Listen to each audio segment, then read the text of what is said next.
ഇന്നത്തെ എപ്പിസോഡിൽ നമുക്ക് ഗസ്റ്റായിട്ടുള്ളത് NS അബ്ദുൽ ഹമീദാണ്. ഇപ്പോൾ ഞാൻ പഠിച്ചുകൊണ്ടിരിക്കുന്ന എൻ്റെ കോഴ്സിലെ എൻ്റെ സീനിയറായിട്ട് വരും. ഇപ്പോൾ PhD ജാമിയ മില്ലിയ ഇസ്ലാമിയിൽ നിന്ന് PhD കഴിഞ്ഞ് ഇപ്പോൾ അതിൻ്റെ തിസീസ് പ്രപ്പോസൽ അതിൻ്റെ ലാസ്റ്റ് വൈവ പരിപാടികളിലാണ്. അപ്പോൾ നമ്മൾ ഇവിടെ വന്നിട്ട് കുറച്ച് കാലമായി ഡൽഹിയിൽ. നമുക്ക് ഡൽഹിയെക്കുറിച്ച് അറിയണം, കൂടുതൽ പഠിക്കണം, അങ്ങനെയൊക്കെ നല്ല പൂതിയൊക്കെ ഉണ്ട്.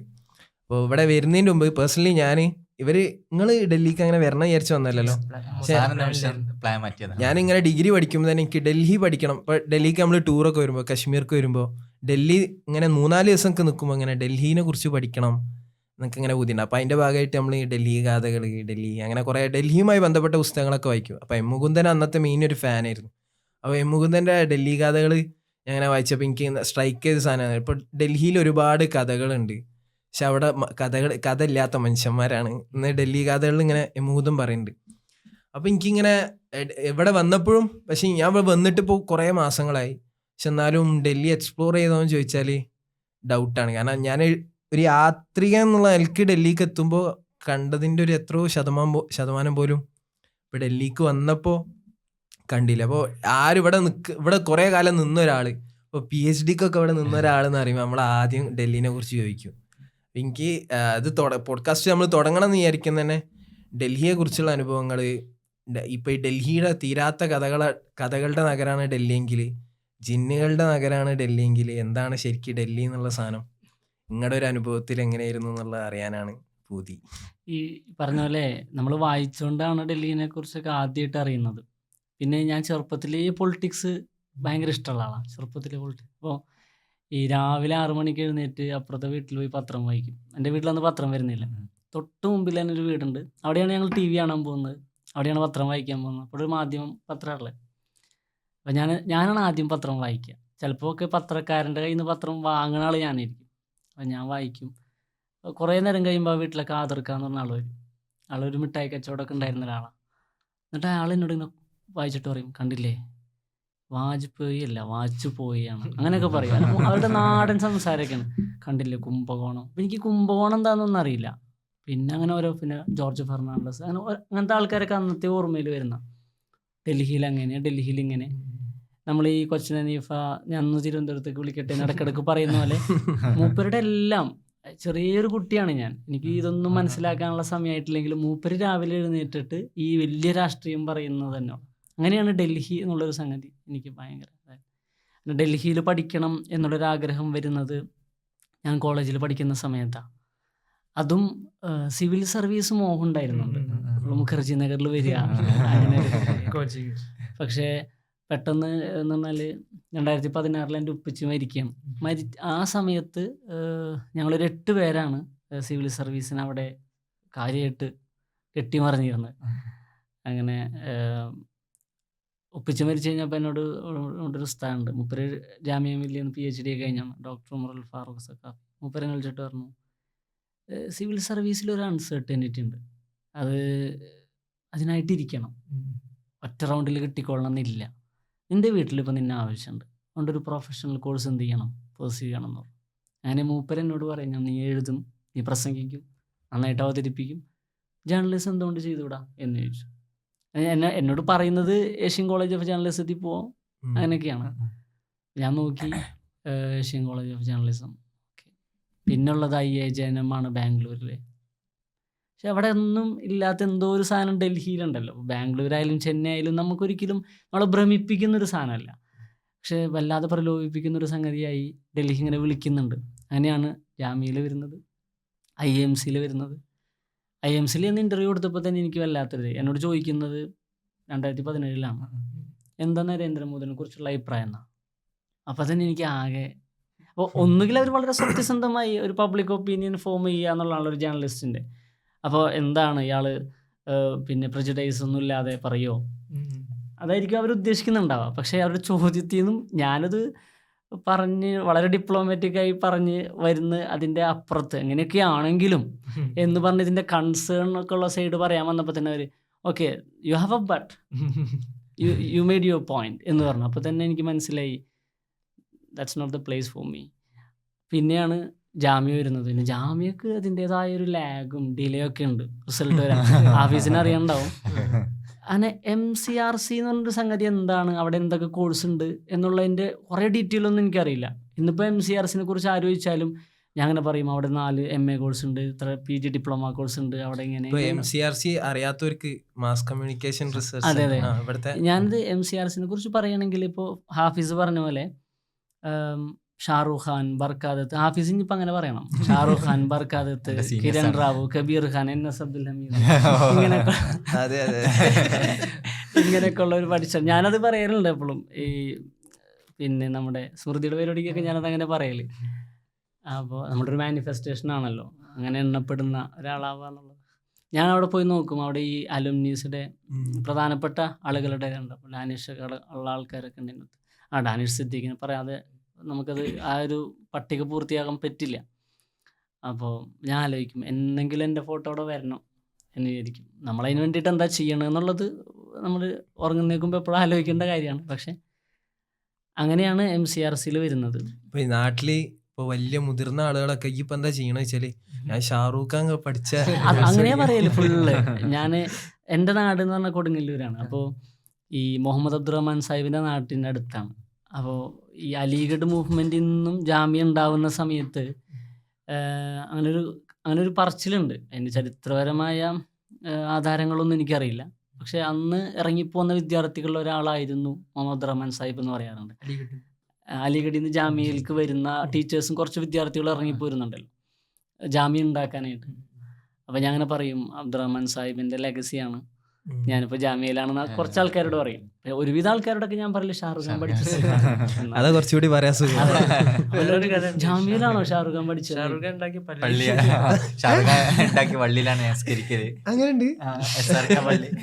അതൊക്കെ ഒരു കഥ അല്ലേ? എനിക്ക് കുറച്ചുകൂടി ഈ ഡൽഹിയിൽ നിങ്ങളുടെ ഒരു അനുഭവം.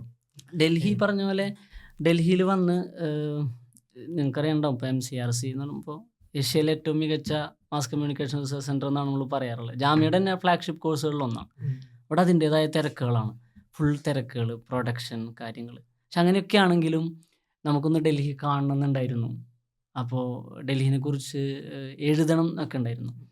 ഞാൻ ആ സമയത്ത് പിന്നെ എനിക്ക് വേണ്ട പോക്കറ്റ് മണിക്ക് എന്താ ചെയ്തിരുന്നതെന്ന് വെച്ചാൽ എഴുതുക ചെയ്യാം. അപ്പോൾ പ്രസാധകർ എന്നെ അറിയുന്ന പ്രസാധകരാണെന്നുണ്ടെങ്കിൽ സാധാരണ ആളുകൾക്ക് കൊടുക്കുന്നതിനേക്കാൾ കൂടുതൽ റെമ്യൂണറേഷൻ എനിക്ക് തരും. അതൊക്കെ എനിക്ക് വലിയ സപ്പോർട്ടായിരുന്നു കേട്ടോ. അപ്പോൾ ഞാൻ കുറേ സ്ഥലങ്ങളൊക്കെ അങ്ങനെ കാണാൻ പോയി. അപ്പം അതിൽ പെട്ടാണ് ജമാ മസ്ജിദ്, ഓൾഡ് ഡൽഹിയൊക്കെ അങ്ങനെയാണ് എക്സ്പ്ലോർ ചെയ്യുന്നത്. ഞാൻ ആദ്യം വരുന്നത് ദരിയാഗഞ്ചിലേക്കാണ്. അവിടെ മറ്റേ ഡൽഹി മർക്കസിൻ്റെ ഇതിലേക്ക് വരുന്നത്. അപ്പോൾ അവിടെ ദരിയാഗഞ്ചിലൂടെയൊക്കെ നടക്കുമ്പോൾ ഇതന്നെയല്ലേ ആ നമ്മൾ വായിക്കുമ്പോൾ കാണുന്ന ദരിയാഗഞ്ച് എന്ന് ഓർക്കാം. നമ്മളെങ്ങനെയാണ് നമ്മുടെ ഒരു ഇമാജറി ഉണ്ടല്ലോ, നമ്മൾ പിന്നെ സിനിമ കാണുന്നത് പോലെയല്ല, പുസ്തകം വായിക്കുമ്പോൾ നമുക്ക് വളരെ സ്വതന്ത്രമായിട്ട് ഉണ്ടാക്കാൻ പറ്റുന്നൊരു സാധനമുണ്ട്. അങ്ങനെ ഉണ്ടാക്കിയ ദരിയാഗഞ്ചൊന്നും അല്ല കേട്ടോ നമ്മൾ നേരിട്ട് കാണുന്ന. അവിടെ നമ്മൾ ഒരുപാട് കാര്യങ്ങൾ റിയലൈസ് ചെയ്യുന്നുണ്ട്. വായിക്കുമ്പോൾ സർഗാത്മകതയുടെ, ഭാഷയുടെ ഒക്കെ സൗന്ദര്യത്തിൽ നിൽക്കുന്ന ഡൽഹിയല്ല നമ്മൾ സിനിമകളിൽ കാണുന്ന ഡൽഹിയല്ല, നമ്മൾ പിന്നെ വാർത്തകളിൽ കാണുന്ന ഡൽഹിയല്ല. അത് സെൻട്രൽ ഡൽഹി മാത്രമല്ലേ, എപ്പോഴും ഒരു ഇന്ത്യ ഗേറ്റിൻ്റെ മുമ്പിൽ നിന്നിട്ടാണ് അവർ റിപ്പോർട്ട് ചെയ്യുക. അതൊന്നുമല്ല ഡൽഹി എന്ന് പറഞ്ഞ സംഗതി മനസ്സിലാവും. ഈ ഡൽഹി കഥകൾ ഞാൻ ഡിഗ്രി പഠിക്കുമ്പോഴാണ് വായിക്കുന്നത്. അപ്പോൾ അന്ന് എനിക്ക് ഭയങ്കര ക്രേസായിട്ട് ഞാൻ സഹദേവൻ പോയ റൂട്ടൊക്കെ ഇങ്ങനെ ഗൂഗിൾ മാപ്പിൽ ഇങ്ങനെ സേവ് ചെയ്ത് വെക്കും. ഡൽഹി കഥകൾ എന്ന് പറഞ്ഞൊരു ഫോൾഡർ ഉണ്ട്. അപ്പം അതിലിങ്ങനെ ഓരോ നെഹ്റു സ്റ്റേഡിയത്തിൻ്റെ അവിടെ ഇവിടെ ഇങ്ങനെ ഓരോ തുർക്കിസ്ഥാൻ ഗേറ്റ് അങ്ങനെ വെച്ചിട്ട്, അപ്പോൾ ഇനി എന്നേലൊക്കെ ഇവിടെ പോവും, അന്ന് ഇതൊക്കെ ഒന്ന് കാണാമെന്ന് വിചാരിച്ചിട്ട് ഞാൻ പിന്നെ ഇവിടെ പഠിക്കാൻ വരുന്നതിൻ്റെ മുമ്പേ ഞാൻ വന്ന് ഡൽഹിക്ക്. പക്ഷെ എനിക്ക് ഡൽഹി കഥകൾ വായിച്ചിട്ട് ഞാൻ ഇങ്ങനെ മൈൻഡിൽ കണ്ട ഒരു ഡൽഹി ഉണ്ടല്ലോ, അതിന്നൊക്കെ നേരെ ഓപ്പോസിറ്റ് ആയിട്ട് വേറെ എന്തൊക്കെയോ ആയിട്ട് എനിക്കെന്തോ അതിലുള്ളൊരു ഫീൽ എനിക്ക് കിട്ടിയില്ല. നിരാശയാണ് ഒരു നിലക്ക്. പിന്നെ അത് കുറച്ചും കൂടി മുമ്പത്തെ ഒരു ഡൽഹി ആയതുകൊണ്ട് ഫസ്റ്റ് അങ്ങനെ നമുക്ക് ഹിറ്റ് ചെയ്യുക പലർക്കും. ഇതല്ല ഞാൻ ആഗ്രഹിച്ച ഡൽഹി എന്ന് പറയുന്നത്. അപ്പോൾ വില്യം ഡാൽറിംബിളിനെ വായിച്ചിട്ടാണെങ്കിലും മുകുന്ദനെ വായിച്ചു, ആര് വായിച്ചിട്ട് വന്നാലും ഇതല്ലല്ലോ ഞാൻ പഠിച്ച ഡൽഹി അല്ലെങ്കിൽ വായിച്ച ഡൽഹി എന്ന്. ഷാജഹാൻ മാടമ്പാട്ടിൻ്റെ JNUവിലെ ചുവർചിത്രങ്ങൾ എന്ന് പറയുന്നൊരു പുസ്തകമുണ്ട്. JNUവിനെ കുറിച്ചിട്ടും എന്നിട്ട് പിന്നെ ഡൽഹിനെ കുറിച്ചിട്ടും പറയുന്നത്. ഞാൻ അങ്ങനെ വിചാരിച്ചിരുന്നു, ജാമ്യനെ കുറിച്ച് അങ്ങനെ സംഗതി ഇല്ല. അപ്പോൾ തീസിസ് വെച്ചിട്ട് എൻ്റെ ആദ്യത്തെ പരിപാടി ആ പുസ്തകം എഴുതി പൂർത്തിയാക്കല. ഞാൻ തുടങ്ങിയിട്ടുണ്ടത്, ഞാൻ ജാമ്യനെ കുറിച്ച് ജാമ്യനെ കുറിച്ച് ജാമ്യ കേന്ദ്രമായിട്ട് ഡൽഹിനെ കുറിച്ചിട്ട് പറയുന്ന ഒരു പുസ്തകം ആദ്യമായിട്ടുണ്ട് പബ്ലിക് പ്ലാറ്റ്ഫോമിൽ പറയാം. ഇതൊരു ബാധ്യതയായി. ഞാനത് വിചാരിക്കുന്നത് അങ്ങനെ എവിടെയെങ്കിലും പറഞ്ഞാൽ നമുക്ക് പിന്നെ അത് പൂർത്തിയാക്കാൻ നിവൃത്തിയില്ല, ആൾക്കാർ ചോദിക്കുമല്ലോ. അപ്പം എന്തായാലും എഴുതണമെന്ന് കരുതുന്നുണ്ട്. അങ്ങനെ ഡൽഹി കുറച്ച് കഴിഞ്ഞപ്പോൾ നമുക്കിത് മനസ്സിലായി, ഇതാണ് ഡൽഹി, ഇതാണ് ഡൽഹി. ഇത് കണ്ടും ഇവിടെ ജീവിച്ചും തന്നെയാണ് ഇവരൊക്കെ ഇത് എഴുതുന്നത്. അപ്പം നമ്മൾ എന്ത് എഴുതണം, നമ്മളെങ്ങനെ അവതരിപ്പിക്കണം എന്നുള്ളത്. ഇപ്പോൾ നിങ്ങൾ ആലോചിച്ച് നോക്കിയേ, നമ്മൾ തൊട്ടപ്പുറത്ത് നമുക്കൊരു ഒരു മുസ്ലിം അയൽവാസിയുണ്ട്, അല്ലെങ്കിൽ ഒരു ഹിന്ദു അയൽവാസിയുണ്ട്, ഒരു ക്രിസ്ത്യാനിയായ ഒരു അയൽവാസിയുണ്ട്. അയാൾ നമ്മളോട് വളരെ നൈസാണ്, അയാൾ നല്ലൊരു മനുഷ്യനാണ്. ഇങ്ങനെയൊക്കെയുള്ള കുറേ ആളുകളൊക്കെ തന്നെയാണ് പിന്നെ എന്താ പറയുക, അവരുടെ രാഷ്ട്രീയത്തിൻ്റെയോ വേറെ എന്തെങ്കിലും താല്പര്യത്തിൻ്റെ പേരിൽ ഈ വർഗീയതയും ധ്രുവീകരണമൊക്കെ ഉണ്ടാക്കുന്നത്. അവർക്കറിയാഞ്ഞിട്ടല്ല എന്ന് പറയുന്ന പോലെ ഡൽഹി ഇങ്ങനെയൊക്കെയാണ്. പക്ഷെ ഇങ്ങനെയൊക്കെ എഴുതിയാൽ ചിലപ്പോൾ അവർ ഉദ്ദേശിക്കുന്ന കാര്യങ്ങൾ നടക്കുന്നുണ്ടാവില്ല. ഞാൻ അതൊരു മോശം കാര്യമായിട്ടല്ല പറയുന്നത്. ഇപ്പോൾ ഡൽഹി എഴുതുമ്പോൾ ഡൽഹി നിറച്ച് മലിനജലം കെട്ടിക്കിടക്കുന്ന സ്ഥലമാണ് എന്ന് എഴുതിയിട്ട് കാര്യമില്ല. ഡൽഹിനെ നമ്മൾ റൊമാൻറ്റിസൈസ് ചെയ്യുക എന്നുള്ളൊരു അങ്ങനെ ഒരു ദൗത്യം ഉണ്ടായിട്ടുണ്ട്, സാംസ്കാരിക ദൗത്യം. ചിലപ്പോൾ അത് പൂർത്തീകരിക്കപ്പെട്ടില്ല. എന്നാലും അതിലൊക്കെ അത്യാവശ്യം വിമർശിക്കണ്ടല്ലോ. ഡൽഹിയിൽ പശുവായി ജനിക്കുന്നതാണ് ഏറ്റവും നല്ലത്. പിന്നെ ഈ ചില സ്ഥലങ്ങളിലൊക്കെ നമ്മുടെ ഈ GTV നഗർ പോലുള്ള സ്ഥലങ്ങൾ, അവിടത്തൊക്കെ ജീവിതമൊക്കെ പറയുന്നുണ്ട്. എന്നാൽ പോലും അതിൻ്റെ ഒക്കെ എക്സ്ട്രീം നമ്മൾ ഇവിടെ നേരിട്ട് കാണുകയാണല്ലോ. പിന്നെ ചിലതൊന്നും നമുക്ക് എഴുത്തിലൊന്നും പ്രകാശിപ്പിക്കാൻ കഴിയില്ല എന്നുള്ളതാണ്. എന്നെ ഏറ്റവും കൂടുതൽ മനസ്സിനെ സ്വാധീനിച്ചൊരു സംഗതി തുഗ്ലക്കാബാദ് കോട്ടയിലുള്ള ഇതാണ്. ഞാൻ എപ്പോഴും ഈ ഷെഫീഖ് പുറ്റേക്കാട് എന്ന് പറയുന്ന ഒരാളുണ്ട്, നിങ്ങൾക്ക് സമയം കിട്ടുകയാണെങ്കിൽ മൂപ്പരായിട്ട് സംസാരിക്കുന്നത് വളരെ രസകരമായിരിക്കും. ഞങ്ങളൊരിക്കൽ മൂപ്പരുടെ 1-2 സീരീസൊക്കെ ചെയ്തിരുന്നു. മൂപ്പര് പലപ്പോഴായിട്ട് ഇതിനെക്കുറിച്ച് എഴുതുന്നത് വായിച്ചിട്ടാണ് ഞാൻ ഈ തുഗ്ലക്കാബാദ് നഗരത്തെ കുറിച്ചിട്ട് അറിയുന്നത്. അപ്പോൾ തുഗ്ലക്കാബാദിൽ പോകുന്നുണ്ട്, ഒറ്റയ്ക്കാണ് ഞാൻ പോകുന്നത്. ഞാൻ പോകുമ്പോൾ വഴിതെറ്റിപ്പോയിട്ട് അതിൻ്റെ പിന്നിലൊരു ബസ്തി ഉണ്ട്. അതിൽ കൂടെ ഒരു എന്താ പറയുക, ഹാംലെറ്റ് എന്നൊക്കെ പറയില്ല നമ്മൾ, ചെറിയ കുറച്ച് വീടുകളൊക്കെ ഉള്ള ഗലിയല്ല, ഗലി എന്ന് പറയാൻ കഴിയില്ല, ഇടുങ്ങിയ സ്ഥലങ്ങളല്ല, അങ്ങനത്തെ ഒരു സ്ഥലം. അപ്പോൾ അവരിങ്ങനെ ഞാൻ അതിലെ വഴിതെറ്റി പോയി തിരിച്ചെത്തുമ്പോൾ പൊളിഞ്ഞു കിടക്കുന്ന ഒരു കോട്ട മതിൽ കാണുകയാണ്. അപ്പം ഞാൻ അങ്ങനെ ചോദിക്കുന്നുണ്ട്, കീല എവിടെയാണ്. കുറേ ആളുകൾക്ക് ഇത് അറിയില്ല. കോട്ട അങ്ങനെ ഒരാൾ കാണിച്ചു തന്നു, അതിനുള്ളിൽ കൂടെ പോയാൽ മതി എന്ന് പറഞ്ഞു. ഞാൻ അതിൽ കൂടെ തപ്പി പിടിച്ച് കയറി ഒരു കുറ്റിക്കാട്ടിലൂടെയൊക്കെ ചെന്ന് നോക്കുമ്പോൾ നന്നായി ASI archaeological survey of India preserve ചെയ്തിട്ടുള്ള ഒരു ഏരിയയിലെത്തി. അവിടെ എത്തി കഴിഞ്ഞ് ഞാൻ എൻ്റെ കാഴ്ചകളൊക്കെ കണ്ടു. അപ്പോൾ ഈ ശപിക്കപ്പെട്ട നഗരം എന്നാണ് ഇതറിയുന്നത്. ഞാനതിനെക്കുറിച്ച് കൂടുതൽ പറയുന്നില്ല. നിങ്ങൾ എപ്പോഴെങ്കിലും ഈ ഷെഫീഖിനൊക്കെ ആയിട്ട് സംസാരിച്ചാൽ മൂപ്പര് നന്നായിട്ട് അവതരിക്കും, ഞാൻ എൻ്റെ രസം കളയണില്ല. അപ്പോൾ ഞാനതിലിങ്ങനെ ഓരോ കല്ലുകളും ഇടുങ്ങിയ സ്ഥലങ്ങളും അണ്ടർഗ്രൗണ്ടും മാർക്കറ്റും ഒക്കെ ഇങ്ങനെ നടന്ന് കണ്ടു. ഞാനത് ഭയങ്കരമായിട്ട് ഉള്ളിൽ തട്ടി. ഡൽഹിയുടെ നമ്മൾ പറയില്ലേ, വളരെ എന്താ പറയുക, അഭൗമമായ എന്തൊക്കെയോ അനുഭവങ്ങൾ ഉണ്ടാവുക എന്നൊക്കെ പറയുന്ന അങ്ങനത്തെ ഒരു ഫീലിംഗ് ആയിരുന്നു അത്. അവസാനം ഞാൻ തൊട്ടപ്പുറത്താണ് തുഗ്ലക്കിൻ്റെ ടോംബ് ഉള്ളത്. അപ്പം ഞാൻ പറയുന്നുണ്ട്, എനിക്ക് അങ്ങോട്ട് പോകാൻ എന്താ ചെയ്യാന്ന് സെക്യൂരിറ്റിനോട് ചോദിക്കുമ്പോൾ പറഞ്ഞു, കയ്യിൽ ടിക്കറ്റ് ഉണ്ടല്ലോ, ആ ടിക്കറ്റ് അവിടെ കാണിച്ചാൽ മതി എന്ന് പറയണം. അപ്പം ഞാൻ പറഞ്ഞു, ടിക്കറ്റോ? ഞാൻ വരുമ്പോൾ ഒരു പൊളിഞ്ഞ മതിലായിരുന്നു, ടിക്കറ്റൊന്നും ഞാൻ കണ്ടില്ല എന്ന് പറയുമ്പോൾ, നിങ്ങൾ അതിലേ വന്നത് ചോദിക്കുമ്പോൾ ഞാൻ പറഞ്ഞു, ഞാൻ അതിലേ വന്നു. കാരണം അതല്ല ഗേറ്റ് എന്നുകൊണ്ട് ഗേറ്റ് കാണിച്ചു തരാം. അപ്പോൾ ഇന്നും അതിങ്ങനെ കാട് പിടിച്ചെടുക്കുന്ന സ്ഥലമാണ്. അത് വളരെ വ്യാപകമായിട്ട് അവിടെ വാക്ക് നടക്കുന്നുണ്ട്. നമ്മൾ കഴിഞ്ഞ മാസം ഒരു ലോധി ഗാർഡനിലൊരു വാക്കിന് പോയിരുന്നു. വളരെ വ്യാപകമായിട്ട് തുഗ്ലക്കാബാദ് എന്ന് വെച്ചിട്ട് അവർ നടത്തുന്നുണ്ട് വാക്കായിട്ട്. വളരെ രസമാണ്. ഈ തുഗ്ലക്കാബാദിന്റെ അവിടെ തന്നെ ആദിലാബാദ് ഫോർട്ട് ഉണ്ട് തൊട്ടപ്പുറത്ത് തന്നെ. ഇത് ഇങ്ങനെ പാളിപ്പോയ സമയത്ത് പിന്നെ അപ്പുറത്ത് വേറൊരു കോട്ട ഉണ്ടാക്കുന്നൊക്കെ ഉണ്ട്. അത് പിന്നെ കുറച്ചും കൂടി നന്നായി പ്രിസർവ് ചെയ്യുന്ന കോട്ടയുണ്ട്, ഒരു ഗാർഡനും കാര്യങ്ങളൊക്കെ ആയിട്ട്. പിന്നെ നമ്മൾ നിസാമുദ്ദീൻ ദർഗ, അതുപോലെ തന്നെ മെഹ്റോളി, അവിടെ തന്നെ ഒരു ആർക്കിയോളജിക്കൽ സർവേയുടെ ഗാർഡൻ ഉണ്ട്, ASIയുടെ ഗാർഡൻ എന്ന് പറയുമ്പോൾ അവിടെ ഒരു റോസ് ഗാർഡൻ ഉണ്ട്. പിന്നെ നമ്മൾ സാധാരണ ആരും ഡൽഹിയെക്കുറിച്ച് പറയാത്ത കുറേ പിന്നെ സ്മാരകങ്ങളാണ്, ചരിത്ര സ്മാരകങ്ങൾ. അവിടെ ഒരു ജമാലി കമാലി എന്ന് പറഞ്ഞൊരു പള്ളിയുണ്ട്, ജമാലി എന്നാണ് ആ പള്ളിയുടെ പേര്. പിന്നെ അവിടെ ഒരു ബാവലി ഉണ്ട്. അതും ബാവലി എന്ന് പറഞ്ഞാൽ ഈ സ്റ്റെപ്പ് വല്ലി, നമ്മുടെ ഈ കിണർ പോലത്തെ ഒരു അഗ്രസൻ കി ബാവലി അഗ്രസൻ കി ബാവലില്ലേ, നമ്മള് പടികൾ ഇറങ്ങി താഴത്ത് പോകുമ്പോഴാണ് അത് ഭയങ്കര രസമുള്ള സ്ഥലം. അഗ്രസൻ ഈ PK സിനിമയില് ഉള്ളൊരു അതില് കാണിച്ചൊരു സ്ഥലമാണ് അഗ്രസൻ കി ബാവലി. അങ്ങനെ സ്റ്റെപ്പ് ഇങ്ങനെ അടിക്ക് ഇറങ്ങി പണ്ടത്തെ കാലത്ത് അത് കിണറായിട്ട് നല്ല വേനലുള്ള സ്ഥലമാണ് ഇപ്പൊ ഡൽഹി എന്ന് പറയുമ്പോൾ. അപ്പോൾ ഈ വേനലിലും അതിൽ വെള്ളം പ്രിസർവ് ചെയ്യപ്പെടും. പിന്നെ അവിടെ തന്നെ അവരുടെ ഈ അധികം ഉണ്ടാവുക ഇപ്പൊ ഈ റാണി കി ബാവലി എന്നാണ് ഞാനീ പറഞ്ഞ ആർക്കിയോളജിക്കൽ സർവേയുടെ അവിടെ SI ഗാർഡെന്നോ മറ്റോ പറയുക. മെഹ്റോളിയുടെ അടുത്ത് തന്നെ നമ്മുടെ ഈ കുത്തുബ് മിനാർ കോംപ്ലക്സ് ഇല്ലേ, അത് അതിൽ നിന്ന് ഇങ്ങനെ എക്സ്ട്രാക്ട് ചെയ്തെടുത്ത് വളച്ച് കെട്ടിയിട്ടാണ് അവർ കുത്തുബ് മിനാർ നിൽക്കുന്നത്. ശരിക്കും പറഞ്ഞാൽ കുത്തുബ് മിനാർ അടക്കമുള്ള ഈ ചരിത്ര സ്മാരകങ്ങളെല്ലാം അതിൻ്റെ ഭാഗമാണ്. പക്ഷെ മനോഹരമായൊരു സ്ഥലം, ഒരു ടിക്കറ്റും വേണ്ട, ഒന്നും വേണ്ട. നമ്മൾ ഈ പിക്നിക്കിനൊക്കെ പോകാൻ പറ്റിയ സ്ഥലമാണ്. വെറുതെ അവിടെ പോയിരിക്കുക. അത് എന്നെ വല്ലാതെ അപ്പോഴാണ് മനസ്സിലാവുന്നത് ഡൽഹി സത്യം പറഞ്ഞാൽ നമ്മൾ ഈ പുറത്ത് കാണുന്ന കുറേ സ്ഥലങ്ങളുണ്ട്. നമ്മളെപ്പോഴും പോകുന്ന ഒരാൾ വന്നാൽ നമ്മൾ ഡൽഹി പോവും, അല്ല ജമാ മസ്ജിദ് പോവും, ഹുമയൂൺ സ്റ്റോം പോവും. അതെ, ഡൽഹിയിലല്ലെങ്കിലും ഞാൻ ഇവിടെ പഠിച്ച് കുറേ ഈ അടുത്ത കാലത്ത് ആണ് താജ്മഹൽ കാണാൻ പോകുന്നത്. പക്ഷെ എനിക്ക് താജ്മഹൽ കണ്ടു കഴിഞ്ഞപ്പോൾ, എല്ലാവരും ജീവിതത്തിൽ ഒരിക്കലെങ്കിലും താജ്മഹൽ കാണണം എന്ന് ആഗ്രഹിക്കുന്നുണ്ടാവുമല്ലോ. 7 wonders. അതെ അതെ, എനിക്കൊരിക്കലും പോകണം തോന്നിയിട്ടുണ്ടായിരുന്നില്ല. അങ്ങനെ കല്യാണം കഴിഞ്ഞ് എൻ്റെ കസിൻ്റെ ഒക്കെ കല്യാണം കഴിഞ്ഞിട്ട് അവരൊരു ഹണിമൂൺ പോലെയൊക്കെ വന്നപ്പോൾ അങ്ങനെ ഗതിയില്ലാണ്ട് ഞാൻ പോയതാ, അങ്ങനെ പറയാം. അതായത് താല്പര്യമില്ല, പക്ഷെ ഫസ്റ്റിനെ കാണുന്ന ഒരു മൊമെന്റ് ഒക്കെ അങ്ങനെ രസമായി തോന്നി. പക്ഷെ സത്യം പറയാലോ, എനിക്ക് ഏറ്റവും ഇഷ്ടപ്പെട്ടത് അതിനെക്കാട്ടിലും ഹുമയൂൺ സ്റ്റോംബാണ്. അതായത് താജ്മഹലും ഹുമയൂൺ സ്റ്റോംബും ഏതാണ് നല്ലതെന്ന് ചോദിച്ചാൽ ഹുമയൂൺ സ്റ്റോംബാണ്.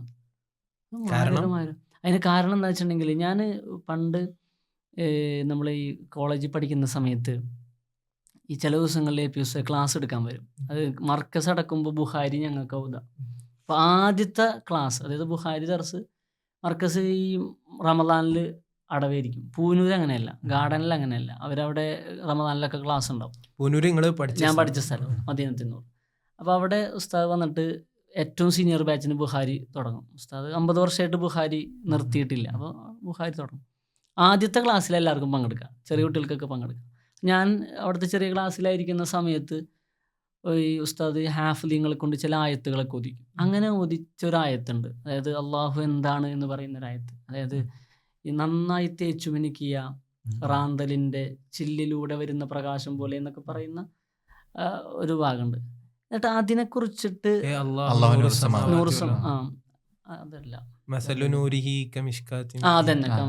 അതന്നെ.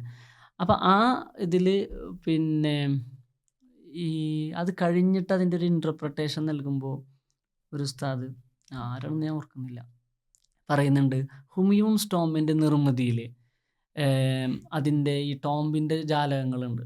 ആ ജാലകങ്ങളിലൂടെ പ്രകാശം കടന്നു വരുന്നത് അന്ന് ഡിസൈൻ ചെയ്യുന്നത് ഇതിൻ്റെ ഒരു മാനിഫെസ്റ്റേഷനാണ്. ഇതിൻ്റെ അതായത് നമ്മൾ പറയില്ല, ഒരു ഇതാണ് ഇൻസ്റ്റാൾ ചെയ്യുന്നത്, ഈ ആയത്തിൻ്റെ ഇൻസ്റ്റാളേഷനാണ് അതിൻ്റെ നിർമ്മിതി എന്ന് പറയുന്നത്. അപ്പോൾ രാവിലെ പോയി കഴിഞ്ഞാൽ ഈ സൂര്യൻ ഉദിച്ചു വരുന്ന സമയത്ത് അതിലൂടെ വെളിച്ചം കടക്കുന്നതും ആ വെളിച്ചം പല ജാലകങ്ങളിലൂടെ ക്രോസ് ചെയ്ത് ഉള്ളിലോട്ട് വരുന്നതും ഇതാണ് ഉദ്ദേശിക്കുന്നത് എന്ന് പറഞ്ഞിരുന്നു.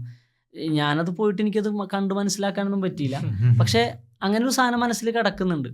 പക്ഷെ അവിടെ പോയിട്ട് നമ്മൾ നോക്കുമ്പോഴും അത് മനസ്സിനെ ആകർഷിക്കുന്ന, നമ്മളെ ഹൃദയത്തിൻ്റെ ഉള്ളിൽ ആകർഷിക്കുന്ന ഒരു സംഗതിയായിട്ട് തോന്നുന്നത്. ചിലപ്പോൾ നമ്മൾ താജ്മഹൽ നല്ല തിരക്കുള്ള സമയത്ത് പോയിട്ടായിരിക്കാം, ഇനി വേറെ ആരെങ്കിലും വേറെ അഭിപ്രായം ഉണ്ടാകും. പക്ഷെ എനിക്ക് എപ്പോഴും തോന്നിയിട്ടുള്ള സാധനം ഹുമയൂൺ സ്റ്റോം ആണെന്നാണ്. ഞാൻ ചിലവരോട് പറയും താജ്മഹൽ കാണാൻ പോകണമെന്നില്ല, ഹുമയൂൺ സ്റ്റോം ഉണ്ടാവുന്നൊക്കെ പറയും. താജ്മഹലിനെ കുറിച്ചും പറയാറുണ്ട് ഇങ്ങനെ. താജ്മഹലിന്റെ ഗാർഡൻസ് ഖുർആനിലെ സ്വർഗത്തിനെ വർണ്ണിക്കുന്ന ആ ഒരു രീതിയിലാണ് ഉണ്ടാക്കിയിട്ടുള്ളതെന്ന് പറയാറുണ്ട്. ഈ ഇതേപോലെ തന്നെ സ്വർഗത്തിന് എങ്ങനെയാണ് അരുവികള്, ഗാർഡൻസ്, ഇത് പറയുന്നത് പോലെ ഇവിടെയും ഇത് ബിൽഡ് ചെയ്തിട്ട് അതിങ്ങനെ പറയാറുണ്ട്. നല്ല രസം. ഡൽഹിയിൽ തോന്നിയുള്ള ഏറ്റവും വേസ്റ്റ് അനുഭവം എന്താ? ലൈക്ക് എല്ലാരും ഇങ്ങനെ പറയലുണ്ട്, ഈ ഫോണ് പോവുക അങ്ങനെ അങ്ങനെ അങ്ങനെ എന്നൊക്കെ പറഞ്ഞിട്ട് പല അനുഭവങ്ങളും പറയലുണ്ട്. അപ്പൊ അങ്ങനെ എന്തോ വേസ്റ്റ് അനുഭവം നിങ്ങൾക്ക്? ഒരു അനുഭവം ഉണ്ട്.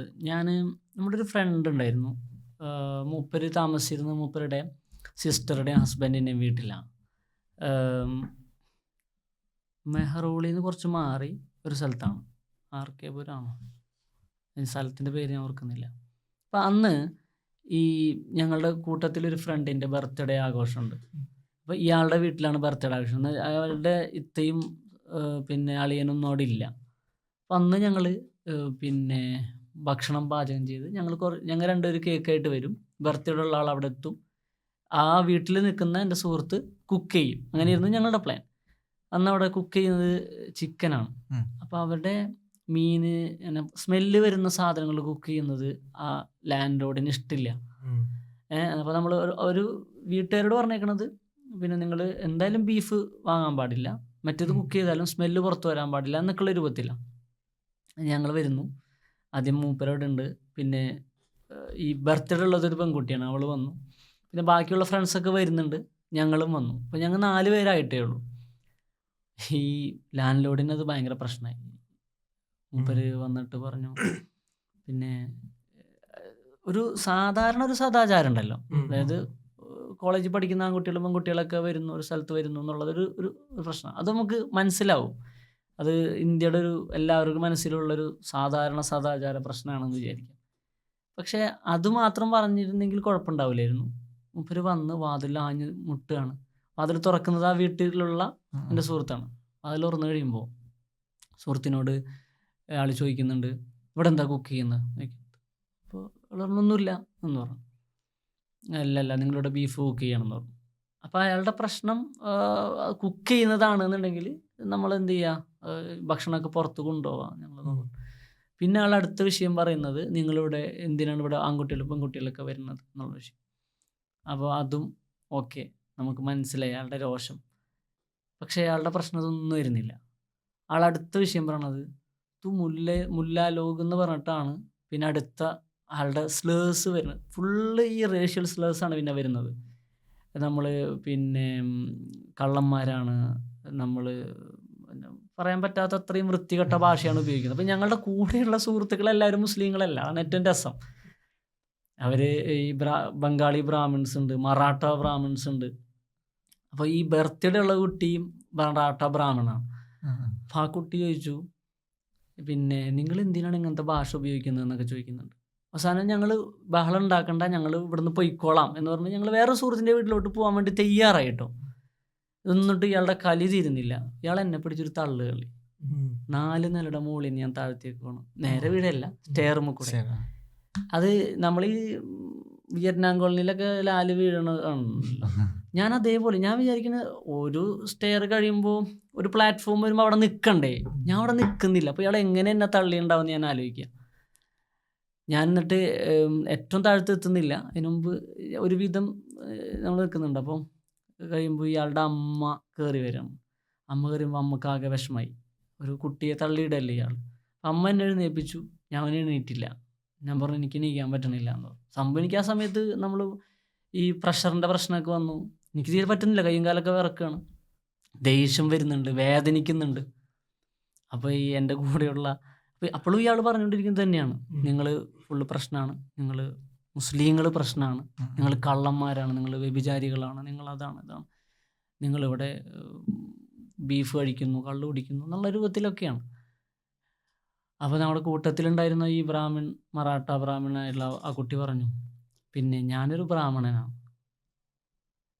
വീട്ടിൽ വരുന്ന ബ്രാഹ്മണനെ ഇറക്കി വിടുക എന്നുള്ളത് അവരുടെ മറ്റൊരു ഭാഷ ഉണ്ടല്ലോ, ഒരു ഹയർ കാസ്റ്റ് ഭാഷയുണ്ടല്ലോ, ആ ഭാഷ ചോദിക്കുമ്പോഴാണ് ഈ ആളുടെ അമ്മക്ക് ആകെ പേടിയായി.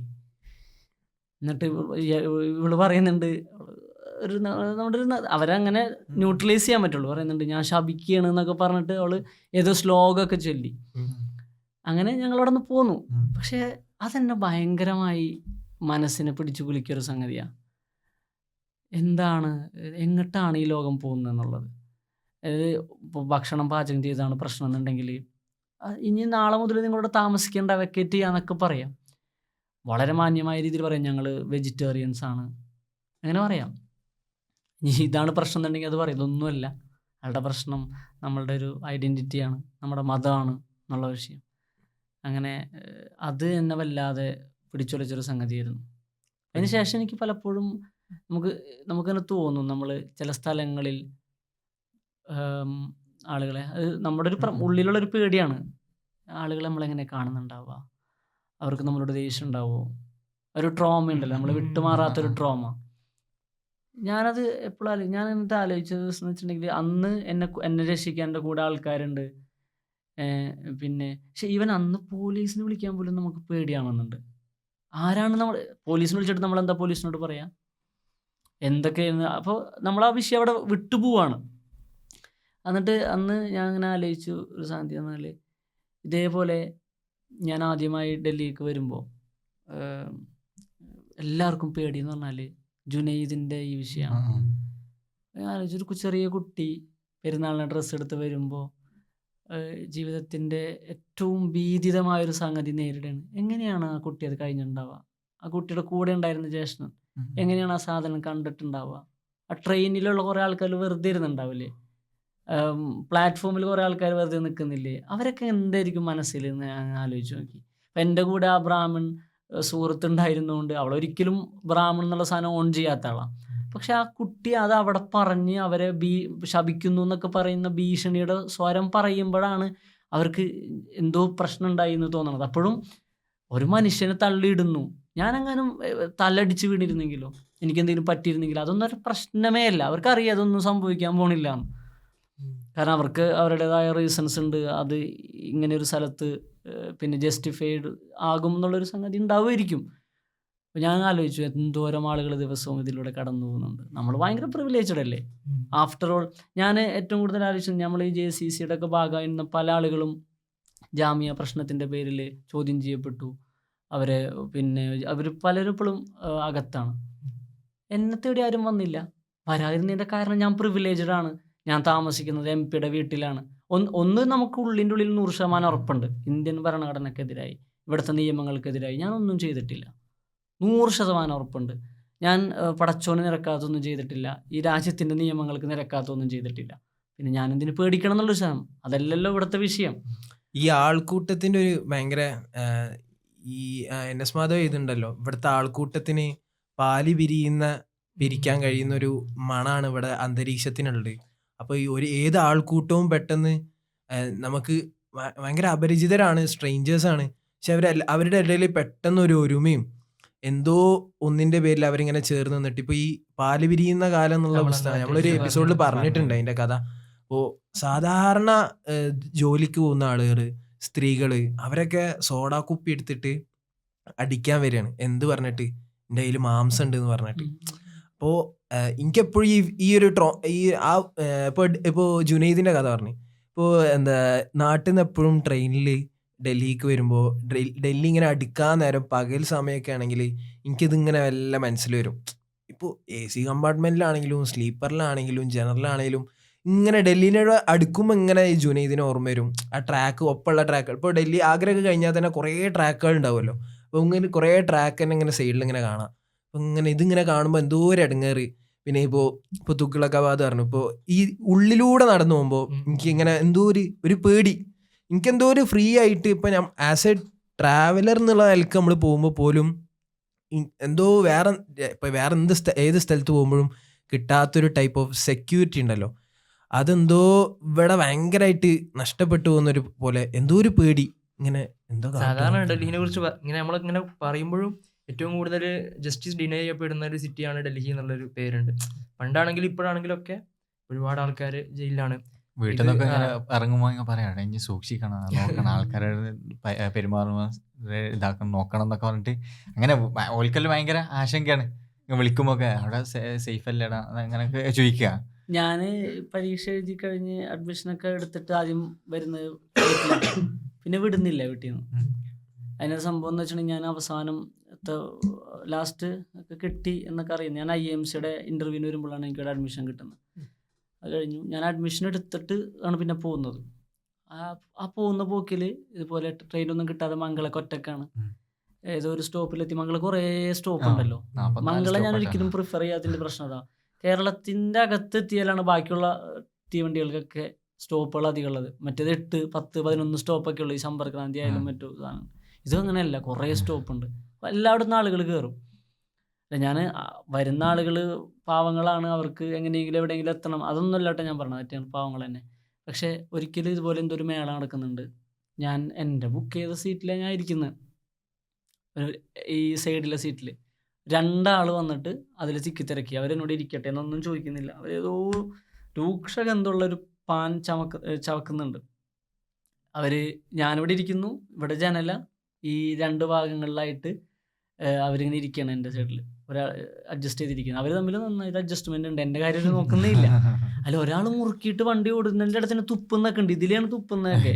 അപ്പോൾ ഞാൻ ആലോചിക്കുന്നത് ഒരു ബേസിക് മാനേഴ്സ് ഉണ്ടല്ലോ, അതുപോലെ അറിയില്ല. അപ്പോൾ അവരെന്താണ്, എനിക്ക് പേടിയാണ് കേട്ടോ. അവരോടൊരു സഹതാപമൊക്കെ ഉണ്ട്, പാവങ്ങളാണ്, അവർക്ക് അറിയണ്ടാവില്ല അതിനെ കുറിച്ചിട്ട് എന്നൊക്കെ. പക്ഷെ എന്നാലും ഒരു മനുഷ്യനോട് ഇരിക്കുന്നതെന്നൊക്കെ കുറേ നേരം ഞാൻ പേടിച്ചിരിക്കുന്നത്. എനിക്ക് പേടിയാവുന്നുണ്ട് അവരെന്നോട് എന്തെങ്കിലും ചോദിക്കും. കാരണം അത്രയും ആളുകൾ അവരെന്തൊക്കെയോ സംസാരിക്കുന്നു, ബഹളം ഉണ്ടാക്കുന്നു. അവർ മൈഥിലി പോലെ എന്തോ ഭാഷയാണ് സംസാരിക്കുന്നത്. ഒരു മൈഥിലി, അതായത് ഒരിടത്ത് ഒരു ഡയലക്റ്റാണ് ഈ ബീഹാറിലൊക്കെ ഉള്ള പോലത്തെ. അങ്ങനെ എന്തോ ഒരു ഭാഷ, അത് ഭോജ്പൂരി ആണോ മൈഥിലി ആണോ എന്ന് നമുക്കറിയില്ല. അത് കറക്റ്റ് ഹിന്ദി അല്ല, എനിക്കിത് റെക്കഗ്നൈസ് ചെയ്ത് പറ്റുന്നില്ല. ഹിന്ദി നമുക്ക് ഹിന്ദി അറിയെങ്കിൽ പോലും തിരിയൂല, അങ്ങനത്തെ ഭാഷയാണ്. അത് കൊളോക്കിയൽ ആയിട്ടുള്ള ഒരു ഡയലക്റ്റാണ്. ഇവരിങ്ങനെ സംസാരിച്ചുകൊണ്ടിരിക്കുന്നതിൻ്റെ ഇടയിൽ എനിക്ക് വല്ലാതെ പേടിയാവുന്നുണ്ട്. ഇതൊക്കെ വരികയാണ് നമ്മളെ മനസ്സിലേക്ക്. നോക്ക്, നമ്മൾ പിന്നെ ഞാൻ പ്രസംഗിക്കുന്നിടത്തൊക്കെ, പ്രത്യേകിച്ച് CA സമരത്തിന് ശേഷം എല്ലായിടത്തും പ്രസംഗിക്കുന്ന ഒരു കാര്യമാണ്, ഒരാളും പിന്നെ ഇന്ത്യയിലെ മുസ്ലിങ്ങളുടെ ദേശഭക്തിയെക്കുറിച്ച് ചോദ്യം ചെയ്യാൻ ധൈര്യപ്പെടരുത്. കാരണം നമുക്ക് given choice between India and Pakistan and we chose India എന്നുള്ള സാധനം. നമുക്ക് എവിടേക്ക് പോകാമായിരുന്നു, എന്നിട്ട് പോകാതിരുന്നു. നമ്മൾ ബൈ ചാൻസിലൂടെ പെട്ട ആളുകളല്ല, ബൈ ചോയ്സിൽ ഇന്ത്യക്കാരായ ആളുകളാണ് എന്ന് പറയുന്നൊരു സംഗതി ഉണ്ടല്ലോ. പക്ഷെ അങ്ങനെ ജീവിക്കുന്ന ഒരു സ്ഥലത്ത് ഈ പറഞ്ഞ ഹാഫിസ് പറഞ്ഞ പോലെ ഉള്ളിൻ്റെ ഉള്ളിലൊരു പേടി വരാന്ന് പറയണത് നമുക്ക് ഭയങ്കര പരാജയമാണ്. അങ്ങനെ ഒരു പേടി ഒരു മനുഷ്യനും ഉണ്ടാവാൻ പാടില്ല. അതൊരു ദളിതനുണ്ടാവാൻ പാടില്ല, മുസ്ലിമിനുണ്ടാവാൻ പാടില്ല, ഹിന്ദുവിന് ക്രിസ്ത്യാനിക്ക് ആർക്കും ഉണ്ടാവാൻ പാടില്ല. അങ്ങനെയാണെന്നുണ്ടെങ്കിൽ അവിടെയുള്ള ഭൂരിപക്ഷം ജനതയുടെ മുഴുവൻ പരാജയമാണ്, ഒരു കളക്റ്റീവ് ഫെയിലിയറാണ്. അത് മുസ്ലിങ്ങൾ ഭൂരിപക്ഷമുള്ള സ്ഥലങ്ങളിൽ ഹിന്ദുവിനാണ് തോന്നുന്നുണ്ടെങ്കിൽ അത് മുസ്ലിങ്ങളുടെ പരാജയമാണ്. മദീന മിനിയേച്ചറിൽ അങ്ങനെയല്ലല്ലോ നബി പറഞ്ഞത്, അല്ലേ? ലാസ്റ്റ് കഴിഞ്ഞ് ഇത് ഹബു അന്തു മുത്തുലക്ക എന്ന് പറഞ്ഞതിൻ്റെ അർത്ഥമൊക്കെ നമ്മൾ അങ്ങനെയല്ല മനസ്സിലാക്കുന്നത്. അപ്പോൾ പിന്നെ അതിന് ശേഷം എന്നെ വിടുന്നില്ല. ഈ അനുഭവം പറഞ്ഞതിന് ശേഷം ഇനി നീ ഫ്ലൈറ്റിൽ പോയാൽ മതി. ഫ്ലൈറ്റിൽ പോകാനുള്ള പൈസ ഉള്ള വീട്ടിൽ നിന്നല്ല ഞാൻ വരുന്നത്. പക്ഷേ ഉമ്മച്ചി അങ്ങനെ സ്വരുക്കൂട്ടി. പിന്നെ മൊത്തം എപ്പോഴും ഞാൻ ഈ പൈസ അങ്ങനെ കണക്കാക്കും, അടുത്ത 6 മാസം കഴിയുമ്പോൾ നാട്ടിലേക്ക് ഫ്ലൈറ്റിന് പോകാൻ പറ്റുള്ളൂ എന്നുള്ളത്. പിന്നെയും ഞാൻ PhD കഴിഞ്ഞ് PhDയിലൊക്കെ വന്ന് കുറേ കാലം കഴിഞ്ഞ് കൂടെ ആൾക്കാർ വരാനൊക്കെ ആയപ്പോഴാണ് ഞാൻ പിന്നെ ട്രെയിനിൽ യാത്ര ചെയ്യാൻ തുടങ്ങിയത്. ട്രെയിനിൽ പോയാൽ മതിയല്ലോ, ഫ്ലൈറ്റിന് ഭയങ്കര പൈസയായി അല്ലേ, നല്ല പൈസയല്ലോ, ഒരു കൊള്ളയാണ്. അതുകൊണ്ട് തന്നെ അങ്ങനെ മാറ്റുന്നത്. ഈ നേരത്തെ പറഞ്ഞ പോലെ ഈ പിന്നെ അബുലാൽ പറഞ്ഞല്ലോ, ഈ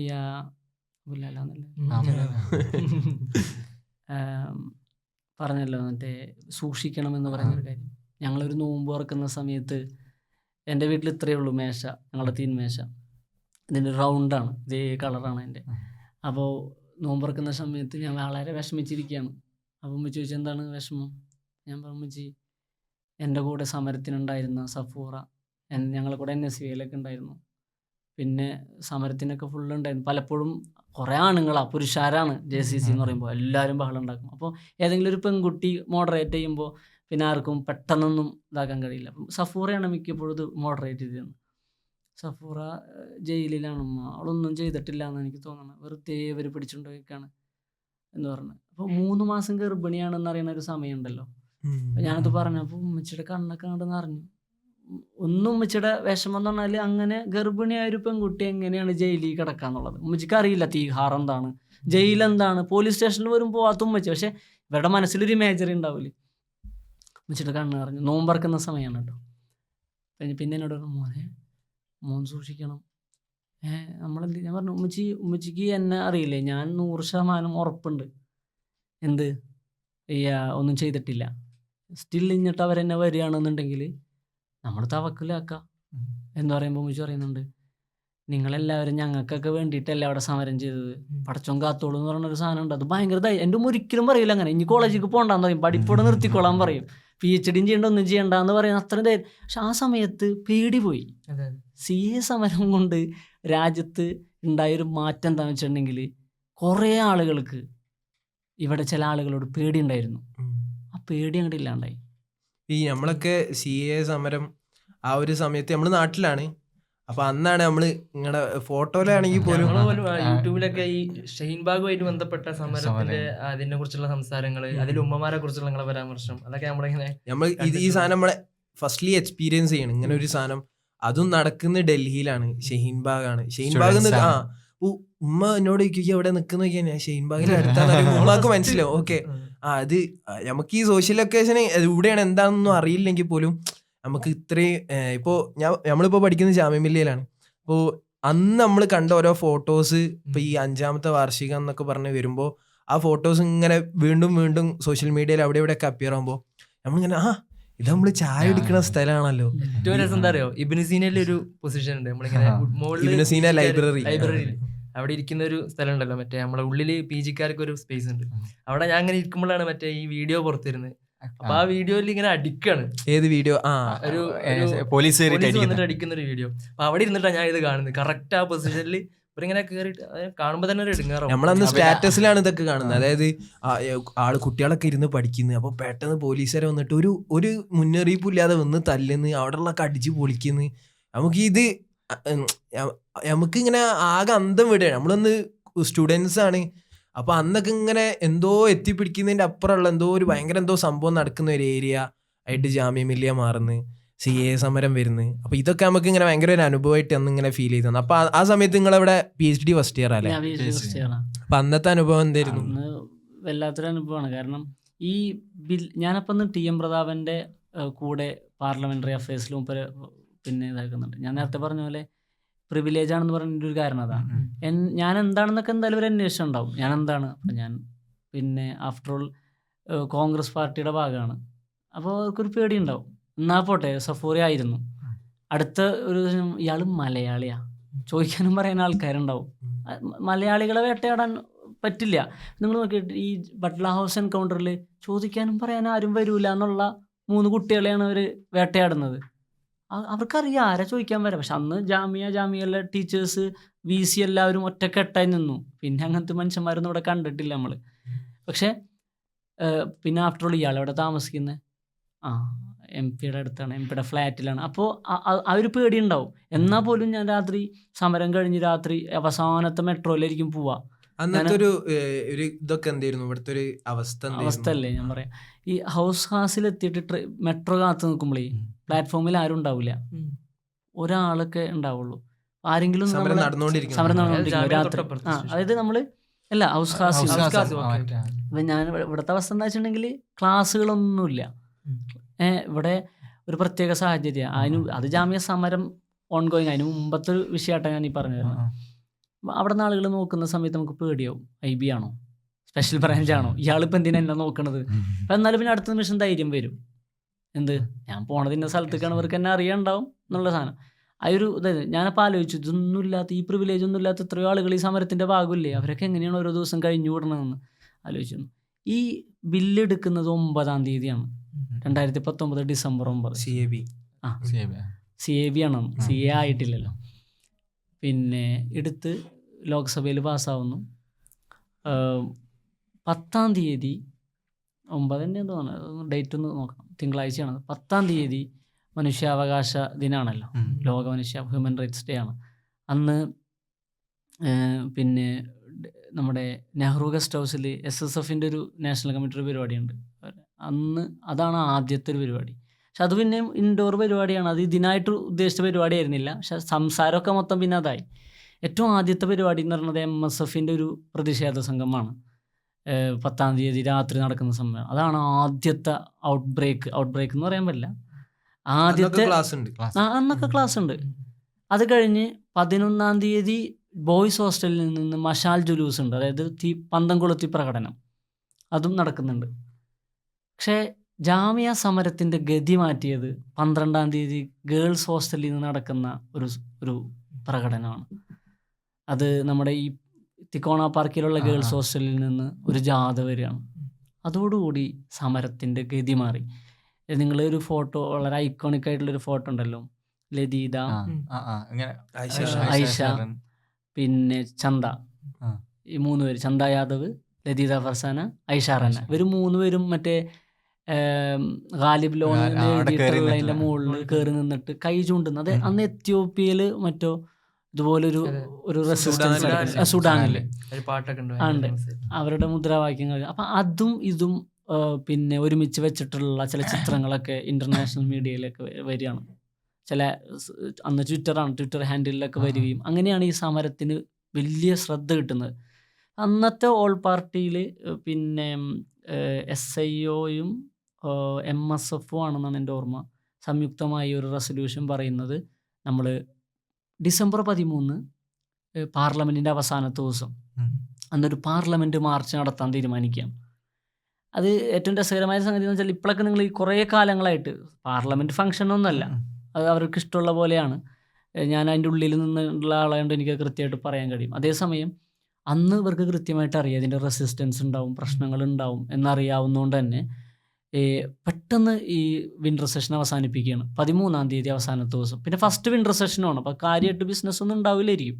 പക്ഷെ അതിന് മുമ്പത്തെ ഓഗസ്റ്റ് മാസത്തിലാണ് 5-ാം തീയതിയാണ് ആർട്ടിക്കിൾ 370 റിപ്പീൽ ചെയ്യുന്നത് കേട്ടോ. അതൊക്കെ ഓൾറെഡി ഒരെണ്ണം അങ്ങനെ കൊണ്ടുവന്ന് വെച്ചിട്ടുണ്ട്. ഈ 13-ാം തീയതിക്കത്തെ അവസാനത്തെ ദിവസം പാർലമെൻറ്റ് മാർച്ചിന് നമ്മൾ ഉദ്ദേശിക്കുകയാണ്.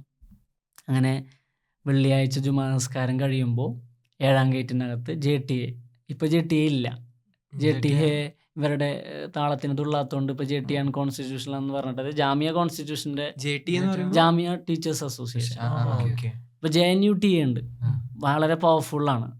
അവിടുത്തെ ഒരു സിവിൽ എന്താണ് സൗണ്ടാണ്, വോയിസാണ്. അതേപോലെയാണ് JTA എന്ന് പറയുന്നത്. JTA ഒക്കെ തന്നെയാണ് ഞാൻ ഈ പറഞ്ഞ പോലെ ബട്ട്ല ഹൗസ് എൻകൗണ്ടറിൻ്റെ ഒക്കെ പിന്നിലുള്ള ഒരുപാട് സത്യങ്ങൾ പുറത്തു കൊണ്ടുവരാനൊക്കെ ഉള്ള പിന്നെ മൂവ്മെൻറ്റുകൾ സംഘടിപ്പിച്ചത്. അപ്പം അങ്ങനെ ഒരു ലെഗസി ഉള്ള ഒരു പ്രസ്ഥാനമാണ് JTA ഇപ്പം ഇല്ല. കാരണം ഈ ചോദ്യങ്ങൾ ഉയർന്നപ്പോൾ JTA തെരഞ്ഞെടുപ്പ് എന്തോ സാധുവാക്കി എന്നൊക്കെ പിന്നെ പുനഃസംഘടിപ്പിച്ചിട്ടില്ല, ഒന്ന് ആലോചിച്ച് നോക്കണം. അപ്പം അന്ന് JTA ഒരു സമരമുണ്ട് ടീച്ചറും. അപ്പം ജുമാ നമസ്കാരം കഴിഞ്ഞ് എല്ലാവരും വരുന്നത് നേരെ JTA സമരത്തിലേക്കാണ്. JTA സമരം കഴിഞ്ഞ ഉടനെ പിന്നെ കുട്ടികൾ സംഘടിച്ച് മൗലാന മുഹമ്മദ് അലി ജൗഹർ മാർഗിലേക്ക് ഇറങ്ങുകയും അവിടെ നിന്ന് നമ്മൾ മെയിൻ റോഡിലേക്കുള്ള പ്രയാണം ആരംഭിക്കുകയാണ്. അവിടെ എനിക്ക് കുറച്ച് രസകരമായ അനുഭവങ്ങളൊക്കെ ഞാൻ പഠിച്ചിരുന്നിടത്ത് ഇപ്പം നമ്മൾ സമരത്തിന് പോവുക അങ്ങനെയൊന്നുമില്ല. പൊളിറ്റിക്കലി കോൺഷ്യസ് ആണെന്നുണ്ടെങ്കിലും ഒരു രാഷ്ട്രീയ സമരത്തിന് പോയിട്ടുള്ള പരിചയമൊന്നുമില്ല. അപ്പം ഞാൻ 7-ാം ഗേറ്റിൻ്റെ അവിടെ നിൽക്കുമ്പോൾ ഈ നമ്മുടെ സുഹൃത്തം ഗഫാർക്ക് ആലൂട്ടി എന്ന് ചെറിയ ബേബിയാണ്. സുഹറ ഹസൻ അവർ സോഷ്യൽ വർക്കിൽ PhD കഴിഞ്ഞാണ്, ഇപ്പോൾ ദേവഗിരിയിൽ അസിസ്റ്റൻറ്റ് പ്രൊഫസറാണ്. ഗഫാർ ഖാൻ മൂപ്പര് ചെന്നൈയിൽ പഠിപ്പിക്കുന്നത് പോലെ മൂപ്പരും സോഷ്യോളജിയിൽ PhD കഴിഞ്ഞാൽ സ്റ്റുഡൻസ് ആണ്, PhD ചെയ്തുകൊണ്ടിരിക്കുകയാണ്. അവരുടെ ബേബിയാണ് ആലൂട്ടി. അപ്പോൾ ഇവർ ആലൂട്ടിയൊക്കെ ഉള്ളതുകൊണ്ട് അങ്ങോട്ട് പോകുന്നില്ല, കാരണം കുട്ടീനെ നോക്കണമല്ലോ. ഞാൻ എപ്പോഴും പറയും ആലൂട്ടി ഭയങ്കര ഭാഗ്യം ചെയ്ത കുട്ടിയാണ്. കാരണം ആ കുട്ടി ജനിച്ചു വരുന്നത് ഈ ഇങ്ങനെ ഒരു മൂവ്മെൻറ്റിൻ്റെ ഭാഗമായിട്ടാണ്. അതുകൊണ്ട് തന്നെ ഏറ്റവും പ്രായം കുറഞ്ഞ ജാമിയ സമരക്കാരി ആലൂട്ടി ആയിരിക്കും നമ്മളെപ്പോഴും പറയും. എന്നിട്ട് അപ്പം എന്നോട് പറഞ്ഞു, അതെ നിനക്ക് ശ്വാസം മുട്ടൊക്കെ ഉള്ളതാണ്, നീ ഇനി ആവേശം കയറി അങ്ങോട്ട് പോകണ്ട. അപ്പം ഞാൻ അവിടെ നമ്മൾ ഈ സ്റ്റുഡൻസ് യൂണിയന് വേണ്ടിയിട്ടുള്ള സമരങ്ങൾ ഉണ്ടാകുമ്പോൾ അല്ലെങ്കിൽ ഇസ്രായേൽ ഫലസ്തീൻ ആ പ്രശ്നത്തിൻ്റെ പേരിലൊരു സമരം ഉണ്ടാകുന്നുണ്ട്. നമ്മൾ വളരെ ശ്രദ്ധിക്കപ്പെട്ടൊരു സമരമാണ്. ഇസ്രായേലിനായിട്ട് സെൻട്രൽ ഗവൺമെൻറ് ഒരു കൊളാബറേഷൻ വരികയും ഒരു അക്കാഡമിക് കോൺഫറൻസ് ജാമിയ ഹോസ്റ്റ് ചെയ്യാൻ പോവുകയും ചെയ്യുമ്പോൾ കുട്ടികൾ സമരം ചെയ്ത കുട്ടികളെ സസ്പെൻഡ് ചെയ്തു. ആ സസ്പെൻഷനെതിരായിട്ട് നമ്മൾ സമരം നടത്തുകയും സമരം നമ്മൾ വിജയിച്ചു. ഞാനാണെന്ന് ഇതിൻ്റെ ഇത് എഴുതുന്നത്, നമ്മുടെ ആവശ്യങ്ങൾ എഴുതുന്നത്. ഞാൻ അവസാനത്തെ പോയിൻ്റായിട്ട് എന്നോട് പറയുന്നത് ഈ കൊളാബറേഷൻ എന്ത് ചെയ്യണം, പിന്മാറണം എന്ന്. അപ്പം തന്നെ ഞാൻ പറയുന്നുണ്ട് അതൊന്നും നടക്കാൻ പോകുന്നില്ല, പിന്നെ അത് ഗവൺമെൻറ് തമ്മിലുള്ള വിഷയങ്ങൾ നടക്കാൻ. പക്ഷെ അതും അംഗീകരിക്കുകയാണ്. എന്നിട്ട് അന്ന് ടെലിഗ്രാഫിൻ്റെ അന്ന് പിറ്റേ ദിവസം റിപ്പോർട്ടിൽ പറയുന്നുണ്ട്, പിന്നെ ഇങ്ങനെ ഗവൺമെൻറ് തന്നെ ഇതിൽ നിന്ന് പിന്മാറുന്നൊരു സാഹചര്യം ഉണ്ടായത് വളരെ അനിതര സാധാരണമായൊരു സംഗതിയാണ് എന്ന് പറയുന്നുണ്ട്. അപ്പം അത്രയും ശക്തമായൊരു അതിൻ്റെ ഒരു തുടർച്ചയാണ് പിന്നെ ഉണ്ടാവുന്നത്. എന്നോട് പറഞ്ഞു ശ്വാസം മുട്ടുള്ളതാണ്, നീ അങ്ങോട്ട് പോകണ്ട പറഞ്ഞു. ഞാൻ പറഞ്ഞു ഞാൻ പോകണമെന്നില്ല, പിന്നെ PhD തുടങ്ങിയിട്ടുള്ളൂ, പുതിയ ലാപ്ടോപ്പൊക്കെയാണ് കയ്യിൽ. അതും എൻ്റെ ലാപ്ടോപ്പല്ല, എനിക്ക് പ്രതാപേട്ടൻ വാങ്ങിച്ചെന്നതാ, നീ PhD അല്ലേ, നിനക്ക് ഉപകാരപ്പെടും എന്ന് പറഞ്ഞിട്ട്. അപ്പോൾ ഞാൻ പറഞ്ഞത് പൊട്ടിയാലോ എന്നൊക്കെ പറഞ്ഞിട്ട് ഞാൻ പോണില്ല. പക്ഷെ ഞാൻ നോക്കുമ്പോൾ ഒരു പുഴയാണ് ഒഴുകുന്നത് മുമ്പിൽ. അതിൽ അതായത് എവിടെ നിന്ന് ക്യൂ വരാ, എല്ലാ പള്ളികളിൽ നിന്നും നിസ്കാരം കഴിഞ്ഞിട്ട് ആളുകൾ വരുന്നുണ്ട്. പക്ഷെ ആളുകൾ വരുന്നുണ്ട്, അവരെല്ലാവരും 7th ഗേറ്റിൻ്റെ അവിടെ വന്ന് നിൽക്കുകയാണ് കേട്ടോ. അവരൊന്നും, കാരണം കുട്ടികളുടെ മൂവ്മെൻ്റ് ആണ്, അത് ഹൈജാക്ക് ചെയ്യാനൊന്നും ആർക്കും താല്പര്യം ഉണ്ടാവില്ല. പക്ഷേ വിദ്യാർത്ഥികൾ 20,000 വിദ്യാർത്ഥികൾ ജാമ്യയിലുണ്ടെന്ന് തോന്നുന്ന വളരെ കുറഞ്ഞ സമയങ്ങളേ ഉള്ളൂ നമുക്ക്. അങ്ങനെ തോന്നിയൊരു സമയമായിരുന്നു അത്. അപ്പോൾ നാട്ടുകാരൊക്കെ വരുന്നു, അവർ പഠിക്കുകയാണ് ഒരു സമരം ഇങ്ങനെയാണ് ചെയ്യുക. ഏറ്റവും ശ്രദ്ധേയമായൊരു കാര്യം, നമ്മൾ എടുത്തു പറയാനൊരു നേതാവ് ഇപ്പോൾ JNU-ലൊരു മൂവ്മെന്റ് നടക്കുമ്പോൾ അവിടെ കനയ്യ, നമ്മുടെ ഉമർ, മഹാല്. അനിർബൻ, ഷഹല, ഈ 4 പേരുണ്ട്. അവരാണ് ലീഡ് ചെയ്യണതെന്ന് നമുക്ക് പറയാം. ഇവിടെ അങ്ങനെ ഒരാളില്ല. പക്ഷേ വളരെ ഡിസിപ്ലിൻഡ് ആയിട്ടാണ് ആ ഫസ്റ്റ് മാർച്ച് നടക്കണം കേട്ടോ. അതങ്ങനെ തന്നെ പറയണം. വളരെ ഡിസിപ്ലിൻഡ് ആണ്. ആൾക്കാരൊക്കെ കണ്ടുപഠിക്കുകയാണെന്ന് നമുക്ക് പറയാം. അവർ നോക്കി നിൽക്കുകയാണ്. ടീച്ചേഴ്സ് ഉണ്ട്. ടീച്ചേഴ്സ് ഇപ്പോൾ പറയുന്നുണ്ട് സൂക്ഷിക്കണം, ശ്രദ്ധിക്കണം, നിങ്ങൾ ഡോണ്ട് ഹാം യു സെൽഫ് എന്നൊക്കെ അവർ പറയുന്നുണ്ട്. നമ്മൾ നോക്കുമ്പോൾ അവിടെ കുറേ കുട്ടികൾ ബാരിക്കേഡിൻ്റെ മുകളിൽ കയറി നിൽക്കുന്നുണ്ട്. ഈ മൗലാന മുഹമ്മദ് അലി ജവഹറിൻ്റെ മാർഗിൻ്റെ നടുവിലൂടെയാണ്, ജാമ്യയുടെ നടുവിലൂടെയാണ് ഈ ഹൈവേ കടന്നു പോകുന്നത്. അതിൻ്റെ നടുവിലൂടെയാണ് മെട്രോ കടന്നു പോകുന്നത്. ഈ മെട്രോ കൊണ്ടുവരാൻ വേണ്ടിയിട്ട് എത്ര വലിയ മരങ്ങളൊക്കെ ഒന്ന് മുറിച്ചിട്ടുണ്ടെന്ന് അറിയും. ഇവിടെ ഈ നടുവിലൊക്കെ മരങ്ങളായിരുന്നു. സൈഡിലൊക്കെ മരങ്ങളായിരുന്നു. അപ്പോൾ ഒരു മരം ഉണ്ടായിക്കഴിഞ്ഞാൽ ശരിയായി. അപ്പോൾ സൈഡിലത്തെ മരങ്ങളും കുറേ വെട്ടിക്കളഞ്ഞു. ഇപ്പോഴും കുറച്ച് മരങ്ങളൊക്കെ നമുക്ക് കാണാം. നടുവിലെ മരങ്ങളൊക്കെ വെട്ടിക്കളഞ്ഞു. അങ്ങനെ ഈ 2 വൺ വേ ആണല്ലോ. അപ്പോൾ അങ്ങോട്ട് പോകുന്ന, അതായത് പാർലമെന്റിലോട്ട് പോകുന്ന അവിടെ 2 or 3 ബാരിക്കേഡുകൾ കൂട്ടിക്കെട്ടിയിട്ട് ലെയറായിട്ടാണുള്ളത്. ഇപ്പുറത്ത് ഒറ്റ ലെയറേ ഉള്ളൂ നമ്മൾ ഇങ്ങോട്ട് വരുന്നത്. അതിൻ്റെ പിന്നിലൊക്കെ ഒരു സ്ട്രാറ്റജി ഉണ്ട്. നമുക്ക് അറിയാമെന്നോ അറിയില്ല. ബാരിക്കേഡ് വെച്ചിട്ടുണ്ടെങ്കിൽ അതിൻ്റെ അർത്ഥം ബാരിക്കേഡിൻ്റെ അപ്പുറം കിടക്കരുതെന്നാണ്. അപ്പോൾ ബാരിക്കേഡ് പൊളിച്ചാൽ അവർ കൈകാര്യം ചെയ്യും. അപ്പോൾ അത് ലാത്തി വീശാനുള്ള അവരുടെ ക്യൂ ആണ്. അപ്പോൾ പിന്നെ ലാത്തി വീശിക്കോളും. എനിക്കിതറിയില്ലല്ലോ. ഞാൻ നോക്കുമ്പോൾ മുദ്രാവാക്യങ്ങൾ വിളിച്ച് ഏറ്റവും മുമ്പിലെത്തി. അപ്പോൾ അവിടെ നമ്മൾ അന്നത്തെ മുദ്രാവാക്യം എന്നൊക്കെ പറഞ്ഞാൽ നല്ല രസമുള്ള മുദ്രാവാക്യങ്ങളാണ്. അല തഹരീർ എന്നൊക്കെ പറഞ്ഞിട്ട്, അല സൗറ എന്നൊക്കെ പറഞ്ഞിട്ട് അത് ഈ ഇവിടെ 18 മുതലേക്കെ ഉണ്ട് ആ മുദ്രാവാക്യങ്ങൾ ക്യാമ്പസിനകത്ത്. പിന്നെ അപ്പോൾ നമ്മളിങ്ങനെ പോയി അവിടെ എത്തി. ഞാൻ നോക്കുമ്പോൾ കുറച്ച് ആൾക്കാർ ഈ ബാരിക്കേഡിൻ്റെ മുകളിൽ ഇങ്ങനെ കയറി നിൽക്കുന്നുണ്ട്. ഞാൻ ആലോചിച്ചു, എടാ കയറി നിൽക്കലാണ്ട് ചാട്, നമുക്ക് പാർലമെന്റിൽ എത്തണ്ടേ. അപ്പം ഞാൻ നോക്കുമ്പോൾ കുറേ ആൾക്കാർ കയറി. ഞാൻ ഇവരെന്ത് ചാടാത്തത്? അപ്പം ഞാൻ കയറി. അപ്പം എനിക്ക് കുറഞ്ഞ സ്ഥലമല്ലേ വേണ്ടു. ഞാൻ ഒരുവിധം കയറി ഞാൻ നിന്നു. ഞാൻ നിൽക്കുമ്പോൾ ഇവിടെ എല്ലാവരും ബാരിക്കേഡ് തള്ളുന്നുണ്ട്. കുറച്ച് ആൾക്കാർ അതിൻ്റെ മുകളിൽ കയറുന്നുണ്ട്. ഇപ്പുറത്ത് ഫുൾ പോലീസാണ്. പോലീസും ഇങ്ങനെ തള്ളിപ്പിടിച്ച് നിൽക്കുന്നുണ്ട്. ഒരു ഭാഗത്ത് മൊത്തം പോലീസ്, ഒരു ഭാഗത്ത് മൊത്തം നടുവിൽ ഒറ്റ ബാരിക്കേഡ്. അല്ല 3 ലെയറായിട്ട് ഒറ്റ ബാരിക്കേഡ്. അപ്പുറത്തൊരു അല്ല, ഇത് കൂട്ടിക്കെട്ടിയൊക്കെയാണ്. അതായത് ബാരിക്കേഡ് പിന്നെ ഒരു ബാരിക്കേഡ്, അങ്ങനെ 3 കൂടെ കൂട്ടിക്കെട്ടിയിട്ടാണ്. അത്രയും തിക്കാണ്. അപ്പുറത്ത് ഒറ്റ ബാരിക്കേഡേ ഉള്ളൂ. ഒറ്റ ബാരിക്കേഡ് ഉദ്ദേശിക്കുന്നത് ഒറ്റ നേരേ ഉള്ളൂ. ഇവിടെ 3 നേരം കൂട്ടിക്കെട്ടിയാണ്. ഞാൻ ബാരിക്കേഡിന്റെ മുകളിൽ കയറിയിരുന്നു. അപ്പോഴും എനിക്കിത് മനസ്സിലാവുന്നില്ല. ആരും പറഞ്ഞില്ല. ഞാനെടുത്ത് ചാടി. ഞാൻ ചാടിക്കഴിഞ്ഞിട്ട് എൻ്റെ കൂടെ ആരും ചാടുന്നില്ല. ഞാൻ വിചാരിച്ചു ഒരാൾ ചാടിക്കഴിഞ്ഞാൽ ബാക്കിയുള്ളവർ വരുമെന്ന്. ഞാൻ ഇറങ്ങി നോക്കിയിട്ട് അപ്പോൾ ആരും പോലീസും എന്നെ നോട്ടീസ് ചെയ്തില്ല കേട്ടോ. എന്തോ ഒരു ഹള്ള്. ഞാൻ എന്നിട്ട് ഇങ്ങനെ നിൽക്കുകയാണ്. അപ്പോൾ ഒരു കുട്ടീനെ പോലീസ് ഇങ്ങോട്ട് വലിക്കുന്നുണ്ട്. ആ കുട്ടിക്ക് പക്ഷെ ഇങ്ങോട്ട് വരാൻ താല്പര്യമില്ല എന്ന് എനിക്ക് മനസ്സിലായി. കാരണം ആ കുട്ടീനെ കൂട്ടുകാരെ അപ്പുറത്തേക്കും വലിക്കുന്നുണ്ട്. ഞാൻ പോയിട്ട് എന്ത് ചെയ്തു, പോലീസുകാരുടെ ഭാഗത്ത് നിന്ന് കുട്ടീനെ അങ്ങോട്ട് തള്ളാൻ തുടങ്ങി. അപ്പോൾ പോലീസുകാരെ നോട്ടീസ് ചെയ്തു, ഇവിടെ നിന്ന് ആരാണ് ഇവനെ അങ്ങോട്ട് തള്ളുന്നത്. അങ്ങനെ ഒരു സിക്കാരനുണ്ട്, അയാൾ SP ആണ്. ഈ കൈസാകയ പക്കട ഞാൻ വെച്ചാൽ പണി പാളിയല്ലോ എന്നപ്പോഴാണ് എനിക്ക് മനസ്സിലായത്. ഒരു 6 അടി പൊക്കൊക്കെ ഉള്ള നല്ല ജാട്ട് പോലീസുകാരങ്ങ് വന്നു. ലാത്തിയൊക്കെ ആയിട്ട് ഇങ്ങനെ വളഞ്ഞു നിന്നു. എനിക്ക് മനസ്സിലായി കറക്റ്റ് ആ സമയത്ത് അപ്പുറത്തെ ഒരു നിരയുള്ള ബാരിക്കേഡ് ഉണ്ടല്ലോ, അതങ്ങ് പൊട്ടി. അപ്പൊ പിന്നെ അടി കൊണ്ട് തുടങ്ങി. തുടങ്ങിയപ്പോ പിന്നെ ഇവർക്ക് തന്നെയാണ് കിട്ടിയല്ലേ, ഒരു കുറേ വീശി കിട്ടോ. ഞാൻ പിന്നെ നല്ല തടിയൊക്കെ ഉള്ളതുകൊണ്ട് എനിക്ക് മേത്തേക്ക് കൊള്ളണില്ല. പക്ഷെ ഒരു അടി എൻ്റെ മുഖത്തേക്ക് വന്നു. ഞാൻ വളരെ ബുദ്ധിപൂർവ്വം കൈവച്ച് തടുത്തു. അപ്പൊ ഒരൊച്ച കേട്ട് പൊട്ടി എന്നുള്ള മനസ്സിലായി എനിക്ക്. എൻ്റെ കൈ പൊട്ടി. പിന്നെ പൊതിര തല്ലാണ്. ഞാൻ തല്ലുകൊണ്ട് വീഴുമ്പോൾ നമ്മൾ ഈ December 15 ഷഹീൻ നിങ്ങൾക്ക് അറിയണ്ടോ, മക്തൂബിന്റെ റിപ്പോർട്ടറായിരുന്ന ഷഹീൻ അബ്ദുള്ളനെ പോലീസ് ഇതുപോലെ വട്ടമിട്ട് മറിഞ്ഞു. പ്രസിന്റെ ID കാർഡുള്ള ഒരാളെ പോലീസ് മർദ്ദിക്കാൻ പാടില്ല. പക്ഷെ ഷഹീൻ അവര് തല കട്ടിച്ച് പൊള്ളിക്കണം. അതിനെ ഇതിലേറ്റവും പ്രധാനപ്പെട്ട ഒരു കാര്യം എന്ന് പറയുന്നത്, പലർക്കും യൂണിഫോം ഇല്ല, പലർക്കും നെയിം പ്ലേറ്റ് ഇല്ല.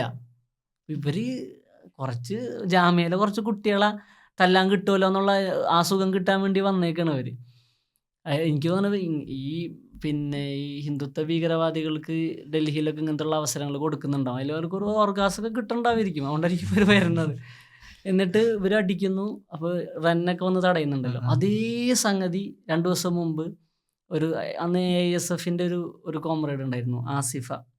അവളിതുപോലെ പോലീസുകാരുടെ മുമ്പിൽ കയറി നിന്നിട്ട് പറയുന്നുണ്ട്, "തു ലാലിമോ ചോട് ഹുസ്കു" എന്നൊക്കെ പറഞ്ഞിട്ട് അവരെ അപ്പോൾ ഈ പെൺകുട്ടി നിൽക്കുമ്പോഴാണ് അവർ തിരിഞ്ഞു പോകുന്നത്. എന്നിട്ട് എന്നെ അന്ന് എടുത്ത് പിന്നെ ആശുപത്രിയിലേക്ക് പോകാൻ വേണ്ടി ഒരു വണ്ടിയുമേ കിടത്തുന്നത് ഷിഫാർ റഹ്മാനാണ്. ഇപ്പോഴും ജയിലിലാണ് അദ്ദേഹം.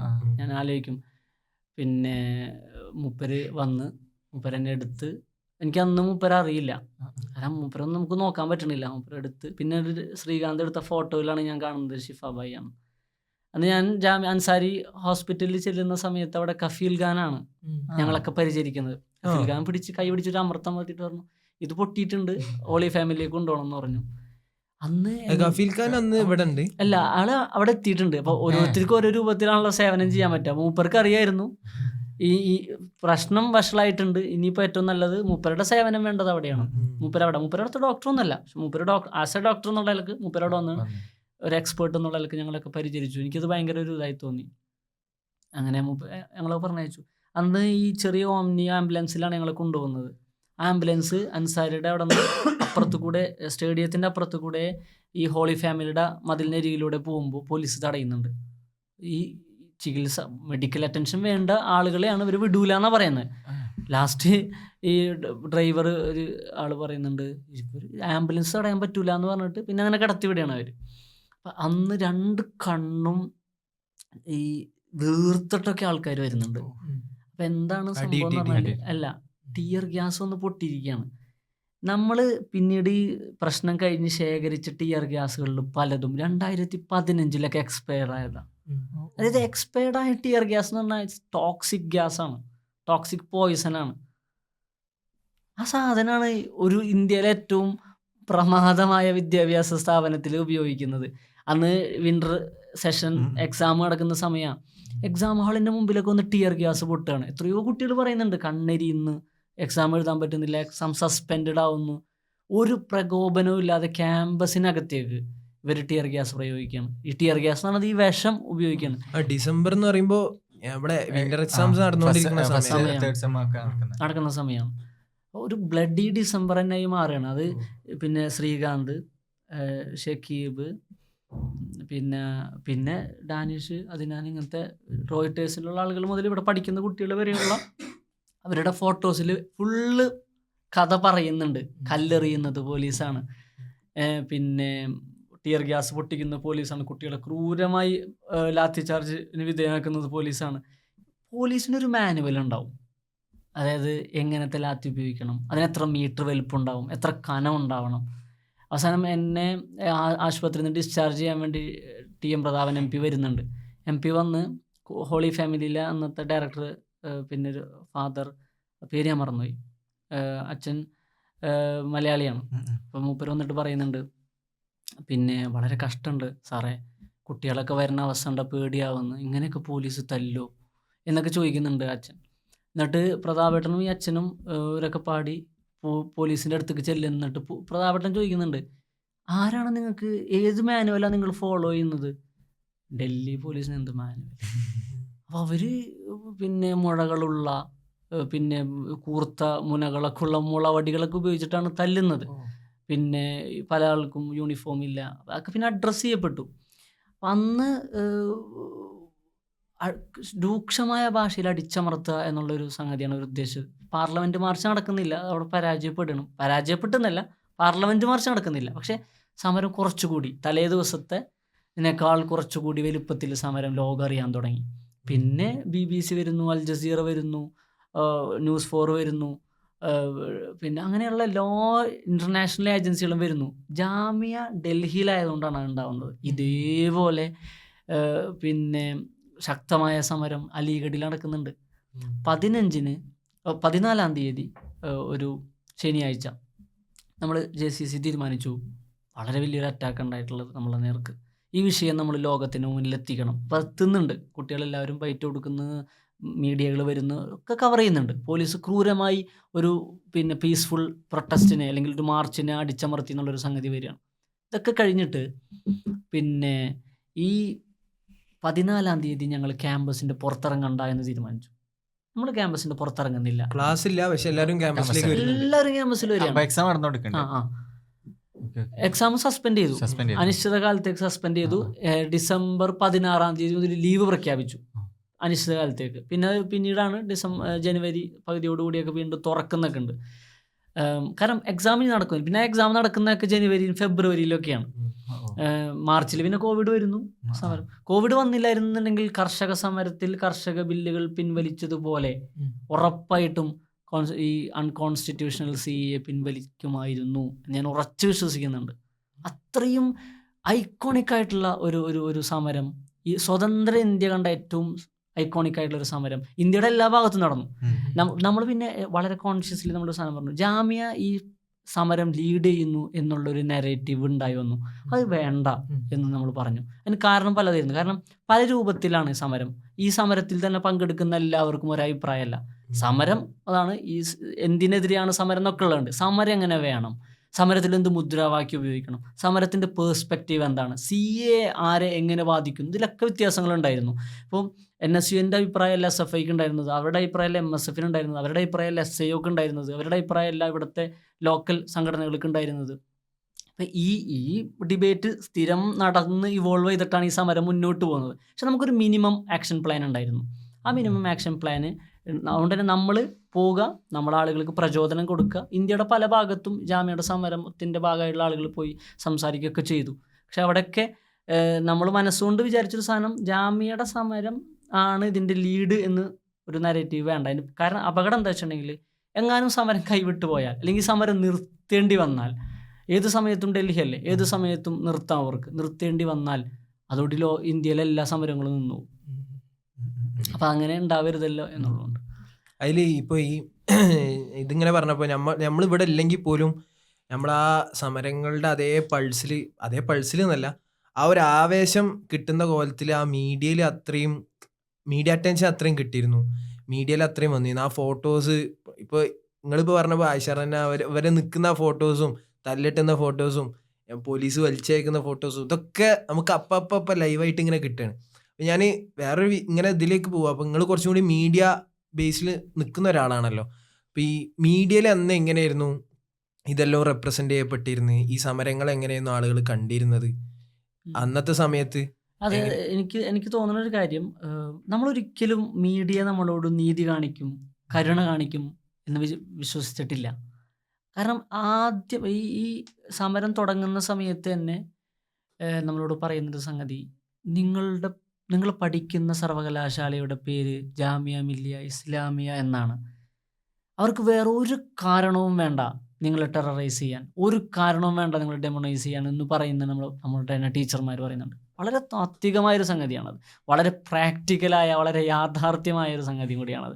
അപ്പോൾ ആ ബോധം ഞങ്ങൾക്കുണ്ട്. പിന്നെ നമ്മളിതിൻ്റെ ഒരു കൗണ്ടർ നെറേറ്റീവ് ഉണ്ട്. അപ്പം അങ്ങനെ ഒരു എഫേർട്ട് എടുക്കേണ്ടി വന്നില്ല കേട്ടോ. ആദ്യകാലങ്ങളിലൊന്നും അങ്ങനെ എടുക്കേണ്ടി വന്നില്ല. എനിക്ക് തോന്നുന്നു ജാമിയ മൂവ്മെൻറ്റിൻ്റെ നല്ലൊരു സമയത്തും മുഖ്യധാര എന്ന് പറയുന്ന നമ്മൾ ഈ ഗോധി മീഡിയ എന്നൊക്കെ പറയുന്ന ആളുകൾ പോലും അവരുടെയൊക്കെ നല്ലൊരു വിഭാഗം കവറേജും വന്നത് ജാമ്യയിലെ സമരം എന്താണ് എങ്ങനെയാണെന്നുള്ളത് തന്നെ. പിന്നെ പോലീസ് കൗണ്ടർ ചെയ്യാൻ തുടങ്ങി, കുട്ടികളെ ആക്രമിക്കുന്നു, അവിടെ എനിക്ക് തോന്നുന്നു ഈ 15-ാം തീയതിക്കത്തെ പ്രശ്നമാണ്. 13-ആണ് ആദ്യത്തെ അറ്റാക്ക്, 14-ാം തീയതി നമ്മൾ പുറത്തു പോകുന്നില്ല. 15-ാം തീയതി പിന്നെ ജാമിയ നഗറിലെ ആളുകളുടെ ഒരു മൂവ്മെൻ്റ് ഉണ്ടാവുകയാണ്. അവർ പിന്നെ ഈ ചക്കാജാം എന്ന് പറയുന്ന, അതായത് റോഡ് തടയുക, ജനജീവിതം സ്തംഭിപ്പിക്കുക, എന്നിട്ട് നമ്മുടെ ആവശ്യങ്ങൾ പറയുക. അപ്പോൾ ഇന്ത്യയുടെ ഏറ്റവും പ്രധാനപ്പെട്ട കൊമേഴ്ഷ്യൽ ഇമ്പോർട്ടൻസ് ഉള്ളൊരു റോഡാണ് നമ്മളെ NFC കഴിഞ്ഞിട്ടുള്ള റോഡ്. മധുര കശ്മീർ വരെയും കണക്ട് കശ്മീരല്ല ജമ്മു വരെയൊക്കെ പോകാൻ പറ്റുന്ന റോഡാണ് തോന്നുന്നത്. അതെങ്ങാനും ഒരു മണിക്കൂർ നേരം ബ്ലോക്കായി കഴിഞ്ഞാൽ ഇന്ത്യയിൽ വലിയ നഷ്ടം ഉണ്ടാവും. അധികാരികൾ ഈ വിഷയത്തിൽ കണ്ണ് തുറക്കണം എന്നുണ്ടെങ്കിൽ, ഇപ്പോൾ സിംഗു ബോർഡർ അടക്കമുള്ള സ്ഥലങ്ങളിലൊക്കെ വ്യാപകമായി കാലങ്ങളായിട്ട് ചെയ്തു വരുന്നതാണ് കേട്ടോ വിഷയം, ഇത് ചെയ്യാന്നുള്ളുണ്ട്. പക്ഷെ അപ്പോഴും നമ്മളുടെ ഒരു തീരുമാനം എന്ന് വെച്ചിട്ടുണ്ടെങ്കിൽ, ജാമിയയിലെ വിദ്യാർത്ഥികൾ ഔദ്യോഗികമായി അതിൻ്റെ ഭാഗമാവുന്നില്ല എന്നാണ്. പോകേണ്ടവർക്ക് പോകാം, അങ്ങനെ ഒരുപാട് കുട്ടികൾ പോയിട്ടൊക്കെ ഉണ്ട്. പക്ഷേ ജാമിയ ഔദ്യോഗികമായിട്ട്, ജാമിയ എന്ന് ഉദ്ദേശിക്കുന്നത് അഡ്മിനിസ്ട്രേഷൻ എന്നുള്ളതല്ല, നമ്മുടെ ഒരു ഓൾ പാർട്ടിയിലൊക്കെയുള്ള ഔദ്യോഗികമായിട്ട് പങ്കെടുക്കേണ്ടെന്ന് തന്നെയായിരുന്നു. കാരണം ഈ വിഷയം കാരണം നാട്ടിലെ ആളുകളെ നമുക്ക് നിയന്ത്രിക്കാൻ കഴിയില്ല. അവരെ നിയന്ത്രിക്കേണ്ട ആവശ്യമില്ല. അവർ ഇവിടുത്തെ നാട്ടുകാർ അവരുടേതായ ഒരു മൂവ്മെൻറ്റ്, നമ്മൾ നമ്മുടേതായ മൂവ്മെൻറ്റ്, അങ്ങനെയായിരുന്നു. 15-ാം തീയതി സൂര്യ ഹോട്ടൽ, അതായത് ജാമ്യൻ്റെ അവിടെ നിന്ന് ഏകദേശം 1.5 കിലോമീറ്റർ അപ്പുറത്തായിരിക്കും, 2 കിലോമീറ്റർ അപ്പുറത്ത് സൂര്യ ഹോട്ടലിൻ്റെ മുമ്പിൽ പോലീസ് ഇതുപോലെ ബാരിക്കേഡ് കെട്ടി ഈ മൂവ്മെൻറ്റ് തടഞ്ഞു. ഒരു പ്രകോപനവും ഇല്ലാതെ റബ്ബർ ബുള്ളറ്റൊക്കെ വെടിവെച്ചിട്ടാണ് തുടക്കം തന്നെ. ആദ്യം രാത്രി വീശണം, പിന്നെ വെള്ളം ഒഴിക്കണം എന്നൊക്കെ ഉണ്ട്. ആ മാനുവലൊന്നുമില്ല, ഞാൻ പറഞ്ഞില്ലേ ഇവർക്ക് എന്ത് മാനുവൽ. ഇത് വന്ന് പിന്നെ ഒരു തലക്കുന്നതിൻ്റെ പ്രശ്നം തുടങ്ങുകയാണ്. അതിനിടയ്ക്ക് ഒരു ബസ് കത്തിക്കപ്പെടുന്നുണ്ട്.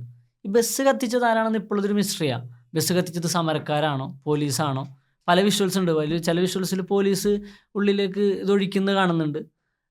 പിന്നെ കത്തിച്ചത് ആരാണെന്ന് പോലീസിൻ്റെ ഈ വിഷ്വൽസ് അല്ലാണ്ട് വേറെ ഒന്നും പറയുന്നില്ല. പോലീസ് പറയുന്നത് സമരക്കാർ കത്തിച്ചു എന്നാണ്.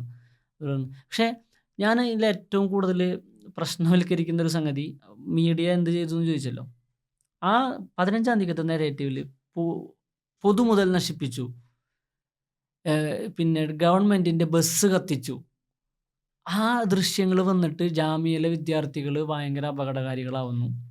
ജാമ്യയിലെ വിദ്യാർത്ഥികൾ പിന്നെ ഭീകരവാദം നടത്തുന്നു എന്നുള്ള രൂപത്തിലുള്ള പ്രചരണങ്ങൾ ഈ വിഷ്വൽസ് ഉപയോഗിച്ചിട്ട് വാട്സപ്പ് യൂണിവേഴ്സിറ്റികളും മറ്റൊക്കെ ചെയ്തിട്ടുണ്ട്. ചില ആങ്കർമാരും അങ്ങനെയൊക്കെ വിശദീകരിക്കാൻ ശ്രമിച്ചിട്ടൊക്കെ ഉണ്ട്. പക്ഷേ അപ്പോഴത്തന്നെ ഇതിന് കൗണ്ടർ വരുന്നുണ്ട്, ഇത് പോലീസ് തന്നെയാണ് കത്തിക്കണമെന്നൊക്കെ. സത്യം ആർക്കും അറിയില്ല, എനിക്കും അറിയില്ല ഇപ്പോൾ ആരാ കത്തിച്ചതെന്നൊന്നും. പക്ഷെ ഞാൻ ചോദിക്കുന്നൊരു ചോദ്യമുണ്ട്. നമ്മുടെ നാട്ടിൽ സെക്രട്ടേറിയറ്റിലേക്ക് സമരം നടക്കുന്നു, യൂത്ത് കോൺഗ്രസ് നടക്കും, DYFI നടത്തും, യുവമോർച്ച നടത്തും, നാട്ടിലൊരു യുവജന സംഘടനകളൊക്കെ നടത്തും. അവസാനം എന്താ ഉണ്ടാവുക? കല്ലേറുണ്ടാവും. ഈ കല്ലെറിയുന്ന ആളുകളെല്ലാം പോലീസിന് നേരെ കല്ലെറിയുന്ന ആളുകളൊക്കെ ഭീകരവാദികളാണോ? എന്നാൽ പിന്നെ നാട്ടിലെ യുവമോർച്ചക്കാരും യൂത്ത് കോൺഗ്രസ്സുകാരും DYFIക്കാരൊക്കെ അനാവണ്ടേ? അല്ലെങ്കിൽ ചോദിക്കുകയാണ്. കല്ലെറിയുക എന്ന് പറയുന്നത് നാട്ടിൽ വളരെ കൺവെൻഷനലായൊരു സംഗതിയാണ്. പക്ഷേ ജാമ്യയിലെ കുട്ടികൾ കല്ലെറിഞ്ഞാൽ അപ്പോൾ പിന്നെ അത് തീവ്രവാദമാവും. യുവമോർച്ചക്കാർ കല്ലെറിഞ്ഞാൽ പ്രശ്നമില്ല. ബംഗാളിൽ പോലീസിന് യുവമോർച്ചക്കാരെ ആക്രമിച്ചാൽ, പോലീസ് വണ്ടി കത്തിച്ചാലൊന്നും അതൊന്നും ഭീകരവാദമാവില്ല. ഇവിടെ വണ്ടി കത്തിച്ചാരെന്ന് ഇപ്പോഴും അറിയില്ല. ഞാൻ പറയണത് അത് ഭയങ്കര പ്രശ്നമായി മാറ്റിയിരുന്നു. പോലീസിന് നേരെ വരുന്നു. വളരെ പ്ലാൻഡാണ് പോലീസ്. അന്ന് ഞാൻ പറഞ്ഞല്ലോ, ഞങ്ങൾ ക്യാമ്പസിൻ്റെ അകത്ത് ഇരിക്കാൻ തീരുമാനിച്ച ആളുകളാണ് വിദ്യാർത്ഥികൾ. ക്യാമ്പസിൻ്റെ പൂട്ട് തകർത്ത് കയറാൻ നിങ്ങൾക്ക് പെർമിഷൻ ഇല്ല എന്ന് പറഞ്ഞ ഗാർഡ്സിനെ മർദ്ദിച്ച്, ഗാർഡ്സ് എന്നൊക്കെ പറഞ്ഞാൽ എക്സ് മിലിറ്ററിയാണ് അവർ. അവർ രാജ്യത്തിന് വേണ്ടി ബോർഡറിലും മറ്റുമൊക്കെ സേവനം ചെയ്ത പട്ടാളക്കാരാ.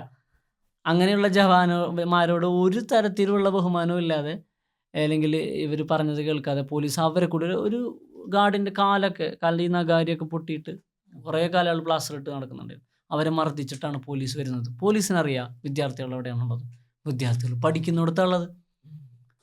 എന്നിട്ട് അവർ പറയുന്ന ഭാഷ, ബസ് കത്തിച്ച കുട്ടികളാണ് ലൈബ്രറിയിൽ വന്നിരുന്നിട്ട് എന്ത് ചെയ്യുന്നത്, പഠിക്കുന്നത്. അപ്പോൾ പോലീസ് കണ്ണീ കണ്ടവരൊക്കെ തല്ലുകയാണ് കുട്ടികൾ. ഈ വിഷ്വൽസ് ഒക്കെ വരുന്ന ഉള്ളിൽ കയറി മർദ്ദിക്കുന്നത്. ഇബ്നു സീനയും പെർമിഷൻ ഉണ്ടോ? ഒരു പെർമിഷനും ഇല്ല. അത് VC തന്നെ പറയുന്നുണ്ട്.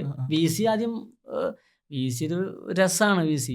VC ഒരു സ്റ്റേറ്റ്മെൻറ്റും കൊടുക്കാൻ തയ്യാറായിരുന്നില്ല. ലാസ്റ്റ് കുട്ടികൾ മതിൽ ചാടി VCയുടെ വീട്ടിലെത്തി, നിങ്ങൾ എന്ത് പണിയാണ് ഈ കാണിക്കണതെന്ന് ചോദിച്ചപ്പോൾ VCക്ക് മനസ്സിലായി കയ്യിൽ നിന്ന് പോയിന്ന്. അപ്പോൾ VC പറയുന്നുണ്ട്, ആദ്യം പോലീസ് വന്ന് എന്തെങ്കിലും കാര്യത്തിനായിരിക്കുന്നു അവരുടെ ആദ്യത്തത്. പിന്നെ ഒരു മീഡിയക്ക് മുമ്പിൽ എത്തിയിട്ട് പറയുന്നൊരു സംഗതിയാണ്, ഞങ്ങൾ പോലീസിന് പെർമിഷൻ കൊടുത്തിട്ടില്ല. പിന്നീട് അവർ ആ സ്റ്റേറ്റ്മെൻ്റ് ഒക്കെ മാറ്റിയിട്ടോ. അല്ലെങ്കിൽ ഒന്ന് ആലോചിച്ച് നോക്കിയേ, കോടിക്കണക്കിന് രൂപയുടെ നഷ്ടം ഉണ്ടായിട്ടുണ്ട് ജാമ്യക്ക്. ഇതുവരെയും ഗവൺമെൻറ് നഷ്ടപരിഹാരം കൊടുത്തിട്ടില്ല. സെൻട്രൽ ഗവൺമെൻറ് കീഴിലാണല്ലോ ഡൽഹി പോലീസ്, ഇതുവരെ നഷ്ടപരിഹാരം കൊടുത്തിട്ടില്ല. അപ്പോൾ ഈ കേസ് അങ്ങനെ പോയി. അപ്പോൾ അതങ്ങനെ പോകണമെന്നുണ്ടെങ്കിൽ ജാമ്യ അഡ്മിനിസ്ട്രേഷൻ അത്രയും താല്പര്യം എടുത്തിട്ടുണ്ടാവുള്ളൂ എന്നുള്ളത് ഞാൻ മനസ്സിലാക്കുന്നു.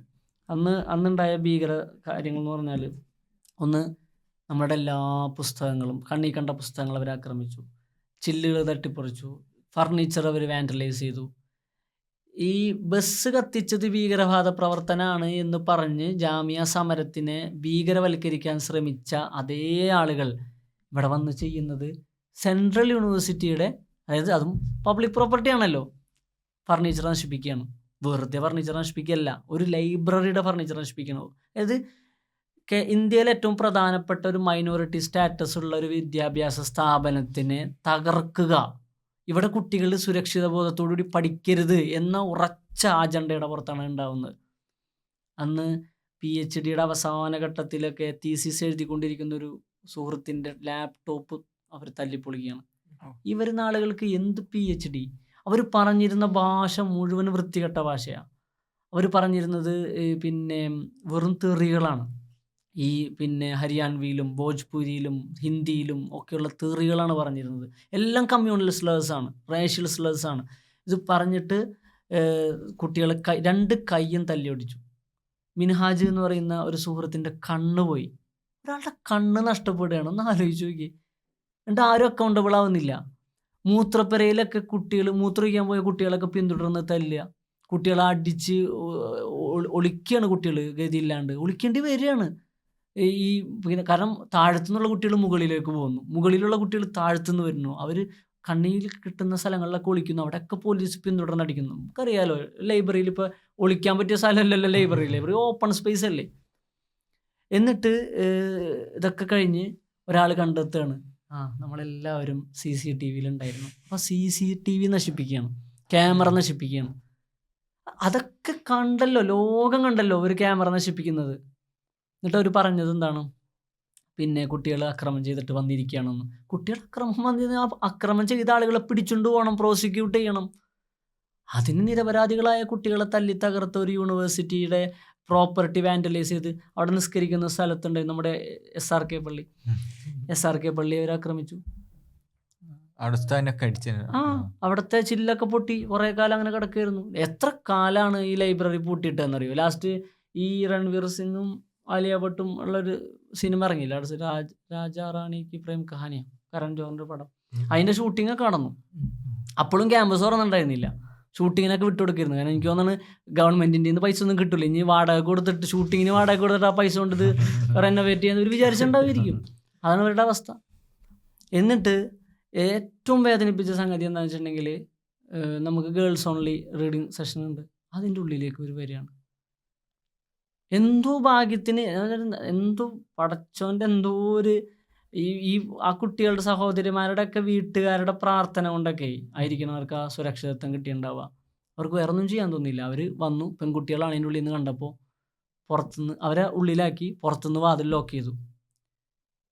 അനിഷ്ടങ്ങൾ സംഭവിക്കാതിരുന്നത് വലിയ അനുഗ്രഹമായി പോയി. അവർ പുറത്തുനിന്ന് ലോക്ക് ചെയ്തിട്ട് ഈ ഡോറിൻ്റെ മുകളിലുള്ള ചില്ലിൻ്റെ ഒരു ഇതുണ്ടാവും, ഒരു ചെറിയ, അത് ലാത്തി കൊണ്ട് കുത്തി പൊട്ടിച്ച് ഈ എക്സ്പയറി ഡേറ്റ് കഴിഞ്ഞ ടിയർ ഗ്യാസ് അതിനുള്ളിലേക്ക് ഇടുകയാണ്, ഓപ്പൺ ആക്കിയിട്ട്. ഒരു നമ്മൾ കോൺസെൻട്രേഷൻ ക്യാമ്പിലെ ഗ്യാസ് ചാമ്പർ എന്നൊക്കെ പറയണ പോലെ ഫുൾ പുകമയായിരുന്നു. അതിൽ ഇവർ നശിപ്പിച്ച പുസ്തകങ്ങളിൽ സ്വാമി വിവേകാനന്ദനെ പറ്റിയുള്ള പുസ്തകമുണ്ട്, കുട്ടികൾ പഠിച്ചുകൊണ്ടിരിക്കുന്ന ടെക്സ്റ്റ് ബുക്കുകളുണ്ട്, ഒക്കെ ഉണ്ട് കേട്ടോ. ഇവരെ സംബന്ധിച്ചിടത്തോളം അത്രേ ഉള്ളൂ, നശിപ്പിച്ചു. അതിലൊരു കുട്ടി പിറ്റേ ദിവസം കരഞ്ഞുകൊണ്ട് കൊടുക്കുന്നൊരു ബൈറ്റ് ഉണ്ട്, എൻ്റെ ഹോം ആഫ്റ്റർ ഹോം ആയിരുന്നു ഈ ക്യാമ്പസ്. അതൊരു ഹിന്ദു കുട്ടിയാണെന്ന് ആലോചിക്കണം. ജാമ്യ എല്ലാവർക്കും നമ്മുടെ തരാനയിൽ നമ്മളുടെ ജാമ്യയുടെ പാട്ടിൽ പറയുന്ന പോലെ ഇത് സ്വപ്നങ്ങളുടെ നഗരമാണ്, ഇത് എൻ്റെ പ്രതീക്ഷകളുടെ നഗരമാണെന്ന് പറയണ പോലെ നമ്മുടെ ഹോം ആഫ്റ്റർ ഹോം ആയിരുന്നു. അവിടെയാണ് നമ്മൾ സുരക്ഷിതരല്ല എന്നുള്ളൊരു സാധനം പോലീസ് നമുക്ക് തരുന്നത്. അങ്ങനെ 15-ാം തീയതിക്കത്തെ ക്രൂരത, അതേപോലത്തെ ക്രൂരത അലിഗഡിൽ നടക്കുന്നുണ്ട്. പക്ഷെ അലിഗഡിൽ അവരെന്താ ചെയ്യുന്നത് വെച്ചിട്ടുണ്ടെങ്കിൽ ഒരു ഇൻ്റർനെറ്റ് സസ്പെൻഡ് ചെയ്തു, കറണ്ട് സസ്പെൻഡ് ചെയ്തു, കുട്ടികളെ ക്രൂരമായി മർദ്ദിച്ചു. ജാമിയ ഡൽഹിയിലാണ്, ഇവിടെ ഇൻ്റർനെറ്റ് സസ്പെൻഡ് ചെയ്യാൻ പറ്റില്ല, അതുകൊണ്ട് ഇത് പുറം ലോകം അറിഞ്ഞു. അന്ന് പിന്നെ എന്നെയൊക്കെ അന്ന് കൈയൊടിഞ്ഞിരിക്കണം, എന്നൊക്കെ വേഗം മാറ്റി, സീനിയേഴ്സ് ഇവിടെ നിന്ന് മാറ്റി, ഇനിയും തല്ലുകൊള്ളണ്ട എന്നൊക്കെ പറഞ്ഞിട്ട്.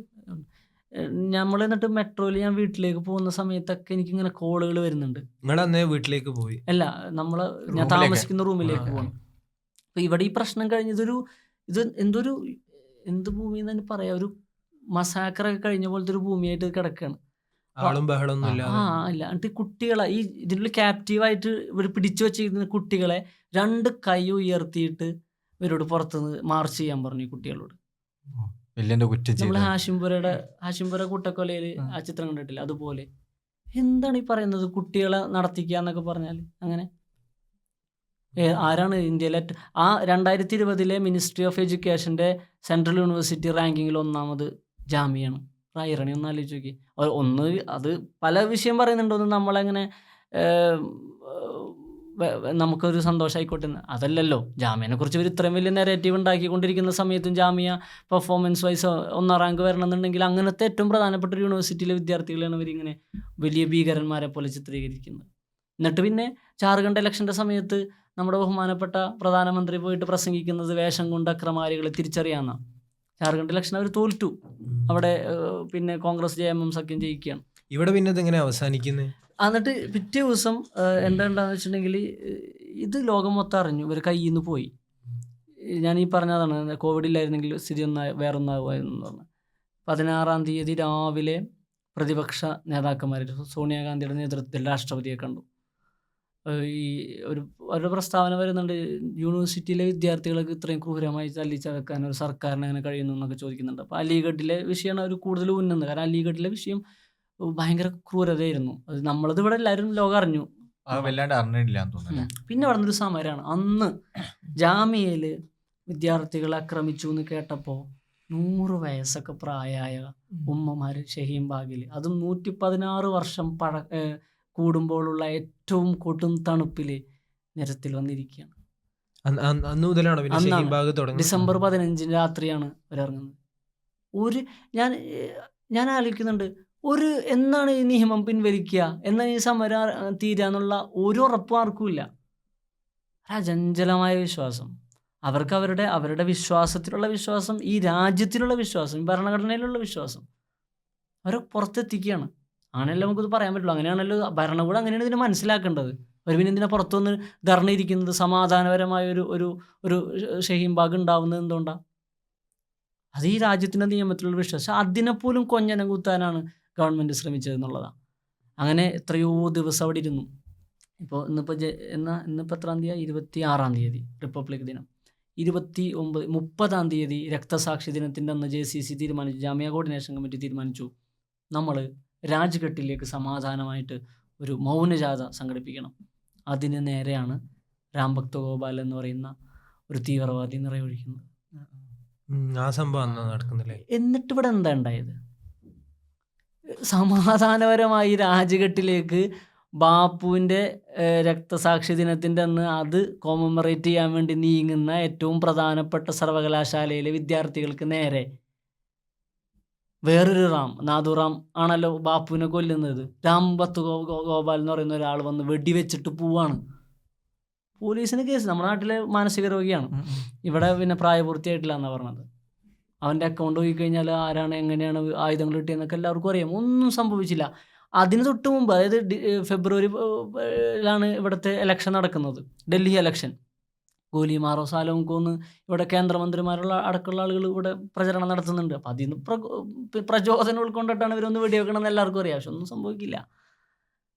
അപ്പം അങ്ങനെ ഒരു വലിയ ലെഗസി നമ്മളൊക്കെ ഇത് ഇങ്ങനെ കേട്ട്, അതായത് ജാമ്യമില്ല എന്ന് പറയുമ്പോൾ ഇവിടെ ഇങ്ങനെ നടക്കുമ്പോഴൊക്കെ നമ്മൾ ഈ ലെഗസി ഇങ്ങനെ പല കഥകൾ കേൾക്കുന്നുണ്ട്. ഇപ്പോൾ നിങ്ങളിവിടെ കൊണ്ടിരുത്തുമ്പോൾ തന്നെ നമ്മുടെ മെയിൻ അജണ്ട, ലൈക്ക് നമ്മൾ ഇവിടെ അലുമിനികളെ കാണുമ്പോൾ, ഇവിടെ മുമ്പ് പഠിച്ചവരൊക്കെ കാണുമ്പോൾ നമുക്ക് ഏറ്റവും കൂടുതൽ അറിയേണ്ടത് ഡൽഹി എങ്ങനെയായിരുന്നു, ഈ സമരങ്ങളുടെ കാലങ്ങളുടെ അനുഭവങ്ങൾ എന്തായിരുന്നു.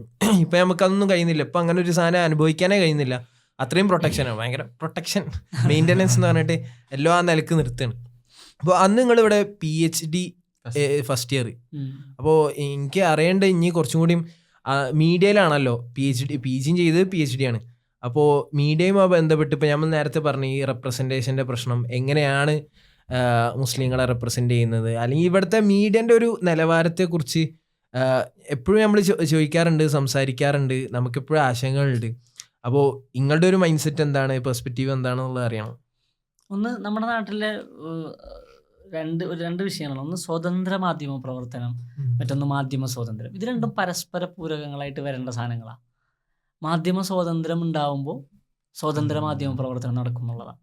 ഇവിടെ ഇന്ത്യയിൽ സംഭവിക്കുന്ന വെച്ചിട്ടുണ്ടെങ്കിൽ, ഒന്ന് നമ്മുടെ ഒരു ന്യൂസ് ഇൻഡസ്ട്രിയാണ്. ഈ ഇൻഡസ്ട്രി എല്ലാം കോർപ്പറേറ്റ് താല്പര്യങ്ങളുണ്ട്. ബിസിനസ് അവിടെ നടക്കട്ടെ, ഞങ്ങൾക്കിതിൽ അജണ്ടകൾ സെറ്റ് ചെയ്യുന്നതിൽ we don't have any interest എന്ന് പറഞ്ഞാൽ തീരുന്ന പ്രശ്നമേ ഉള്ളൂ. പക്ഷേ രാജ്യത്ത് നിലനിൽക്കുന്ന പൊളിറ്റിക്കൽ എക്കണോമി കൃത്യമായി പബ്ലിക് ഒപ്പീനിയൻ രൂപീകരിക്കുന്നിടത്ത് എന്ത് ചെയ്യണം, എന്ത് ചെയ്യരുത് എന്നതിനെക്കുറിച്ച് അജണ്ടകളുള്ളവരാണ്.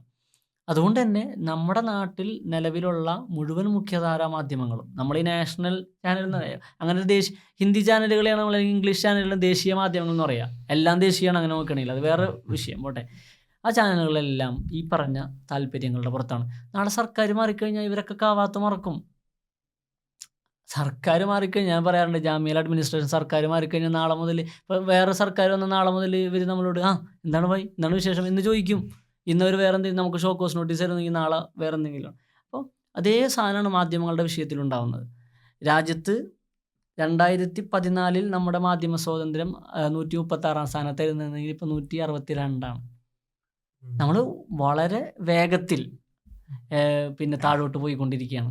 കഴിഞ്ഞ ദിവസം ഒരു മാധ്യമ പ്രവർത്തകനെ ഛത്തീസ്ഗഡിലോ മറ്റോ എത്ര ക്രൂരമായാണ് കൊന്നത്. ആളെ ഹൃദയമൊക്കെ പറിച്ചെടുത്തു എന്നൊക്കെയാണ് പറയണത്. എങ്ങനെ ഇന്ത്യ പോലൊരു ഒരു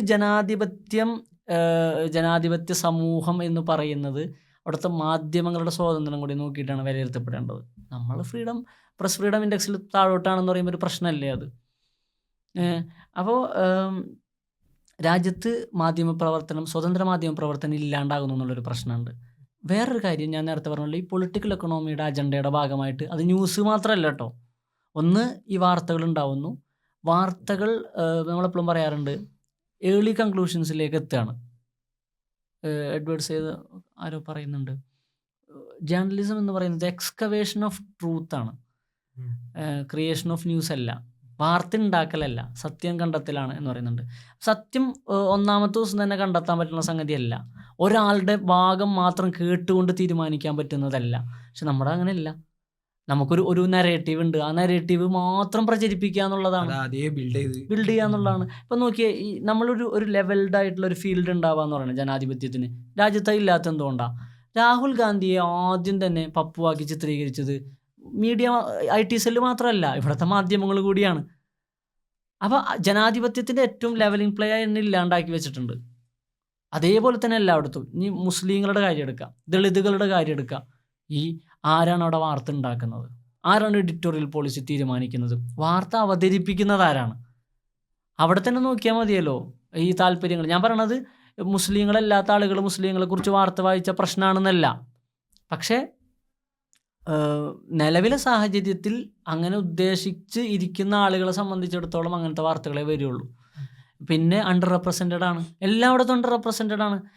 പ്രൊപ്പോർഷണൽ പോപ്പുലേഷൻ അനുസരിച്ച് പ്രൊപ്പോർഷണലി മുസ്ലിങ്ങളും ദളിതുകളും ആദിവാസികളൊന്നും ഇവിടെ എവിടെയും റെപ്രസെൻ്റ് ചെയ്യപ്പെടുന്നില്ല. ഗവൺമെൻറ് ഉദ്യോഗങ്ങളിലില്ല, അധ്യാപക തസ്തികകളിലില്ല, സർവകലാശാലകളിലില്ല, ന്യൂസ് ചാനലുകളിലില്ല. ഏറ്റവും കൂടുതൽ ഡ്രോപ്പ് ഔട്ട് ഉണ്ടാവുന്ന സമുദായം മുസ്ലിം സമുദായമാണ്. എഡ്യൂക്കേഷണൽ സെക്ടറിൽ ഞാൻ ഒരു പഠനം നടത്തിയിട്ടുണ്ടായിരുന്നു. ഹയർ എഡ്യൂക്കേഷനിലേക്ക് വരുന്ന വിദ്യാർത്ഥികളുടെ എണ്ണം കുറയുന്നു. ഹയർ എഡ്യൂക്കേഷനുള്ള വിദ്യാർത്ഥികൾ പിന്നെ പഠനം ഉപേക്ഷിച്ച് പോകുന്നു. പുതിയ അഡ്മിഷനുകൾ ഉണ്ടാവുന്നില്ല. എങ്ങനെ ഉണ്ടാവുക? MA-NF നിർത്തലാക്കി, ഈ കുട്ടിക്ക് ഇനി അവിടെ നിന്ന് ഫെലോഷിപ്പ് കിട്ടുക, എന്നാൽ പിന്നെ NFOBCയിൽ അതിൻ്റെ എണ്ണം കൂട്ടോ? ഇല്ല.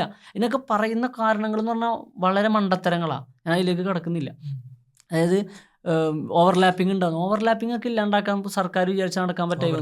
അതായത് ഇവർ പറയണത് MA-NF മൈനോറിറ്റി സ്റ്റുഡൻസിനാണ്, മുസ്ലിങ്ങൾക്ക് മാത്രമല്ല കേട്ടോ, എല്ലാ minority. Maulana Azad national fellowship higher education ചെയ്യുന്ന കുട്ടികൾക്കുള്ളതാണ്. ഇതെല്ലാ ന്യൂനപക്ഷ വിഭാഗങ്ങൾക്കും ഉണ്ട്. ഇതേ കുട്ടികൾക്ക് തന്നെയാണ് NFOBCയും കിട്ടുന്നത്, അതാണ് അവർ പറയണത്. അപ്പോൾ ഞാൻ ചോദിക്കുന്നത്, OBCയിൽ പെടാത്ത മുസ്ലിങ്ങൾ എന്ത് ചെയ്യും? നോർത്ത് ഇന്ത്യയിൽ എല്ലാവരും OBC അല്ല, ജനറൽ കാറ്റഗറിയിലുള്ള മുസ്ലിങ്ങളുണ്ട്. അവർ അണ്ടർ പ്രിവിലേജ്ഡ് തന്നെയാണ്. അവരെന്ത് ചെയ്യും? നമ്മുടെ നാട്ടിൽ OBCയിൽ പെടാത്ത ക്രിസ്ത്യാനികളുണ്ട്. അപ്പോൾ അവർക്ക് ഏത് ഫെലോഷിപ്പിന് കിട്ടും? അപ്പോൾ NFOBC, NFSC, NFST ഇതൊക്കെ ഉള്ളതുകൊണ്ട് MA-NF വേണ്ടെന്നാണ് തീരുമാനിക്കുന്നത്. അപ്പോൾ ഇതേ കാര്യം പറഞ്ഞുകൊണ്ട് നാളെ NFOBCയും NFSC, NFST ഇല്ലാണ്ടാക്കല്ലോ. കാരണം ഓൾറെഡി അവിടെ JRF എന്നിട്ടൊന്നുണ്ടല്ലോ എന്ന് പറഞ്ഞാൽ പോരെ. അപ്പോൾ നാഷണൽ ഫെലോഷിപ്പുകൾ ഓരോന്നോരോന്നായിട്ട് ഇല്ലാണ്ടാക്കാനുള്ള ശ്രമം നടക്കുകയാണ്. അപ്പോൾ അണ്ടർ പ്രിവിലേജ്ഡ് ആയിട്ടുള്ള ആളുകൾക്ക് വരണമെന്നില്ല. മൈനോറിറ്റി സ്റ്റാറ്റസ് ഉള്ള യൂണിവേഴ്സിറ്റികൾ തന്നെ ഫീസ് കൂട്ടുകയാണ്. പിന്നെ ഇനിയിപ്പോൾ അങ്ങോട്ടാണ് വരേണ്ടത്? ആർക്കാണ് പഠിക്കാനുള്ള പിന്നെ പാകതയുള്ളത്? ആണ് ഒരു പ്രശ്നം. ഇനി ഈ ന്യൂസിൻ്റെ വിഷയത്തിൽ മാത്രമല്ല, പോപ്പുലർ കൾച്ചറിൻ്റെ വിഷയത്തിലും ഉണ്ട്. നമ്മുടെ സിനിമകളിലൊക്കെ എന്താ കാണിക്കുന്നത്? ഏറ്റവും വലിയ പിന്നെ കൾച്ചറൽ മെമ്മറി ഉണ്ടാക്കുന്നത് നമ്മുടെ പോപ്പുലർ കൾച്ചറാണ്, സ്പെഷ്യലി സിനിമയാണ്. കാരണം സിനിമ എന്നുള്ളൊരു വിഷ്വൽ മീഡിയ. ഒരാൾ പത്രം വായിക്കുമ്പോഴും അല്ലെങ്കിൽ ഒരു വാർത്ത കേൾക്കുമ്പോഴും കിട്ടുന്നത് പോലെയല്ല സിനിമ പോലെ സിനിമ ജനകീയമായ ഒരു മീഡിയ, ഒരു പോപ്പുലർ മീഡിയയാണ്. ആ മീഡിയയിലൂടെ വരുന്ന സാധനങ്ങൾക്ക് കൃത്യമായ സ്വാധീനം ഉണ്ടാക്കാൻ കഴിയുന്ന, ഇപ്പോൾ ആബിദ് ഇജാസൊക്കെ പറയുന്നുണ്ട്, സിനിമ വളരെ അൺഇൻറ്റൻഷനലി ഫിലിം മേക്കറുടെ ഭാഗത്തു നിന്നുണ്ടാകുന്നൊരു സംഗതിയല്ല. വളരെ ഇൻറ്റൻഷനലി അയാളുടെ പൊളിറ്റിക്കൽ അജണ്ട കൺവേ ചെയ്യപ്പെടുന്നുണ്ട്. അയാൾക്ക് അതിലുള്ള അത് എവിടെയാണ് പ്രൊഡ്യൂസ് ചെയ്യുന്നത്. ഇപ്പോൾ ഹോളിവുഡിൽ പ്രൊഡ്യൂസ് ചെയ്യുന്ന സിനിമകൾക്ക് കൃത്യമായി ഹോളിവുഡിൻ്റെ ക്യാപിറ്റലിസ്റ്റ് മെൻറ്റാലിറ്റി ഉണ്ടാവും. അല്ലാത്ത ഔട്ട് ഓഫ് ബോക്സ് സിനിമകളുണ്ടാവും, ബോളിവുഡിലുണ്ടാവും, മലയാള സിനിമയിൽ അങ്ങനെ ഒരു സംഗതി ഉണ്ടാവും. അപ്പം അതിൻ്റെ അപ്പുറത്തേക്കൊക്കെ ഉള്ള മൂവ്മെൻറ്റുകളും സിനിമകളും ശ്രമങ്ങളും ഉണ്ടാവുന്നുണ്ടെങ്കിൽ പോലും മുസ്ലിങ്ങളെ സംബന്ധിച്ചിടത്തോളം മിസ്റെപ്രസെൻറ്റേഷൻ വ്യാപകമാണ്. അത് ഹോളിവുഡിലുണ്ട്, ബോളിവുഡിലുണ്ട്, മോളിവുഡിലുണ്ട്, എല്ലായിടത്തും ഉണ്ട്. അപ്പം അത് ആളുകൾക്ക്, ഓഡിയൻസിന് കിട്ടിക്കൊണ്ടിരിക്കുന്ന ഒരു ഇമേജറി ഉണ്ട്. മുസ്ലിയാർ എന്ന് പറയുമ്പോൾ കിട്ടുന്ന ഒരു സാധനങ്ങൾ ഞാൻ അതിനെക്കുറിച്ചൊരു പഠനം നടത്തിയിട്ടുണ്ടായിരുന്നു. മലയാള സിനിമയിലെ മുസ്ലിയാർ പ്രതിനിധാനം. മലയാള സിനിമയിൽ ഇപ്പോൾ എന്തുകൊണ്ടാണ് മുസ്ലിയാർ പ്രതിനിധാനങ്ങൾ മലയാള സിനിമയിൽ ഇത്രയും പ്രോബ്ലമാറ്റിക് ആയത്? ഒരു ഉദാഹരണം അതിനൊരു കാരണം എന്താ വെച്ചിട്ടുണ്ടെങ്കിൽ, മുസ്ലിം എന്ന് കേൾക്കുമ്പോൾ രണ്ട് കാര്യങ്ങളാണ് നമുക്ക് അടയാളങ്ങൾ എടുത്ത് കാണിക്കാൻ പറ്റും. ഒന്ന് മുസ്ലിം സ്ത്രീയാണ്. മുസ്ലിം സ്ത്രീക്കാണ് മുസ്ലിം സ്ത്രീയുടെ മേത്ത് തന്നെ അടയാളങ്ങളുള്ളത്, അവളുടെ വസ്ത്രധാരണം. ഓക്കെ. പിന്നെ ഒന്ന് മുസ്ലിയാർ എന്ന് പറയുന്ന നമ്മുടെ നാട്ടിലെ പിന്നെ ഈ പണ്ഡിതന്മാർ, ഉലമ എന്ന് പറയുന്ന ആളുകൾ, അവർക്ക് അവരുടെ ഒരു തലയെക്കെട്ടുണ്ടാവും, വെള്ള വസ്ത്രധാരികളായിരിക്കും, ചിലപ്പോൾ ഒരു ഷാൾ ഉണ്ടാകും. ഇത് രണ്ടും എവിഡൻ്റ്ലി കാണുന്ന സാധനങ്ങളാണ്. ഈ സാധനത്തിനെ നമ്മൾ പിന്നെ അൺപ്രോഗ്രസീവായി, എന്തായാലും പറയുക, വളരെ അപരിഷ്കൃതരായി കാണിച്ച, വിവരമില്ലാത്ത പരിഹാസ്യരായി കാണിച്ചാൽ എളുപ്പം ഒരു സമൂഹത്തെ മുഴുവൻ എന്ത് ചെയ്യാൻ കഴിയും? അവരുടെ മിസ്റെപ്രസെൻ്റ് ചെയ്യിപ്പിക്കാൻ, അല്ലെങ്കിൽ റോങ് പോർട്രയൽ സാധ്യമാവും. അത് ഒരു ഉദാഹരണം ഞാൻ പറയാം. മിയാവ് എന്ന് പറഞ്ഞൊരു സിനിമയുണ്ട്. അതിൽ സലീം കുമാറിൻ്റെ ഒരു ഉസ്താദ് കഥാപാത്രമുണ്ട്. ആൾ ഭക്ഷണം കഴിക്കുന്നതാണോ? അങ്ങനെ ആരാ ഭക്ഷണം കഴിക്കുക? ആരാണ് അങ്ങനെ ഭക്ഷണം കഴിക്കുക? നമ്മൾ സിനിമയിൽ പറയുന്നുണ്ട് ജഗതി ഭക്ഷണം കഴിക്കണ പോലെ കഴിക്കാൻ. ജഗതി ഭക്ഷണം കഴിക്കണ കാണാൻ ഭയങ്കര രസമാണ്. ജഗതി സോനം കഴിക്കണ്ടാവില്ല, പക്ഷെ ജഗതി കഴിക്കണ പോലെ ഭയങ്കര ആളുടെ അഭിനയമാണ്. അങ്ങനെ ആരും ഭക്ഷണം കഴിക്കൂല. ഞാൻ പറഞ്ഞത് ഇനിയിപ്പോൾ മുസ്ലിയാക്കന്മാരുടെ കഥ എടുത്തിട്ടുണ്ടെങ്കിൽ പോട്ടെ, മനുഷ്യന്മാരുടെ അടുത്ത സലീം കുമാറും യാവല് കഴിക്കണ പോലെ ആരും കഴിക്കണില്ല ഭക്ഷണം. പക്ഷേ കാണിക്കുന്ന നോക്കി ഇതന്നെ നോക്കുക. പെരുമഴക്കാലം എന്ന് പറഞ്ഞൊരു സിനിമ ഉണ്ട്. അതിലും ഇതുപോലെ ഒരു ഒരു എളാപ്പ എന്നിട്ട് പറഞ്ഞിട്ടൊരു കഥാപാത്രമുണ്ട്. അയാളൊരു മുസ്ലിം വേഷമാണ്, മുസ്ലിയാർ വേഷമാണ്. ഒരു ഷാളൊക്കെ ഇട്ട്, വലല്ലാലി എന്നൊക്കെ പറയുന്ന നമ്മുടെ നാട്ടിൽ ഉസ്താമാരുടെ ഒരു കുപ്പായൊക്കെ ഇട്ട് വരുന്ന ഒരാൾ. അയാൾ ഭയങ്കര റിലീജിയസ് ആണ്, താടിയുണ്ട്, നിസ്കാരത്തായ്മയുണ്ട്, പക്ഷെ വളരെ വൃത്തികെട്ട ക്യാരക്ടറായിട്ട് അതിൽ കാണിക്കുന്നു. ഒരു സന്ദർഭത്തിൽ മാത്രമേ അയാൾ ഈ മീര യാസ്മിൻ്റെ രക്ഷകനായിട്ട് വരുന്നുണ്ട്, ഒരാൾ ചൂഷണം ചെയ്യാൻ വരുന്നു. ബാക്കിയുള്ള സമയങ്ങളിലൊക്കെ ഇയാൾ ഏതാണ്ട് ഭയങ്കര പ്രശ്നമാണ്, എവിടെ എന്തു പറയണം എന്നറിയാത്ത ഒരാൾ. ഇനി ഈ ദൂരെ ദൂരെ ഒരു കൂടുകൂട്ടാമെന്ന് പറഞ്ഞൊരു സിനിമയാണെന്ന് തോന്നുന്നു. അത് തന്നെയാണോ? അതായത് മാമുക്കോയുടെ ഒരു കഥാപാത്രമാണ്. മാമുക്കോയ ഒരു പിന്നെ ഒത്തുപള്ളിയിലെ മുഅല്ലിമാണ്. മൂപ്പര് അവിടെ നിന്നിട്ട് കുട്ടികളെ കൊണ്ട്, വേറെ ആൾ വരും, ഭക്ഷണം കഴിച്ചുകൊണ്ട് ക്ലാസ് എടുക്കുകയാണ്. വേറെ ആൾ വരുമ്പോൾ കുട്ടികൾ ശപിക്കാൻ പറയണം അയാളെ, കുട്ടികളെ കൊണ്ട് ശപിക്കാൻ പറയണം, അങ്ങനത്തെ ഒരാൾ. പിന്നെ മാമുക്കോയുടെ പാവം അയാളെ കുറേ ഇതുപോലത്തെ കഥാപാത്രങ്ങൾ ചെയ്യിപ്പിച്ചിട്ടുണ്ട്, ഇങ്ങനത്തെ കഥാപാത്രങ്ങൾ ചെയ്യിപ്പിച്ചിട്ടുണ്ട്. വേറൊരു ഇതുപോലെ തന്നെ ഒരു പ്രശ്നമായിട്ട് എനിക്ക് തോന്നിയാണ് ഈ മൈലാഞ്ചി മഞ്ജുള്ള വീട് എന്നുള്ള സിനിമ ഉണ്ട്. അതിൽ എൻ്റെ കലാശാല എന്നുള്ള പേര് ഞാൻ മറന്നു. മൂപ്പരുടെ ഒരു കഥാപാത്രം ഇതുപോലെ, ഈ മാധവൻകുട്ടി എന്ന് പറയുന്ന, മാധവൻകുട്ടി എന്ന് തന്നെയാണ് ജയറാമിൻ്റെ പേര്, ഡോക്ടർ മാധവൻകുട്ടി. ഇയാളുടെ ക്ലിനിക്കിലേക്ക് വരുന്നൊരു ഉസ്താദ്. ആ ഉസ്താദ് പേരക്കുട്ടിയാണോ അതന്നെ. മൂപ്പര് ഒരു എന്താണ് പറയുക, മുത്താലിം എന്ന് പറയുക, ദർസുട്ടി എന്നൊക്കെ പറയുന്ന പോലത്തെ ഒരു കുട്ടീനെ കൈ പിടിച്ച് വരുന്നത്. ഒന്നിൽ പേരക്കുട്ടിയാണോ അല്ലെങ്കിൽ ഇയാളുടെ ശിഷ്യനാണോ. മൂപ്പർക്ക് എന്തോ പ്രശ്നമുണ്ട്, അല്ല കണ്ണിനെന്തോ പ്രശ്നം വന്നു. എന്നിട്ട് അതിൽ കാരണം പറയണുണ്ടോ, എൻ്റെ രണ്ടാമത്തെ മൂന്നാമത്തെ വീട്ടുകാർക്ക് എന്തോ കൊടുത്തതിൻ്റെ പേരിൽ ഒന്നാമത്തെ ഭാര്യ തല്ല് കിട്ടിയാണ് എന്താണ് പറയണത്. എന്നിട്ട് ലാസ്റ്റ് ചികിത്സ കഴിഞ്ഞ് ആൾ ഓക്കെ ആയപ്പോൾ തിരിച്ചു പോകുമ്പോൾ ഇയാൾ വേമ്പാ എന്നിട്ടാണ് ഒരു ബിരിയാണി വാങ്ങിച്ച് കഴിക്കാൻ എന്ന് പറഞ്ഞിട്ടാണ് പോണത്. അല്ലെങ്കിൽ ഈ കുട്ടീനോട് പറയാമെന്നാണ്, ഞാൻ നിനക്കൊരു ബിരിയാണി വാങ്ങിച്ചു തരാമെന്ന്. എന്തോ വളരെ മോശം, അതിൻ്റെ സബ് ടെക്സ്റ്റൊക്കെ വളരെ മോശമാണ്. വേണമെന്ന് വെച്ചാൽ അല്ല അങ്ങനെ വ്യാഖ്യാനിച്ചോട്ടെ എന്ന് വെച്ചിട്ട് തന്നെയാണ് ഇത് കൊടുക്കുന്നത്. ഒരു കമ്മ്യൂണിറ്റിയിൽ ഒരു ഭാഗം ആളുകൾ ഇങ്ങനെ ആസക്തിക്ക് പിന്നാലെ, ഫുഡ് എന്ന് പറയുമ്പോൾ ഭയങ്കര ആസക്തി, അല്ലെങ്കിൽ ലൈംഗികതയെ ഭയങ്കര 1 2 3 പോരാ, ഇനി വേണം അങ്ങനെ എന്തോ എല്ലാവരും ഇങ്ങനെയാണ് ജനറലൈസ് ചെയ്ത് കാറ്റഗറി ആക്കി ഇങ്ങനെ ഇവരെങ്ങനെ റിപ്രസെന്റ് ചെയ്ത് അവരിങ്ങനൊക്കെ തന്നെയാണ് ഇല്ലേ എന്നുള്ളൊരു വളരെ എല്ലാവരും അങ്ങനെ മൈൻഡ് സെറ്റിൽ ഓക്കെ. പിന്നെ അതുപോലെ തന്നെ ലാംഗ്വേജ് സ്ലാങ് ഞാൻ ഇതുവരെ കേട്ടില്ല. മലപ്പുറം എന്നൊക്കെ പറഞ്ഞിട്ട് ഞമ്മള് എന്നൊക്കെ ആ ഒരു സാധനം ഉണ്ടല്ലോ, ഞാൻ ഇതുവരെ കേട്ടിട്ടില്ല. മലപ്പുറത്തൊക്കെ ജീവിച്ചു, പക്ഷേ ഞാൻ അങ്ങനത്തെ സ്ലാങ് എവിടെയും ഞാൻ കേട്ടില്ല. സിനിമയിൽ മാത്രം കാണുന്നത്. അതെ, ഒരു പ്രത്യേകതര ഏറനാടൻ ഭാഷ അല്ലേ, പ്രത്യേകതര ഏറനാടെന്നും പറയാൻ പറ്റില്ല, പ്രത്യേകത. ഈ എനിക്ക് ഒരു ഐറണിയായിട്ട് തോന്നിയാണ് ഈ കിളിച്ചുണ്ട മാമ്പഴത്തിലെ ഭാഷയാണ് നമ്മൾ എപ്പോഴും ഇതിന് പറയാറുള്ളത്. അങ്ങനെ ആരിപ്പോൾ സംസാരിക്കണം എന്ന് വെച്ചാൽ നമുക്കറിയില്ല. പിന്നെ പറയാം, ഇതൊരു മാജിക്കൽ റിയലിസം ഒക്കെ പറയണ പോലെ ലോകത്തെവിടെ ഇല്ലാത്തൊരു നാട്, ആ നാട്ടിലെ ആൾക്കാർ ഇപ്പൊ അങ്ങനെ സംസാരിക്കുന്നു എന്നൊക്കെ പറയേണ്ടി വരും. ബാഹുബലി പക്ഷെ അതിലൊക്കെ ഒരുപാട് മാറ്റം വരുന്നുണ്ടല്ലോ ഇപ്പൊ പുതിയ സിനിമകളിൽ. ആ സിനിമയിൽ തന്നെ നോക്കി അതിലൊരു ഉസ്താദുണ്ട്, മൂപ്പര് എല്ലായിടത്തും പോയിന്റ് പറയുന്ന ഒരു ഉസ്താദ്. അതായത് ശ്രീനിവാസനൊക്കെ വന്ന ഓരോ പ്രശ്നങ്ങൾ പറയുമ്പോൾ മൂപ്പരാണ് പറയുന്നത് നീ പറയുന്നത് തെറ്റാണെന്നൊക്കെ പറഞ്ഞിട്ട് അവിടെ വളരെ ജസ്റ്റ് ആയിട്ടുള്ള ഒരു മനുഷ്യനായിട്ട് അതിൻ്റെ അകത്ത് ഒരു ഉസ്താദിനെ നമ്മൾ കാണാൻ പറ്റുന്നുണ്ട്. അങ്ങനത്തെ ചില കുറഞ്ഞ കഥാപാത്രങ്ങളുണ്ട് കേട്ടോ.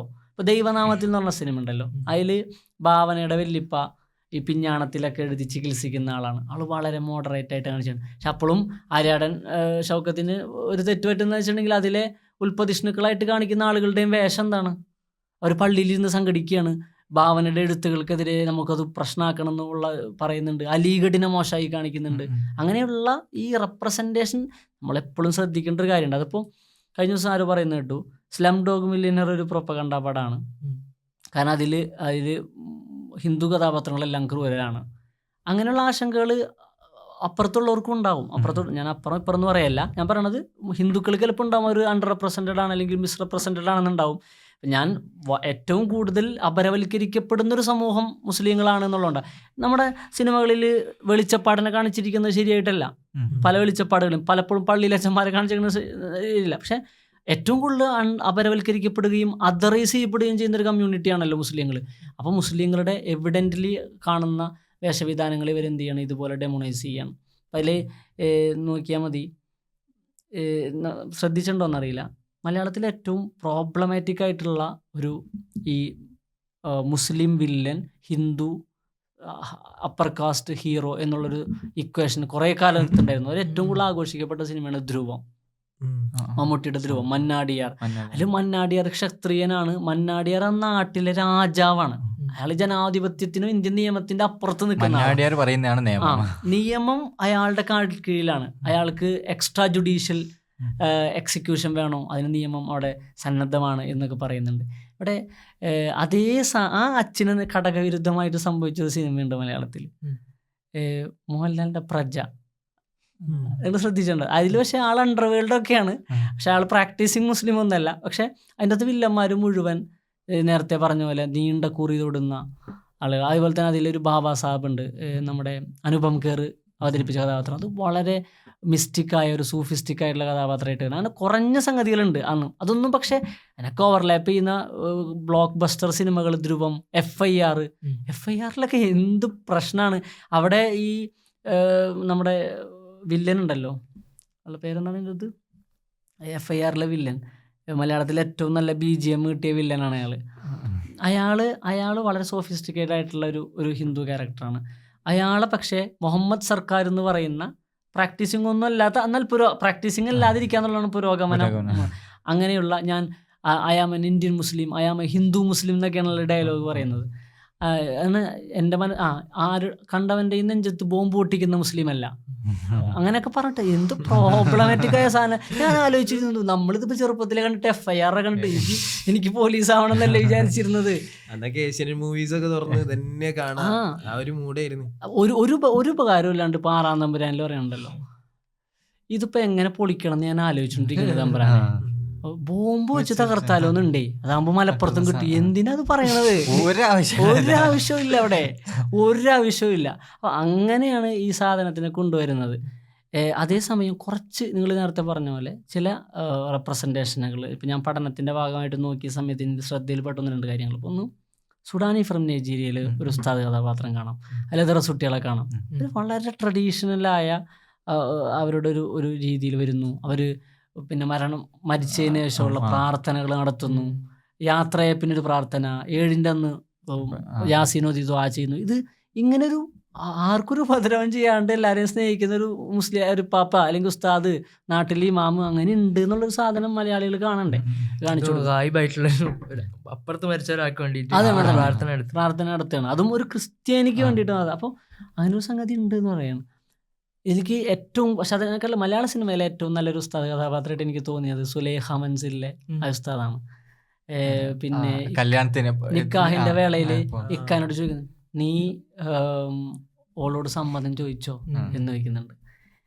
ആ സംഗതി തകർത്ത് കളഞ്ഞ കുറേ ബിംബങ്ങളുണ്ട്.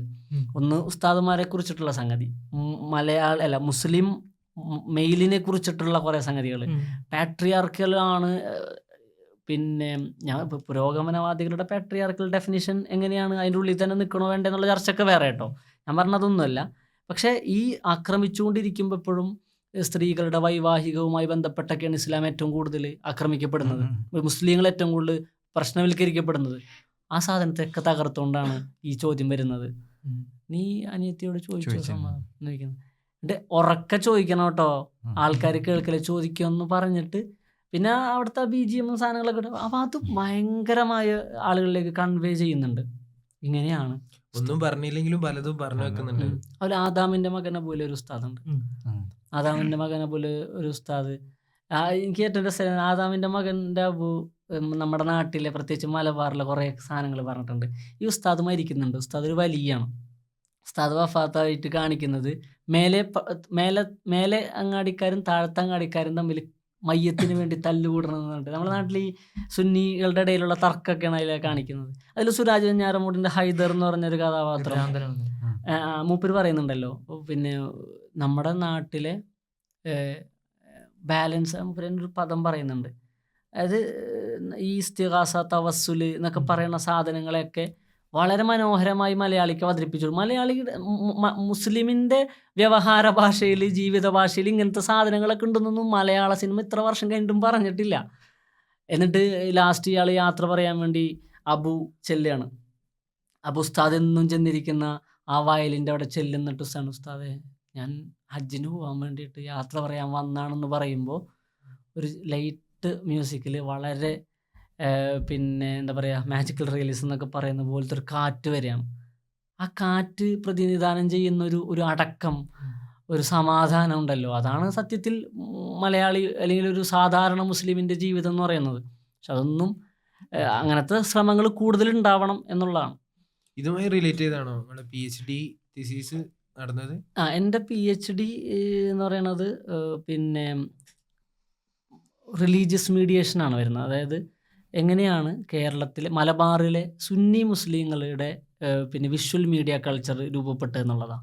അതിൻ്റെ ഒരു പ്രധാനപ്പെട്ട ഒരു വിഷയം എന്ന് പറയുന്നത് ഒരു എവല്യൂഷൻ ഉണ്ടായിട്ടുണ്ട്, ഒരു ട്രാൻസിഷൻ ഉണ്ടായിട്ടുണ്ട്. അതായത് സ്റ്റിൽ ഫോട്ടോഗ്രാഫി തന്നെ ഹറാമാണ് എന്നുള്ള ഒരു നയമായിരുന്നു വ്യാപകമായി സുന്നികൾക്കിടയിൽ ഉണ്ടായിരുന്നത്.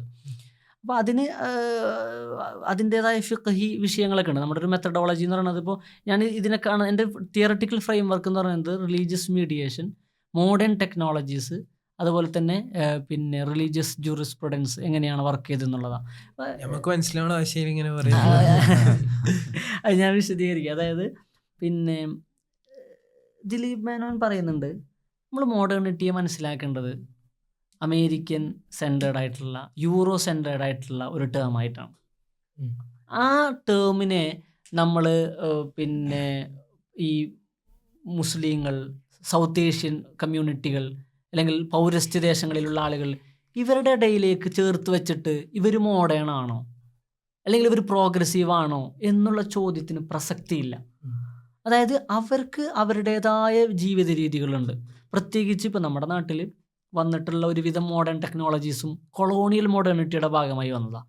അപ്പോൾ ഇവിടെ ഒരു കൊളോണിയൽ മോഡേണിറ്റിയോട് അല്ലെങ്കിൽ കൊളോണിയലിസത്തോട് റെസിസ്റ്റൻസിൽ ഉണ്ടായിരുന്ന മുസ്ലിങ്ങളെ സംബന്ധിച്ചിടത്തോളം ആ മോഡേണിറ്റിയുടെ പല കാര്യങ്ങളോടും വേറെ വേറെ അഭിപ്രായങ്ങളാണ് ഉണ്ടായിട്ടുള്ളത്. ഇംഗ്ലീഷ് ഭാഷ പഠിക്കരുത് എന്ന് പറഞ്ഞത് കൊളോണിയൽ മോഡേണിറ്റിയോടുള്ള പ്രശ്നത്തിൻ്റെ ഭാഗമായിട്ടാണ്. ഇങ്ങനൊരു modern technology, modern media technology എങ്ങനെയാണ് പിന്നെ കേരളത്തിലെ സുന്നി ഉലമ, റിലീജിയസ് അതോറിറ്റി എങ്ങനെയാണ് അപ്രോപ്രിയേറ്റ് ചെയ്തത് അല്ലെങ്കിൽ എങ്ങനെയാണ് എൻകൗണ്ടർ ചെയ്തത് എന്നുള്ളതാണ്. അപ്പോൾ ആദ്യത്തെ ഘട്ടത്തിൽ വരുന്നത് ഇതിനെ റിജക്റ്റ് ചെയ്യാണ്. സ്റ്റിൽ ഫോട്ടോഗ്രാഫി തന്നെ ഹറാമാണ് എന്നാണ് ഫോട്ടോ പറയുന്നത്. എടുക്കാൻ പാടില്ല. ഫോട്ടോ എടുക്കാൻ പാടില്ല. അപ്പം നമ്മൾ ശരിക്കും ഇത് പരിശോധിച്ച് ഏത് നോക്കുമ്പോൾ സമയത്ത് ഏകദേശം ഇത് ഇപ്പം അഹമ്മദ് കോയ ഷാലിയാത്തി എന്നൊക്കെ പറയുന്ന 1940 എനിക്ക് തോന്നുന്നു 40കളിലും 50കളിലൊക്കെയാണ് ഈ പ്രചാരം. അതിനു മുമ്പ് ഈ ചിത്രം വരൊക്കെ ഒക്കെ ഉണ്ട്. എന്ന് വെച്ചാൽ നമ്മള് ആൾക്കാർ ചിത്രം വരക്കുക അതൊക്കെ ഒരു അങ്ങനെ ഹറാമാണ് എന്നുള്ള പറഞ്ഞു വെക്കുന്നൊരു ഇതുണ്ട്. ഉണ്ട് ഉണ്ട് അതിൽ ഇപ്പോഴും പാലിക്കുന്നുണ്ട്. ഉണ്ട് ഉണ്ട്. തസ്നീം എന്ന് പറഞ്ഞാൽ അതായത് പ്രതിമ നിർമ്മിക്കുക, തസ്വീർ, ചിത്രം വരക്കുക, ഇത് ഭയങ്കരമായി ഇസ്ലാമിൽ വളരെ സ്ട്രോങ്ലി കണ്ടസ്റ്റഡ് ആണ് ഈ വിഷയം. അത് കാരണം എന്ന് വെച്ചിട്ടുണ്ടെങ്കിൽ ഒന്ന് മുൻകാല നബിമാരുടെ കാലഘട്ടത്തിൽ സംഭവിച്ചൊരു പ്രശ്നം എന്ന് വെച്ചിട്ടുണ്ടെങ്കിൽ ഈ തൗഹീദിനെതിരായുള്ള സാധനങ്ങൾ ഉണ്ടാവുന്നത് ഈ നബിമാരുടെയൊക്കെ മക്കുബറകളിൽ അവരുടെ ചിത്രങ്ങൾ ഉണ്ടായിരുന്നുകൊണ്ട്. അപ്പോൾ അത് വെക്കുന്നത് അവരുടെ സ്നേഹം കൊണ്ട് വെച്ചതാണ്. പതുക്കെ പതുക്കെ പതുക്കെ ഇത് ആരാധനയിലേക്ക് മാറി. അങ്ങനെയാണ് പല സ്ഥലങ്ങളിലും പ്രശ്നങ്ങൾ ഉണ്ടാകുന്നത്. അപ്പോൾ നബി സല്ലല്ലാഹു അലൈഹി വസല്ലം തങ്ങൾ നമ്മുടെ ശരീരത്തിൽ ചെയ്ത് എന്താണെന്ന് വെച്ചിട്ടുണ്ടെങ്കിൽ തസ്നീമിനെയും തസ്വീറിനെയും വളരെ പ്രശ്നമുള്ളൊരു സംഗതിയായിട്ട് പഠിപ്പിച്ചു എന്നുള്ളതാണ്. അതുകൊണ്ടാണ് ചില ഈ ചിത്രം വെക്കരുത്, ചിത്രം വരക്കരുത് എന്നൊക്കെയുള്ള കുറേ ഹദീസുകൾ കാണാം. ചിത്രം വെച്ചാൽ മലക്കുകൾ വരില്ല എന്നൊക്കെ പറയുന്നത്. പിന്നെ അതിനെങ്ങനെയാണ് വായിക്കേണ്ടത്, അതിൻ്റെ കോണ്ടെക്സ്റ്റ് വെച്ച് എങ്ങനെ വായിക്കണം, അതിൽ നിന്ന് എങ്ങനെ നമ്മളൊരു അതിൻ്റെ ലീഗാലിറ്റി എങ്ങനെ ഉരുത്തിരിച്ചെടുക്കണം എന്നുള്ള സംഗതി പണ്ഡിതന്മാരാണ് ചെയ്യേണ്ടത്. ഭയങ്കര ഫിഖിയായിട്ടുള്ള സംഗതി. അപ്പോൾ ഇവിടെ തന്നെ എൻ്റെ ഒരു പോയിന്റ് എന്താ വെച്ചിട്ടുണ്ടെങ്കിൽ, ഒന്ന് മുസ്ലിം പണ്ഡിതന്മാരെങ്ങനെയാണ് ഈ സാധനത്തിനെ കണ്ടത്, മറ്റൊന്ന് സാധാരണ സുന്നികൾ എങ്ങനെയാണ് ഇതിനെ കണ്ടത്. അങ്ങനെ ഒരു പ്രശ്നം വരുന്നതിൻ്റെ കാരണം എന്ന് വെച്ചിട്ടുണ്ടെങ്കിൽ ഗൾഫ് മൈഗ്രേഷനൊക്കെ ഉണ്ടായതോടുകൂടി ഇത് വളരെ നോർമലായൊരു ടെക്നോളജിയായി മാറി. ഫോട്ടോ വരിക, ക്യാമറ വരിക. അപ്പോൾ പരിശോധിച്ച് നോക്കുമ്പോൾ ക്യാമറ മാത്രമല്ല, മൈക്രോഫോണിൻ്റെ വിഷയത്തിലും ഇതുപോലെയുള്ള പ്രശ്നങ്ങളുണ്ട്. സമസ്തയിൽ ആദ്യത്തെയോ രണ്ടാമത്തെയോ സ്പ്ലിറ്റ് ഉണ്ടാവുന്നത് മൈക്ക് ആരാധനകൾ ഉപയോഗിക്കുന്നതുമായി ബന്ധപ്പെട്ടാണ്. അല്ല, അത് ആണ് ഒടുവിലുണ്ടായത്. ബാങ്ക്, ജുമാ ഖുത്തുബ എന്നുള്ള വിഷയങ്ങളൊക്കെ. ജുമാ ഖുത്തുബയാണ് പ്രധാനമായിട്ടുള്ള വിഷയം വന്നത്. അതായത് നമ്മൾ 40 പേരെ കേൾപ്പിക്കുക എന്നുള്ളതാണ് ഖുത്തുബയുടേത്. മൈക്കിലൂടെ പറഞ്ഞാൽ ഈ 40 പേരെ കേൾപ്പിക്കുമ്പോൾ ഇമാമിൻ്റെ ശബ്ദമല്ല കേൾക്കുന്നത്, മൈക്കിൻ്റെ ശബ്ദമാണ് കേൾക്കുന്നത്. ശബ്ദം നമ്മൾ ആദ്യം ശബ്ദോർജം വൈദ്യുതോർജമായി മാറി, പിന്നീട് അത് വീണ്ടും ശബ്ദോർജമായിട്ട് വരികയാണ്. അപ്പോൾ അവിടെ വരുന്നത് ഇനി ഇമാമിൻ്റെ ശബ്ദമല്ല എന്ന് പറഞ്ഞു. ഫിഖഹിലെ പണ്ഡിതന്മാർ രണ്ടുപേരും പറയുന്നത് അവരുടേതായ പേഴ്സ്പെക്റ്റീവിലാണ്. രണ്ടും ശരിയാവണം. എന്നിട്ട് ഒരു വിഭാഗം ആളുകൾ ഇതിനെ കാണുന്നത് മുക്കബ്ബിറു സൗത്ത് എന്നാണ്, അതായത് ശബ്ദത്തിനെ ഉയർത്തുന്ന ആൾ, അല്ല ആംപ്ലിഫൈ ചെയ്യാണെന്ന് പറയുന്നത്. അപ്പോൾ ഇതിൻ്റെ സയൻറ്റിഫിക്കലി ഇതെന്താണെന്ന് പരിശോധിച്ചിട്ടാണ് ഈ ട്രബിളിംഗ് ടെക്നോളജി എന്നൊക്കെ പറഞ്ഞിട്ട് അലി അൽ തഫ്മിയ എന്നൊക്കെ പറഞ്ഞിട്ട് ദിയോബിന്ദി മുസ്ലിങ്ങളുടെ ഇടയിൽ ഉണ്ടായിരുന്ന ഈ ചർച്ചയെ ഡോക്യുമെൻ്റ് ചെയ്യുന്നുണ്ട്. കേരളത്തിലും ഇത് സമാനമായ അതേപോലെ തന്നെയാണ് ഫോട്ടോഗ്രാഫിയുടെ വിഷയത്തിൽ ഉണ്ടായിട്ടുള്ളത്. അപ്പം അതിന് തർഷീഹ് എന്നൊക്കെ പറയുന്ന നമ്മുടെ ഫത്തുൽ മുയിൻ്റെ ഒരു കമൻട്രിയിൽ വരുന്ന ഒരു സംഗതി എന്ന് പറയുന്നത് സ്റ്റിൽ ഫോട്ടോഗ്രാഫി കുഴപ്പമില്ല എന്നാണ്. കാരണം അത് ഒരു നിഴലിനെ പിടിച്ചു വെക്കുകയാണ് ചെയ്യുന്നത്. അതുകൊണ്ട് ചിത്രം വരക്കുന്ന പോലെയല്ല എന്ന് പറയണം. ഇനി ചിത്രം വരക്കുന്നിടത്ത് തന്നെ ചിത്രം വരച്ച 3D എഫക്റ്റ് ഉണ്ടെങ്കിലാണ് പ്രശ്നം, അല്ലെങ്കിൽ പ്രശ്നമില്ല, അങ്ങനെയൊക്കെ പല പല അഭിപ്രായങ്ങളുണ്ട്. അപ്പോൾ ഇതിലൊരു പ്രശ്നം എന്ന് വെച്ചിട്ടുണ്ടെങ്കിൽ നമുക്ക് ഒരു സാധനം കണ്ടാൽ അത് കുഴപ്പമില്ല എന്ന് ഈ മാമ്പ് പറഞ്ഞിട്ടുണ്ടല്ലോ എന്നിട്ട് നമുക്കൊരു നിയമം ഉണ്ടാക്കാൻ കഴിയില്ല. അപ്പം അതിനൊരു മെത്തഡോളജി ഉണ്ടാവണം. ആ മെത്തഡോളജി എങ്ങനെ സംഭവിച്ചു എന്നാണ് ഞാൻ നോക്കുന്നത്. അപ്പോൾ അതിൽ ഏറ്റവും പ്രധാനപ്പെട്ടൊരു പോയിന്റ്, ചില വിഷയങ്ങളിൽ ഒറ്റ വിധിയേ ഉള്ളൂ. കള്ള് കുടിക്കൽ ഹറാമാണ്, വ്യഭിചരിക്കൽ ഹറാമാണ് എന്ന് പറഞ്ഞെന്ന് വിചാരിക്കുക. അതിൽ ആദ്യകാലങ്ങളിലെ ഇമാമുകൾക്കും അഭിപ്രായം വ്യത്യാസമില്ല, പിൻകാലത്ത് വന്ന ഇമാമുകൾക്ക് അഭിപ്രായ വ്യത്യാസം ഉണ്ടാവില്ല. ചില വിഷയങ്ങൾ, ഉദാഹരണത്തിന് അള്ളാഹു അർശിലിരുന്നു എന്നൊക്കെ പറയുന്നുണ്ട്. അപ്പം അതിന് അള്ളാഹു ഇരിക്കേ, അപ്പം നമ്മളുടെ ഒരു ഹ്യൂമൻ സാധനത്തിലേക്ക് അള്ളാഹു ഇമാജിൻ ചെയ്തിട്ട് അർശിലിങ്ങനെ ഇരിക്കുക, അങ്ങനെ പറയാൻ പറ്റുമോ? പറ്റൂല എന്ന്. അപ്പം ആദ്യകാല പണ്ഡിതന്മാർ അങ്ങനെ അള്ളാഹു ആലം അങ്ങനെയാണ് തഫ്സീറുകൾ കാണാൻ, എല്ലാം പറഞ്ഞതിന്റെ അവസാനം അള്ളാഹു ആലം. പിന്നീട് ആളുകൾ ഇതിനെ വിശദീകരിക്കാൻ തുടങ്ങി. കാരണം വിശദീകരിക്കേണ്ട അവസ്ഥ വന്നു. കാരണം കുറേ ഈ പ്രശ്നക്കാരുണ്ടാവാൻ തുടങ്ങിയ അവാന്തര വിഭാഗങ്ങൾ അവർ ഈ ഖുർആൻ ആയത്തുകളൊക്കെ ലോജിക്കിന്റെ ഇതിൽ കൊണ്ടുവരാൻ തുടങ്ങി. അപ്പോൾ അവിടെ വിശദീകരിച്ചു വന്നു. അപ്പോൾ എന്താ ചെയ്യാന്ന് വെച്ചിട്ടുണ്ടെങ്കിൽ ഹലഫുകളും സലഫുകളും എന്ന് പറയാം. ആദ്യം വന്ന പണ്ഡിതന്മാർ, പിന്നീട് വന്ന പണ്ഡിതന്മാർ. ഈ അഭിപ്രായ വ്യത്യാസങ്ങൾ രണ്ടും ഇസ്ലാമിനകത്താണ്. അയിമ്മത്തുൽ എന്താണ് ഇഖ്തിലാഫുൽ അയിമ്മത്തി റഹ്മത്തുൽ ഉമ്മ എന്ന് പറയുന്നത്. ഈ അഭിപ്രായ അതായത് പണ്ഡിതന്മാരുടെ ഇടയിലുള്ള അഭിപ്രായ വ്യത്യാസം സമുദായത്തിന് ഗുണമാണ് ചെയ്യുന്നതെന്ന്. ആദ്യം വന്ന പണ്ഡിതന്മാർക്ക് ഫോട്ടോഗ്രാഫിയെക്കുറിച്ചുള്ള അഭിപ്രായം എന്ന് പറയുന്നത് അതിൻ്റെ ടെക്നിക്കാലിറ്റിയിൽ വെച്ചിട്ട് അവർ മനസ്സിലാക്കിയൊരു സാധനമാണ്. രണ്ടാമത് വന്ന പണ്ഡിതന്മാർ വേറൊരു തരത്തിൽ ഇതിൻ്റെ ടെക്നിക്കാലിറ്റിയെ കാണുകയും ഓക്കെ എന്ന് പറഞ്ഞു. അപ്പോൾ ഇതിൽ രണ്ടഭിപ്രായം ഉള്ളതുകൊണ്ടാണ് പിന്നീട് നമുക്ക് ഇതിലൊരു മാറ്റം ഉണ്ടാകുന്നത്. ഞാൻ കഴിഞ്ഞ കുറച്ച് ദിവസം മുമ്പ് ഒരാൾ മ്യൂസിക്കുമായി ബന്ധപ്പെട്ട് അങ്ങനെ ഒരു വിഷയം പറയുന്നുണ്ട്. എന്നിട്ട് മൂപ്പര് മ്യൂസിക്കിനെ കുറിച്ച് നാളെ എന്താകും പണ്ഡിതന്മാരുടെ വിലയിരുത്തൽ എന്നുള്ളതല്ല ഞാൻ പറയണത്, അല്ലെങ്കിൽ സിനിമയെ കുറിച്ച് എന്താകും എന്നല്ലട്ടെ ഞാൻ പറയണത്. ഞാൻ പറഞ്ഞത് അതിലൊരു പ്രോബ്ലമാറ്റിക് ഒരു സ്റ്റേറ്റ്മെന്റ് എന്ന് പറഞ്ഞാൽ മുമ്പ് അവരങ്ങനെ പറഞ്ഞിരുന്നു, ഇപ്പോൾ മാറ്റി പറയാന്നൊരു സംഗതി ഇസ്ലാമിലില്ല. ഹുക്കുമ് പറയുമ്പോൾ മാറ്റിപ്പറയലല്ല. അങ്ങനെ അതായത് പുതിയൊരു കാര്യം ഒരാൾക്ക് ഉണ്ടാക്കാൻ കഴിയില്ല എന്നർത്ഥം. മുമ്പ് അഭിപ്രായ വ്യത്യാസം പണ്ഡിതന്മാർക്ക് ഉണ്ടായതുകൊണ്ട് നമ്മൾ അന്ന് ഏറ്റവും പ്രബലമല്ലാത്ത അഭിപ്രായം ഇപ്പോൾ പ്രബലമായിട്ട് എടുക്കുന്നു. അതിനൊരു കാരണം വേണം. ഞാൻ പഠിക്കുന്നത് എന്താണ് ആ കാരണം? അപ്പം ദഅവത്താണൊരു കാരണം. മറ്റൊരു കാരണം ഈ പറഞ്ഞ റെപ്രസെൻറ്റേഷൻ അടക്കമുള്ള വിഷയങ്ങളാണ്. അവിടെയാണ് എൻ്റെ ഇതിൽ കണക്റ്റ് ആവുന്നത്. പിന്നെ ഗൾഫ് മൈഗ്രേഷനുമായി ബന്ധപ്പെട്ട് വന്നു. ഇതൊരു ആസ് എ പ്രിസർവിങ് മെമ്മറിയായി, പിന്നെ ഫാമിലി ബിലോങ്ങിങ് ആയി, അങ്ങനെയൊക്കെ വിഷയങ്ങൾ വരുന്നുണ്ട്. അങ്ങനെയാണ് എൻ്റെ തീസിസ് വരുന്നത്. ഇത് ആക്ച്വലി കുറെ കൂടി ഗവേഷണം നടക്കേണ്ട ഒരു മേഖലയായിട്ടാണ് ഞാൻ മനസ്സിലാക്കുന്നത്. അതുകൊണ്ട് എൻ്റെ തീസിസ് ഇതിൽ ഭയങ്കര സംഭവമാണെന്ന് അവകാശപ്പെടാൻ നിർവാഹമില്ല. നമ്മൾ ഈ മൈഗ്രേഷൻ ഇൻഷാല്ലാ കുറച്ചും കൂടി നമ്മള് ഇപ്പൊ പോഡ്കാസ്റ്റ് എന്നുള്ളതിനപ്പുറം നമ്മൾ കുറച്ചും കൂടി സീരീസ് സ്വഭാവത്തിൽ, പ്രൊജക്ട് സ്വഭാവത്തിൽ നമ്മൾ ആലോചിക്കുന്നുണ്ട്. അപ്പോൾ അതിൽ നമ്മളന്ന് വിചാരിച്ചത് ഇതാണ്, ഈ മൈഗ്രേഷൻ എന്ന് പറയുന്നത് നമ്മുടെ നാട്ടിലൊക്കെ ഭയങ്കര സംഭവം ഇല്ല, മലബാർ റീജിയനിലൊക്കെ ഇപ്പോൾ എല്ലാ വീട്ടിലും ഓരോ ഗൾഫുകാരനുണ്ടാവും. അപ്പോൾ ആ ഗൾഫുകാരനായതോട് കൂടിയിട്ടാണ് നമ്മളെ മൊത്തം തലവര അല്ലെങ്കിൽ നമ്മളെ മൊത്തം ജീവിതം തന്നെ ഇങ്ങനെ മാറിയുന്നത്. അപ്പോൾ ആ ഒരു ട്രാൻസിഷൻ പീരീഡിനെ മനസ്സിലാക്കുക.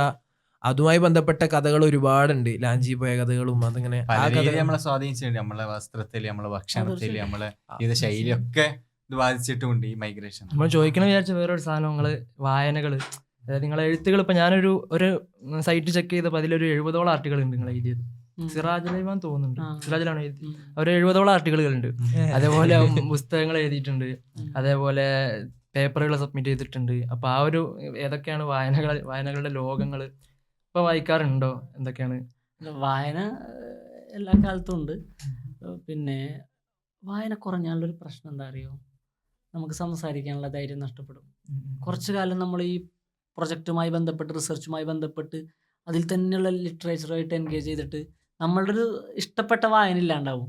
ചില സ്ഥലങ്ങളിൽ പ്രസംഗിക്കാൻ പോകുമ്പോൾ എനിക്കൊരു അനുഭവം ഉണ്ടായി. ഞാൻ കുറേ കാലത്തിന് ശേഷം ഒരു സ്ഥലത്ത് പ്രസംഗിക്കാൻ പോയി. ഞാൻ പറയുന്നത് എനിക്ക് എന്നെ ബന്ധിപ്പിക്കാൻ പറ്റുന്നില്ല. ഭയങ്കര പ്രതിസന്ധിയാണ്.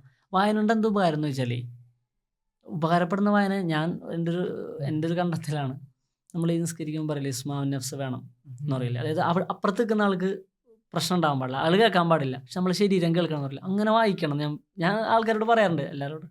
അപ്പോൾ അതിൻ്റെ ഗുണം എന്താ വെച്ചിട്ടുണ്ടെങ്കിൽ ആ പദവിന്യാസം, വാചകങ്ങൾ, അതിൻ്റെ സാധ്യത നമ്മളെ ബ്രെയിനും പിടിച്ചെടുക്കുകയും, കാരണം കൂടുതൽ സെൻസറി ഓർഗൻസിൻ്റെ ഭാഗമാവാണ്. നമ്മുടെ നാവിൽ അതിൻ്റെ ഒരു സാധനം കൊണ്ടുവന്ന് നിൽക്കും. അപ്പോൾ നമ്മൾ സംസാരിക്കുമ്പോൾ അതിങ്ങനെ ഒഴുകി ഇങ്ങനെ വരും. അതൊരനുഭവമാണ്, എൻ്റെ ഒരനുഭവമാണ്. അതുകൊണ്ട് ഞാൻ എല്ലാവരോടും പറയാനും ചെയ്യാം. അപ്പോൾ വായന എന്നും ഉണ്ടായിട്ടുണ്ട്. എനിക്ക് ഏറ്റവും ഇഷ്ടപ്പെട്ട വായന എന്ന് പറയുന്നത് നോവലുകൾ വായിക്കുക, കഥകൾ വായിക്കുക എന്നൊക്കെയായിരുന്നു. എൻ്റെ ഏറ്റവും വലിയ വഴിത്തിരിവ് എന്ന് പറഞ്ഞാൽ, ഞാൻ 6ാം ക്ലാസ്സിൽ ഒരു ബോർഡിങ്ങിൽ പഠിക്കാൻ പോകുന്നുണ്ട്. അവിടെ പോയിട്ട് പിന്നെ പുസ്തകങ്ങൾ വായിച്ചു തുടങ്ങുന്നതാണ്. ചെറുപ്പത്തിൽ എൻ്റെ വീട്ടിലല്ല, തറവാട്ടിൽ കുരുന്നുകൾ എന്ന് പറഞ്ഞൊരു ബാലമാസിക വരും. അപ്പം അവിടെ ആരും വായിക്കൊന്നുമില്ല. പക്ഷെ അവിടുത്തെ എൻ്റെ മൂത്താപ്പ വിദ്യാഭ്യാസ ബോർഡിൽ, സമസ്തയുടെ വിദ്യാഭ്യാസ ബോർഡിൽ മെമ്പറായിരുന്നു. അപ്പോൾ അവിടെ എന്തായാലും വരുന്നുണ്ട്. പക്ഷെ അവിടെ അങ്ങനെ വായിക്കുമെന്ന് അറിയില്ല. ഒരാഴ്ച കഴിഞ്ഞാൽ അത് നമുക്ക് കൊണ്ടുതരും. അപ്പോൾ ഉമ്മച്ചി എന്നിട്ട് എനിക്കിങ്ങനെ ഷാക്കിർ എന്ന് പറഞ്ഞിട്ട് കൊടുവള്ളി അബ്ദുൽ ഖാദറിൻ്റെ ഒരു നോവൽ ഉണ്ടായിരുന്നു. കൊടുവള്ളി അബ്ദുൽ ഖാദറാണ് ഇബ്രാഹിം ടീമർ, കൊടുവള്ളി അബ്ദുൽ ഖാദർ, ഷാക്കിർ എന്ന് പറഞ്ഞിട്ട് അതിങ്ങനെ ഉമ്മച്ചി വായിച്ചു തരും. എനിക്കത് ഭയങ്കര സംഗതിയായിരുന്നു. എൻ്റെ വായന ഏറ്റവും കൂടുതൽ രൂപപ്പെടുത്തിയതിൽ അതൊരു ഘടകമാണ്. പിന്നീട് ബാലരമ, ബാലഭൂമി, ബാലമംഗളം, മലർവാടി, കുസുമം, ഇതൊക്കെ വായിച്ച് വന്നു. ബാലരമ ഡൈജസ്റ്റ്. എന്നെ സ്കൂളിൽ ഞാൻ ഇവിടെ എത്തുന്ന സമയത്ത് എന്നെ ഏറ്റവും കൂടുതൽ വായനയിൽ ഹുക്ക് ചെയ്തൊരു സാധനം ഡേവിഡ് കോപ്പർഫീൽഡ് എന്ന് പറഞ്ഞൊരു പുസ്തകമാണ്, ചാൾസ് ഡിക്കൻസിൻ്റെ. അത് ഭയങ്കരമായ ഇതായത്. പിന്നെ ഒളിവർ ട്വിസ്റ്റ്, ടോം സോയർ, ഇങ്ങനെ വായിച്ചു. ഇതൊക്കെ മലയാളമാണ് കേട്ടോ. നമ്മളിങ്ങനെ പ്രസംഗങ്ങൾ കേൾക്കും. അപ്പം അതിൽ നിങ്ങൾ ഉറുദു സംസാരിക്കുന്നുണ്ട്, ഹിന്ദി സംസാരിക്കുന്നുണ്ട്, ഇംഗ്ലീഷിൽ സംസാരിക്കുന്നുണ്ട്, മലയാളത്തിൽ സംസാരിക്കുന്നുണ്ട്, അറബി വരുന്നുണ്ട്. അവസാനമായിട്ട് ഞാൻ കേട്ടൊരു കഴിഞ്ഞ വർഷമാണെന്ന് തോന്നുന്നുണ്ട്, ജാമ്യയിൽ നിങ്ങൾ പ്രസംഗിച്ചിരുന്നു. പൈലി ദഷാബു യൗമൻ അറാദൽ ഹയാത്ത് എന്ന് പറഞ്ഞിട്ടൊരു കവിത വരുന്നുണ്ട്. ഒക്കെ അറബി ഇങ്ങനെ വരുന്നുണ്ട്. അപ്പോൾ നമുക്ക് ഭയങ്കര കാര്യമായിട്ട് തോന്നി, 5 ഭാഷകളോളം നിങ്ങൾ കൈകാര്യം ചെയ്യുന്നുണ്ട്. പിന്നെ ഒരുപാട് കവിതകൾ ഫൈസിന്റെ കവിതകൾ ചൊല്ലുന്നുണ്ട്. അപ്പോൾ ഇതൊക്കെ ഈ വായനയെ തന്നെ ഇപ്പോഴും വായന തുടർന്നുകൊണ്ടിരിക്കുകയാണ്. ഞാൻ എഴുത്തും അങ്ങനെ തന്നെ, കവിതകൾ എഴുതിയിട്ടാണ് തുടങ്ങുന്നതൊക്കെ. പക്ഷേ പിന്നെ കവിതയിൽ നിന്ന് ഇങ്ങനെ മാറുന്നുണ്ട്. അന്ന് ഇങ്ങനെ മാതൃഭൂമിയിൽ, ദേശാഭിമാനിയിൽ ഒക്കെ കവിതകൾ എഴുതിയിട്ടുണ്ട്. മാതൃഭൂമി പതിപ്പിലൊക്കെ ദേശാഭിമാനിയാണ് എനിക്ക് ആദ്യമായിട്ട് റെമ്യൂണറേഷൻ കിട്ടുന്നത്. അന്നൊക്കെ റെമ്യൂണറേഷൻ 150 റുപ്യാണ്. അതിൽ ഭയങ്കര കാര്യം, എഴുതി കിട്ടല്ലേ. പിന്നെ മാധ്യമത്തിൽ കഥ എഴുതി ഞാൻ തുടങ്ങി, കഥയിലോട്ട് മാറി. പിന്നെ എൻ്റെ ഒരു മേഖല കഥയാണെന്ന് ഞാൻ മനസ്സിലാക്കി. അങ്ങനെ ഇരിക്കുകയാണ് തുർക്കി ഖിലാഫത്തിൻ്റെ എത്ര കണ്ടും വർഷം പൂർത്തിയാകുന്ന ഒരു സമയത്ത് എൻ്റെ ഒരു സീനിയറിന് വന്നൊരു അസൈൻമെൻ്റാണ്, ഒരു ലേഖനം എഴുതാൻ പറഞ്ഞു. സുന്നി വോയിസിലാണ് ഞാൻ ആദ്യമായിട്ട് ലേഖനം എഴുതുന്നത്. പക്ഷേ ലേഖനം എഴുതി അച്ചടിച്ച് വന്നപ്പോൾ വന്നത് മറ്റാളുടെ പേരില്ല. അത് ഇയാൾക്ക് ഭയങ്കര വിഷമമായി. കാരണം അയാൾ എന്നെ കൊണ്ട് എഴുതിച്ചിട്ട് എൻ്റെ പേരിൽ വരാതെ, മൂപ്പർക്ക് അറിയില്ലായിരുന്നു. അത് എഡിറ്റോറിയലിൽ വന്നൊരു മിസ്കമ്മ്യൂണിക്കേഷനാണ്. പക്ഷെ എന്നിട്ട് ആദ്യമായിട്ട് എനിക്ക് അവിടെ നിന്നാണ് ലേഖനം എഴുതിയിട്ട് പൈസ കിട്ടുന്നത്. പിന്നെ ഞാൻ സിറാജിൽ ഒരു പങ്ക്തി ചെയ്യാൻ തുടങ്ങി. ഡൽഹി വന്നതിന് ശേഷമാണ് സിറാജിൽ കുറേ ലേഖനങ്ങൾ വരുന്നത്. ഞാൻ ഡിഗ്രിക്ക് പഠിക്കുമ്പോൾ തന്നെ 100 ആർട്ടിക്കിൾ പബ്ലിഷ് ചെയ്തു, കഥകളും കവിതകളും ലേഖനങ്ങളുമായിട്ട്. അങ്ങനെ എവിടെയെങ്കിലുമൊക്കെ ആയിട്ട് അങ്ങനെ ഞാൻ ഒരു കാര്യം കൂടെ പറയാം. ഞാൻ പിന്നെ 10ാം ക്ലാസ് കഴിഞ്ഞ് പഠിക്കാൻ പോയി. ആദ്യത്തെ ഒരു ലീവിന് നാട്ടിലേക്ക് വരികയാണ്. അപ്പം എനിക്ക് അവിടെ തുടരണോ വേണ്ട എന്നുള്ളൊരു വലിയൊരു പ്രശ്നം ഉണ്ടായിരുന്നു. തിരിച്ച് പോകാൻ തീരുമാനിച്ചു കഴിഞ്ഞപ്പോൾ ഞാൻ ടീച്ചർക്ക് ഒരു വാക്ക് കൊടുത്തു. എൻ്റെ ഒരു ടീച്ചർ, എനിക്ക് ഏറ്റവും ഇഷ്ടമുള്ള ടീച്ചർ, ഞാൻ ടീച്ചറെ അമ്മ എന്നാണ് വിളിക്കുക. ടീച്ചർക്ക് വാക്ക് കൊടുത്തു. മാതൃഭൂമി പത്രത്തിൽ ഒരു പ്രതികരണം ഞാൻ എഴുതും 1 മാസത്തിനുള്ളിൽ എന്ന് പറയും. കാരണം അവിടെ ചെല്ലുമ്പോൾ കുട്ടികൾ എഴുതിയ പ്രതികരണങ്ങൾ ചന്ദ്രികയിൽ, മാധ്യമത്തിൽ, സിറാജിൽ ഒക്കെ, മാതൃഭൂമിയിലൊക്കെ എഴുതിയ പ്രതികരണങ്ങൾ അവിടെ നോട്ടീസ് ബോർഡിൽ വെച്ചിട്ടുണ്ട്, ഞങ്ങളുടെ സീനിയേഴ്സ് എഴുതിയത്. ഞാൻ അങ്ങനെ പ്രതികരണം എഴുതാൻ തുടങ്ങി. അങ്ങനെ ഈ മന്ത്രിയുടെ ഒരു കാര്യം എന്ന് പറഞ്ഞിട്ട് അന്നത്തെ ആരോഗ്യമന്ത്രിയായിരുന്ന ശ്രീമതി ടീച്ചറുടെ ഒരു പ്രസ്താവനക്കെതിരെ ഞാനൊരു പ്രതികരണം എഴുതുകയും ആ പ്രതികരണം അച്ചടിച്ച് വന്നു. വന്നിട്ട് ആ പ്രതികരണം ഞാൻ എന്നെ ഉപ്പച്ചിയും വന്ന് കോളേജിൽ കാന്തപുരത്താണ് ഞാൻ +1 +2 പഠിക്കുന്നത്. കാണാൻ വന്നപ്പോൾ ഉപ്പച്ചിയുടെ കയ്യിലാണ് ഞാനത് മൊഫ്യൂസിൽ ബസ് സ്റ്റാൻഡ് കോഴിക്കോട്, അവിടെ കുറേ പെട്ടികളുണ്ടാവും, ലെറ്റർ ബോക്സുകൾ, ഈ പത്രങ്ങളുടെ, അതിലിടാനാ പറയാം. ഉപ്പച്ചിയാണ് കൊണ്ടുപോയി ഇടുന്നത്. അങ്ങനെ അത് പ്രസിദ്ധീകരിച്ച് വരുന്നതാണ്. ദൗർഭാഗ്യരെന്ന് പറയട്ടെ, തൃശ്ശൂർ എഡിഷനിൽ മാത്രമേ വരണില്ല. ഉപ്പച്ചി അത് കാണുന്നില്ല. ഞാൻ ആ ലീവ് കഴിഞ്ഞിട്ട് ഉപ്പച്ചിനെ കാണിക്കാൻ വേണ്ടി ഇത് കൊണ്ടുപോകുന്ന സമയത്ത് ഉപ്പച്ചി ജൂബിലി മിഷൻ ആസ്പത്രിയിൽ വയ്യാണ്ട് കിടക്കാം. അപ്പം എന്നിട്ട് ഉപ്പച്ചിനെ റൂമിലേക്ക് മാറ്റി ഞാൻ ഉപ്പച്ചിയുടെ അടുത്തേക്ക് പോകുമ്പോൾ ഉപ്പച്ചിക്ക് എന്നെ തിരിച്ചറിയാൻ പറ്റണില്ല. എനിക്ക് ഭയങ്കര വിഷമമായി. ഉപ്പച്ചിക്ക് എന്നെ തിരിച്ചറിയണില്ല, എനിക്കിത് കാണിക്കണം. അങ്ങനെ 2-3 ദിവസം കഴിഞ്ഞിട്ടാണ് അന്ന് ഞാൻ +1 ഉപ്പച്ചിക്ക് ഇത് മനസ്സിലാവുന്നൊക്കെ ഭയങ്കര സന്തോഷം. അത് അന്ന് ഉപ്പച്ചിയുടെ കണ്ണിൽ കണ്ടൊരു തിളക്കുണ്ട്, തിരിച്ചറിയുമ്പോൾ ഇത് വായിക്കുമ്പോൾ കാണുന്ന തിളക്കം. അത് ഭയങ്കര പ്രചോദനമായി ജീവിതത്തിൽ. പിന്നെ അത് എഴുതുക എന്നുള്ളൊരു സാധനം വന്നു. ഞാൻ എന്നോട് തന്നെ പറയുന്ന ഒരു സംഗതിയാണ്, നമ്മൾ വായന നിർത്തിക്കഴിഞ്ഞാൽ എഴുത്തിൽ ആത്മാർത്ഥത ഇല്ലാതാവും. പ്രസംഗിക്കുന്ന സമയത്ത് പരസ്പര ബന്ധങ്ങളില്ലാണ്ടാവും. വായന തന്നെയാണ് ഫ്യൂവൽ എന്ന് പറയുന്നത്. അപ്പോൾ നമ്മൾ ഈ പോഡ്കാസ്റ്റിൽ ഇരിക്കുമ്പോൾ പോലും നമുക്കത് ഫീൽ ചെയ്യലുണ്ട്. നമ്മൾ എനിക്ക് പേഴ്സണലി തോന്നിയ സാധനമാണ്, നമ്മൾ ഇതിൻ്റെ ഒരു ടെക്നിക്കാലിറ്റിയിൽ കണ്ടൻറ്റ് ഇതിങ്ങനെയൊക്കെ പറഞ്ഞ് ഇതിൻ്റെ പിന്നാലെ ഓടുമ്പോൾ നമ്മൾ പലപ്പോഴും മറന്നു പോകുന്നൊരു സാധനമാണ് ഈ ഉള്ളിലേക്ക് ഇൻടേക്ക് ഉണ്ടാവാന്ന് പറയുന്നത്. ഇപ്പോൾ ഭക്ഷണം കഴിക്കുന്ന പോലെ തന്നെ നമ്മൾ ഈ വായന എന്ന് പറയുന്നത് നിന്ന് പോയി കഴിഞ്ഞാൽ പിന്നെ നമുക്ക് പറയാനൊന്നും ഇല്ലാത്ത പോലെ നമുക്ക് ഇങ്ങനെ തോന്നിപ്പോവും, നമുക്ക് അവസാനിപ്പിക്കാൻ തോന്നി. ഇപ്പൊ അപ്പൊ അതിന് മുമ്പ് മറ്റേ രാം കെ നാം എന്നുള്ള ഒരു പുസ്തകം കൂടി ഉണ്ട്, അതും കൂടി ലാസ്റ്റ് ആയിട്ട് പറയാം. അതെ, ഞാൻ നേരത്തെ പറഞ്ഞല്ലോ, ഈ പുസ്തകം എനിക്ക് ഇനി 1-2 മനസ്സിലുണ്ട്. ആദ്യമായിട്ട് ഞാൻ എഴുതിയ പുസ്തകം രാം കെ നാം. അതിന്റെ മീനിങ് എന്താ? ഞാൻ പുസ്തകം വായിച്ചില്ല, വായിക്കാൻ കിട്ടിയില്ല. രാമന്റെ നാമത്തിൽ നിന്നാണ്. നമ്മുടെ ആനന്ദ് പട്വർദ്ധൻ ഈ രാം ജന്മഭൂമി മൂവ്മെന്റ് തുടങ്ങുന്നുണ്ടല്ലോ ആ സമയത്ത്, ഈ ബാബരി ഡെമോളിഷന് മുമ്പ് തന്നെ ഈ ആ സാധനത്തിന്റെ അപകടം പറഞ്ഞുകൊണ്ടൊരു ഡോക്യുമെന്ററി ചെയ്യുന്നുണ്ട്. കുറെ സ്ഥലങ്ങളൊക്കെ നിയോജിക്കപ്പെടൊക്കെ ചെയ്തു പട്വർദ്ധന്റെ. അതിനോടൊരു ട്രിബ്യൂട്ടാണ് ശരിക്കും. ഇന്ത്യയിൽ സമകാലിക രാഷ്ട്രീയത്തെയാണ് ഞാനതിൽ വിശകലനം ചെയ്യാൻ ഉദ്ദേശിച്ചിട്ടുള്ളത്. അതുകൊണ്ട് അപ്പം എനിക്ക് തോന്നി ഏറ്റവും പ്രത്യേകിച്ച് ഞാൻ ആ പുസ്തകം എഴുതിക്കൊണ്ടിരിക്കുന്ന സമയത്ത്, പുസ്തകം കമ്പയർ ചെയ്യുന്ന സമയത്ത്, രാമനവമി സമയത്ത് സീരീസ് ഓഫ് പിന്നെ റൈറ്റ്സ്, അറ്റാക്സ് ഉണ്ടാകുന്നുണ്ട് മുസ്ലിം ബസ്തികളിൽ. ഞാൻ ആലോചിച്ചു, ഈ എങ്ങനെയാണ് ഒരു വളരെ ആത്മീയമായ ചുറ്റുവട്ടത്തിൽ ഉണ്ടാവുന്ന രാമനവമി ഘോഷയാത്രകൾ, നാമം ജപിച്ചുകൊണ്ട് നടക്കുന്ന വളരെ ആത്മീയമായ ഒരു സംഗതിയിൽ ഉണ്ടാവുന്ന ഒരു സംഗതി എങ്ങനെയാണ് ഇത്ര പെട്ടെന്ന് അക്രമാസക്തമാകുന്നത്? ഇപ്പോൾ നമ്മൾ അന്വേഷിച്ച് നോക്കുമ്പോൾ രാമനവമി ഘോഷയാത്രകൾ അവിടുത്തെ പ്രാദേശവാസികളായ മുസ്ലിങ്ങളുടെയൊക്കെ ആശീർവാദത്തോടു കൂടി പരസ്പരം സന്തോഷം പങ്കിട്ടുകൊണ്ട് നടന്നു പോകുന്നുണ്ട് വിശ്വാസികളുടേത്. പിന്നെ വരുന്നത് വിശ്വാസി വേഷം കെട്ടിയ രാഷ്ട്രീയ ഗുണ്ടകളാണ്. അവർ വലിയ ആംപ്ലിഫയറുകളിലും സ്പീക്കറുകളിലും ഈ പറഞ്ഞ ഹിന്ദുത്വ പോപ്പ് എന്നൊക്കെ പറയുന്ന വളരെ വൃത്തികെട്ട പാട്ട് കേൾപ്പിച്ചും മുദ്രാവാക്യങ്ങൾ വിളിച്ചും പ്രകോപനപരമായ മുദ്രാവാക്യങ്ങൾ വിളിച്ചും പള്ളിയുടെ ഗേറ്റിൽ പതാക ചുറ്റേക്ക് പിന്നെ അതൊരു അക്രമമായി മാറുന്നു, ബുൾഡോസറായി ഉണ്ടാവുന്നു. ഞാൻ ആലോചിച്ചു, എങ്ങനെയാണ് ഒരു മതത്തെ, ഒരു രാമൻ എന്ന് പറയുന്ന ഒരു ഐക്കണിനെ ഇവർ ഇത്രയും പ്രശ്നമാക്കുന്നത്? ഇതിൽ ഏറ്റവും ഉത്തരവാദിത്വം രാജ്യത്തെ ഹിന്ദുക്കൾക്ക് തന്നെയാണ്, ഹിന്ദുവിശ്വാസികൾക്ക് തന്നെയാണെന്നാണ് ആ പുസ്തകം പറയുന്നത്. പുസ്തകം ഡെഡിക്കേറ്റ് ചെയ്യുന്നതും ഈ ശ്രീരാമ ഭഗവാന്റെ ആത്മീയതയിൽ സത്യം അന്വേഷിക്കുന്ന ആളുകൾക്ക് ഞാൻ ഈ പുസ്തകം സമർപ്പിക്കുന്നു എന്ന് പറയും. എനിക്ക് തോന്നിയെന്ന് വെച്ചിട്ടുണ്ടെങ്കിൽ വേറെ ആർക്കിതിലൊന്നും പറയാനില്ല. വേറെ ആര് പറഞ്ഞാലും ഈ പ്രശ്നം ധ്രുവീകരണത്തിലേക്ക് കൊണ്ടുപോകും. നമുക്ക് പറയാം, ആശങ്കകളൊക്കെ പറയാം, പക്ഷെ ഇത് പരിഹരിക്കണം എന്നുണ്ടെങ്കിൽ ഇതിൽ പിന്നെ വിശ്വാസികൾ മുൻകൈ എടുക്കണം എന്നുള്ളതാണ്. അപ്പോൾ ഇസ്ലാമിനകത്ത് നിന്നൊരു പ്രശ്നം ഉണ്ടായിക്കഴിഞ്ഞാൽ ഏറ്റവും കൂടുതൽ ഉത്തരവാദിത്തം അതും വിശ്വാസികൾക്കാണെന്ന് പറയുന്നത് പോലെ ഏറ്റവും പ്രധാനപ്പെട്ടത്. അതുകൊണ്ടാണ് ആ രാം കെ നാം എന്ന് പറയുന്ന പുസ്തകം അങ്ങനെ വരുന്നത്. ഇനിയും ഒരുപാട് പുസ്തകങ്ങളുടെ അതിന്റെ ബാക്കിലാണ് ഇപ്പൊ വർക്ക് എടുത്തുകൊണ്ടിരിക്കുന്നത്. അപ്പൊ ഇൻഷാ അല്ലാഹ് നമ്മളെ കൂട്ടത്തിലുള്ള ഏറ്റവും ലോങ്സ്റ്റ് എപ്പിസോഡാണ്. ഇനിയും നിർത്താൻ ഇല്ല, കുറെ പറയാനുണ്ട്. അപ്പോ ഇനി ഒരു ഇതേപോലെ ഒരു അവസരത്തിൽ നമുക്ക് ഇരിക്കാൻ പറ്റും എന്ന് വിചാരിക്കാൻ ഇൻഷാ അല്ലാഹ്. അപ്പോ ഈ സെഷൻ ഇത്രയും അടിപൊളിയാക്കി തന്നതിന് നമുക്ക് ഇനി ഇരിക്കാന്ന് തോന്നുന്നു. ഞാൻ കൂടുതൽ ഈ പോഡ്കാസ്റ്റിന്റെ രീതി എല്ലാവരും ഒരുപോലെ സംസാരിക്കാന്നുള്ളതാണ്. പക്ഷെ ഞാൻ കുറെ അധികം സംസാരിച്ചു, പലർക്കും അങ്ങനെ ഒരു എനിക്ക് ഒരു തോന്നലുണ്ട്. നിങ്ങളൊരു ശൈലിയിൽ നിന്ന് മാറി നമ്മള് ആരെങ്കിലും ഒരാള് വരുമ്പോ നമ്മളെ മെയിൻ ഉദ്യമം കേട്ടിരിക്കാന്നുള്ളതാണ്. നമുക്ക് ഏറ്റവും ഇഷ്ടവും കേട്ടിരിക്കാനാണ്. ഇൻഷാ അല്ലാഹ് നല്ലൊരു കേൾവി സമ്മാനിച്ചതിന് നന്ദി അറിയിക്കുന്നത് അവസാനിപ്പിക്കാം.